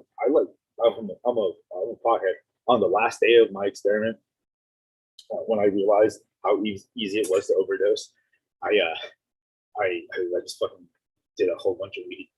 I had somehow, let me tell you this big story. I had a intuitive thing that the summer was going to be hot really long ago, right? I was like, oh fuck, like I gotta get out of here because when I get hot, I get aggravated. So I got blackout PTSD, but it's a totally different dude that somebody's talking with. If the blackout happens, and I don't know who that guy is, and I've never met them, and they only come out when somebody wants to legitimately do serious harm to me. I have no idea because I just black out and I'm gone, but like a real phenomenon gone. Because I did it on my mom, my sister. Like they triggered me somehow. I just sat there and they had told me the whole event afterwards, and I was like, oh shit. Now I'm not going to go out and hang out with anybody, because I mean, I have no idea. But I mean, oof. Also, so I brought somebody brought a bunch of stuff to another place, right? And it was like a bunch of stuff, right? And this thing, like jokes were cracked and stuff. It was awesome because I had my bong with me, and so this individual person was all like, "Oh shit!" Like, I'm gonna just make sure I got everything because you never know what you're gonna get anywhere else. And I bought a lot. I mean, like if it was street value, it would be like hundreds of thousands of dollars. Yeah, but nobody would buy anything because for whatever reason. So I just brought it or somebody brought it to use for themselves, so that they wouldn't get ripped off by a bunch of Caribbean dudes again. And on the last day, I'm like, holy shit! Like I almost just overdosed and died on this crap, and like it wasn't even like a really awesome, pleasurable experience. I'm like grunty and snorty like a pit bull who's raging about like fuck this shit, and I fucking open up one of my bottles, and it was like a 4 ounce or 4 or 8 ounce, somewhere between it, of like fucking. It was vape juice, of course. It was just vape juice, you got. And so like I'm like I go and I make it through 2 places, like 2 of the biggest places that are very, very rugged on this shit. And then I go into the #1 exporter of like some of the most pure shit that you can get. And they're super on it with all of their drug laws and all the key and crap, right? And I'm going through customs. And I'm like, oh shit. Yeah, I don't have any. Like I don't have anything but my bong. And I came with my bong because the previous dude that I had met had given me some beautiful buds, and the odds that he could get a piece like this, and I knew he could keep the bong. Like whatever happened between him and that guy, like if he wasn't like on me, and that dude made a legitimate threat towards him and stuff like that, and they knew each other or something, so their shit was whatever. But I brought this thing, so I'm like, shit, dude, like you're never gonna get something like this. It was a beautiful roar, the one with the thin, the small. It was called a snapper, a 4.0 snapper, and I bought that, and I'm going through customs, and like this dude that was with me, he had 1 bag that had hundreds of thousands of this fake juice, and in the other bag was my bong and a couple of cartridges, and the drug dog, like a really nice German Shepherd, sat right on my bag with the bong, and I'm just like, like the exact opposite of coming, being and becoming. And so I'm like, oh shit, but the other dude's jig isn't blown yet, right? And the officer opens up the bag, and it's got like elephants all over it, like Ganesha, and then, and fucking like there's a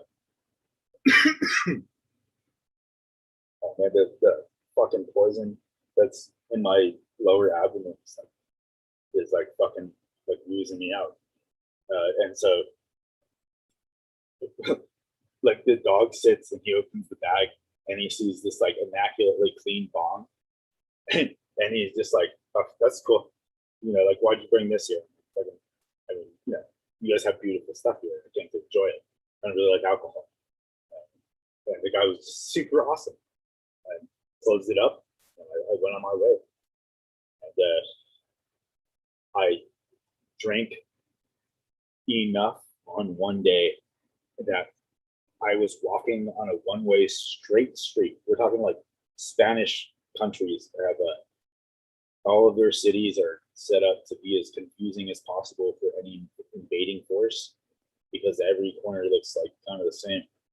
There are all these like straight fucking streets. And so I'm walking on this street that's a mile, and I had just drinking like a half a bottle of this concentrate. And I'm walking like it was this beautiful accidental concoction.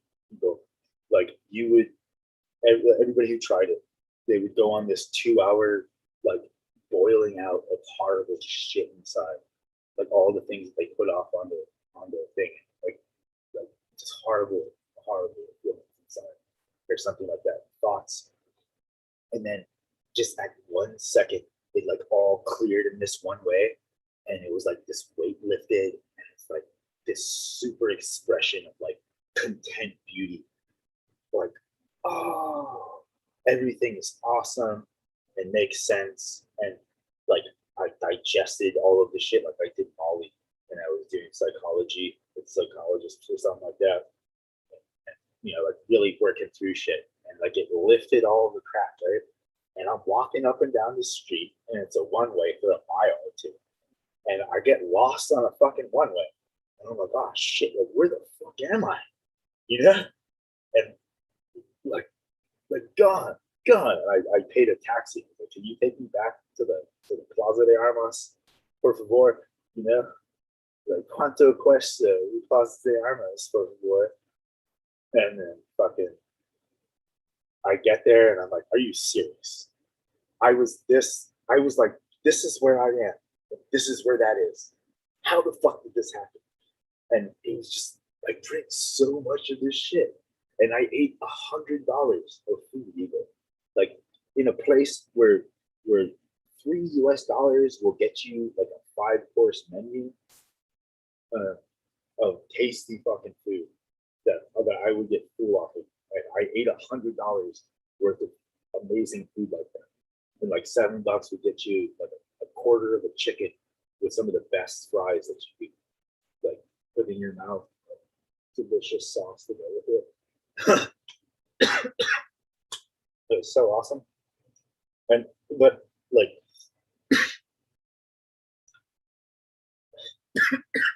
I was like, fuck the white drugs, like I'm fucking over it. I threw out everything that I had. So I didn't even do all of the stuff. I saved the best stuff, and I ended up just throwing the garbage.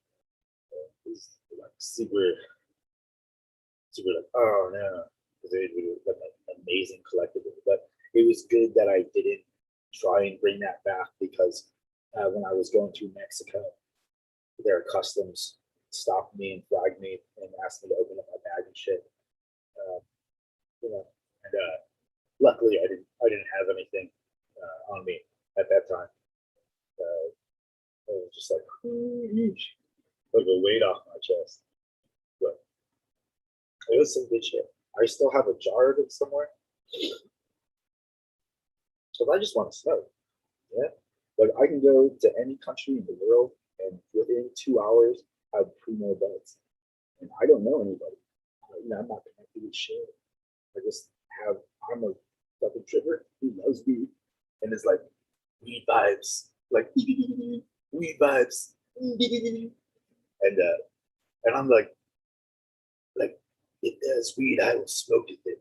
And fucking, I went to New Zealand, and like in an hour of wanting buds and looking for it, I got some primo buds from a cousin, this one bowl. And then they told me about this place called the Dactory. And I had done research and heard about it. And it was like the shit, They had train cars and cabooses inside of a fucking building. All these different smoking apparatuses, like different couches. I went there with a friend. I lost the guy there because the place was so big. But they had pretty good weed and it was interesting. But I was so pissed at the price. They wanted $20 a gram. I was like, are you fucking serious? I came all this way. You guys won't give me a free joke, and there's no $20 a gram. Like I want like $100 for 5 grams, and then fucking a week and a half later, a fucking bowl drops a trash bag of primo buds between my legs. I was so bummed because that was another ounce that I could have got of even better buds. But I got to taste 5 different like MZ strains grown semi-legally.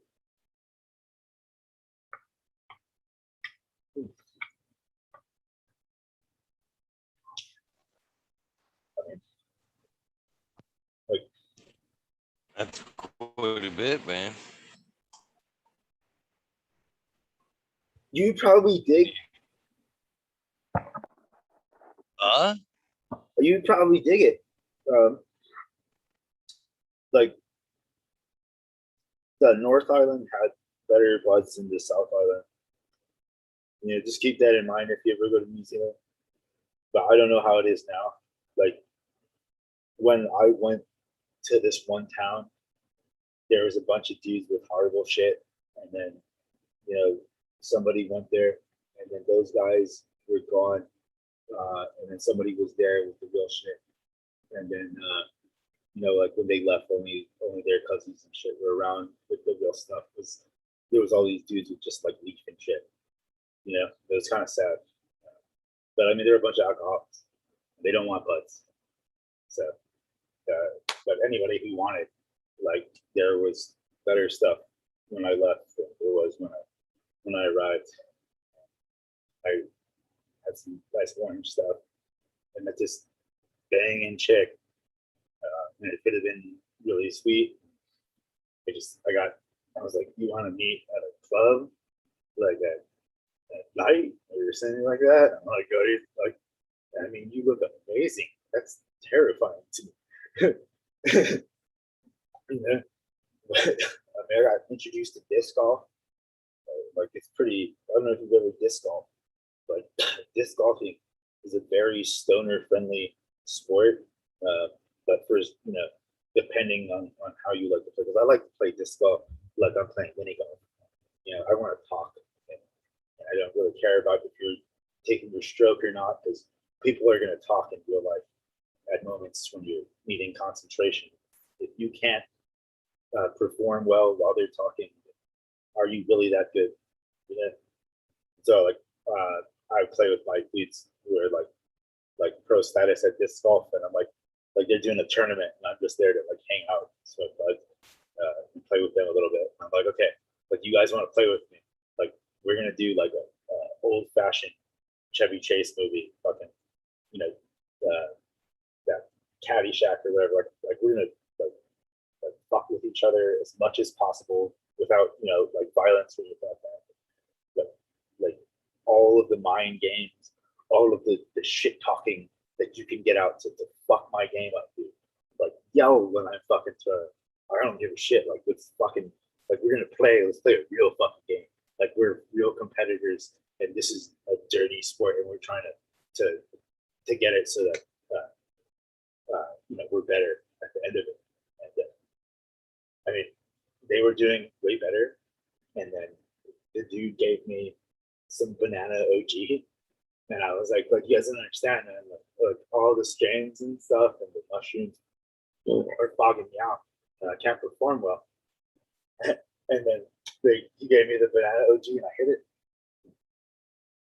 and everybody like like boat or whatever. They ruined the best hole on the course, and I threw that disc so well, like better than all the times before. And then I was just fucking on that dick, and I was just like laughing my ass off because they were throwing like pros like the whole time, right? And then like they were just thinking about just some ground or whatever.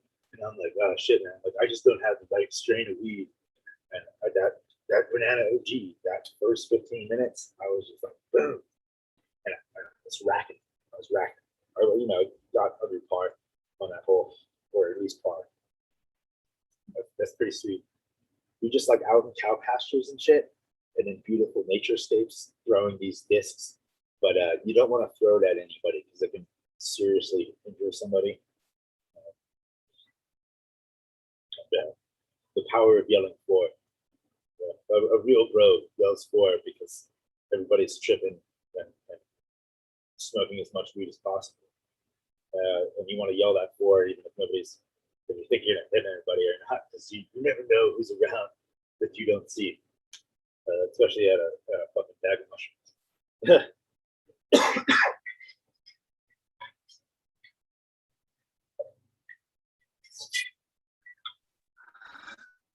Well, Mr. Canna, man, I can't believe I'm doing this. I didn't think I was gonna do this tonight for one reason or other. I don't know why, but man, we made it all the way through.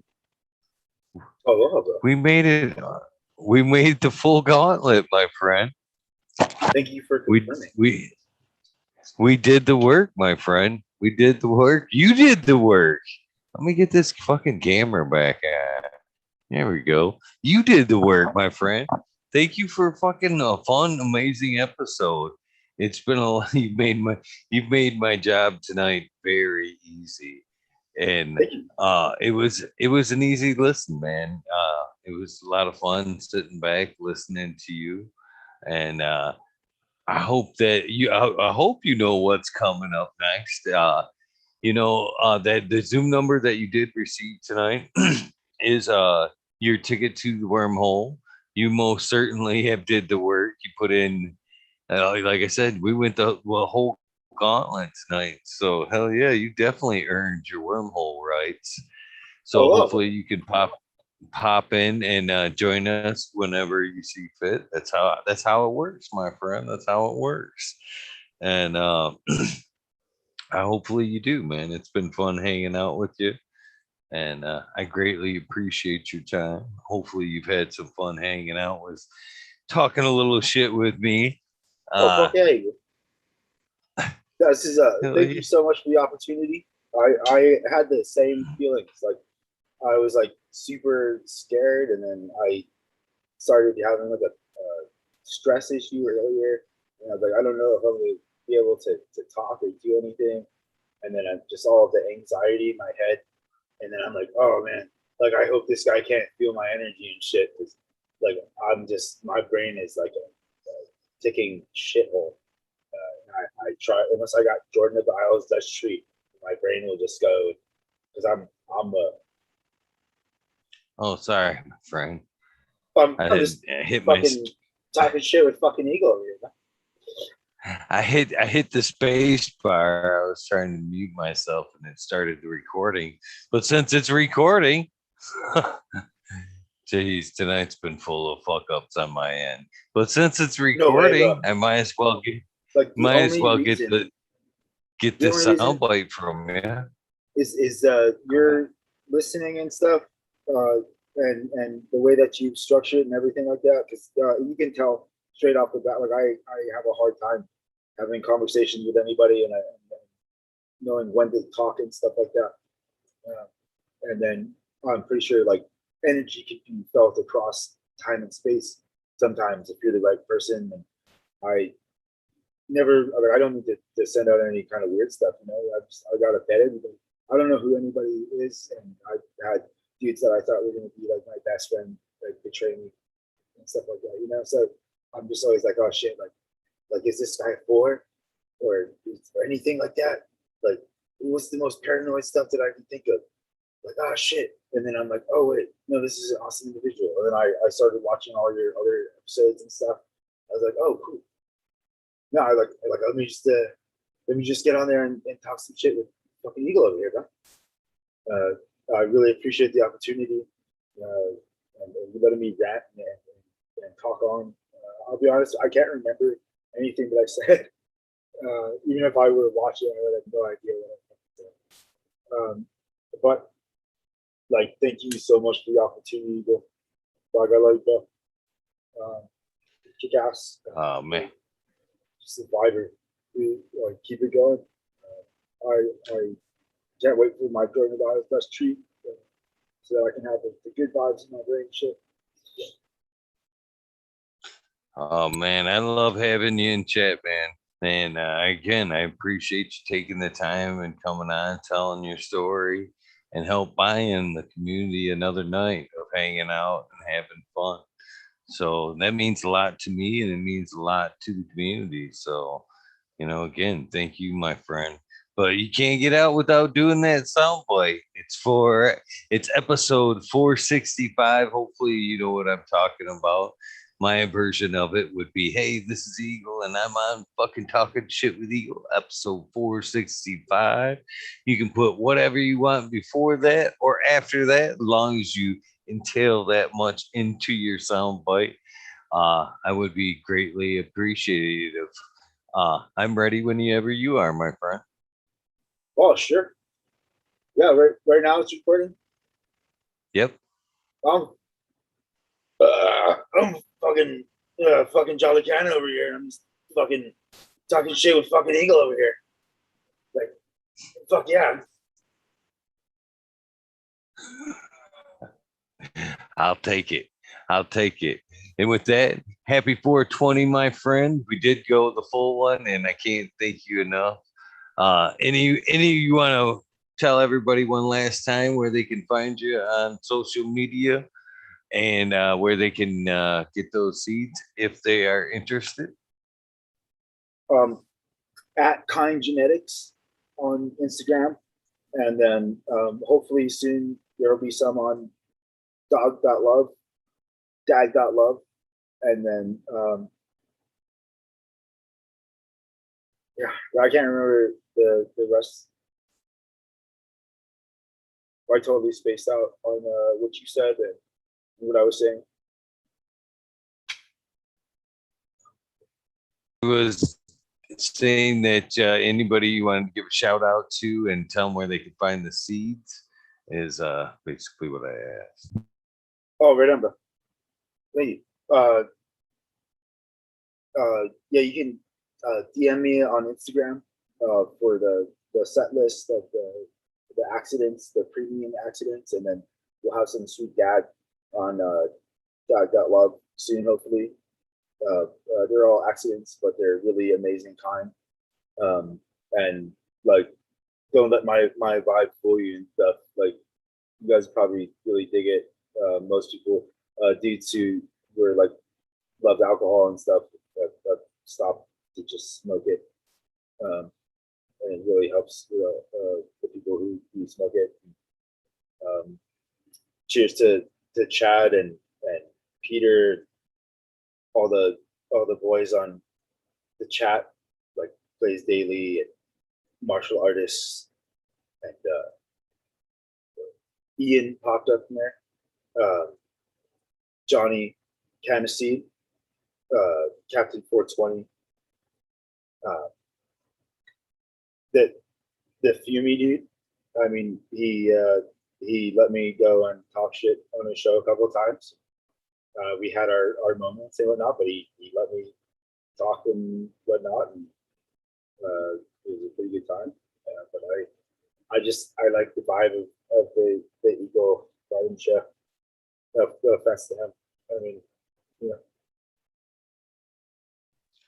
Well, I appreciate those kind words. I appreciate those kind words, my friend.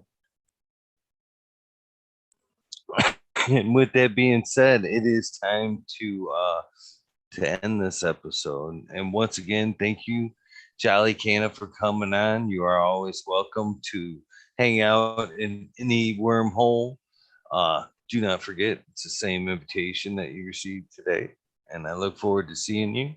For the rest of you guys that are still tuning in, the whole 57 of you currently watching, thank you so much for hanging out tonight. It's been a lot of fun hanging out with you. And come hang out tonight, 11:30. I have to double check on the guests. I forget who is here tonight. But have a great day. It's Friday, kick off the weekend proper. And you guys know the deal. Random acts of kindness do save lives. Don't be afraid to do something nice for somebody. And have a great day. We are out of here. Thank you again, Jolly Can.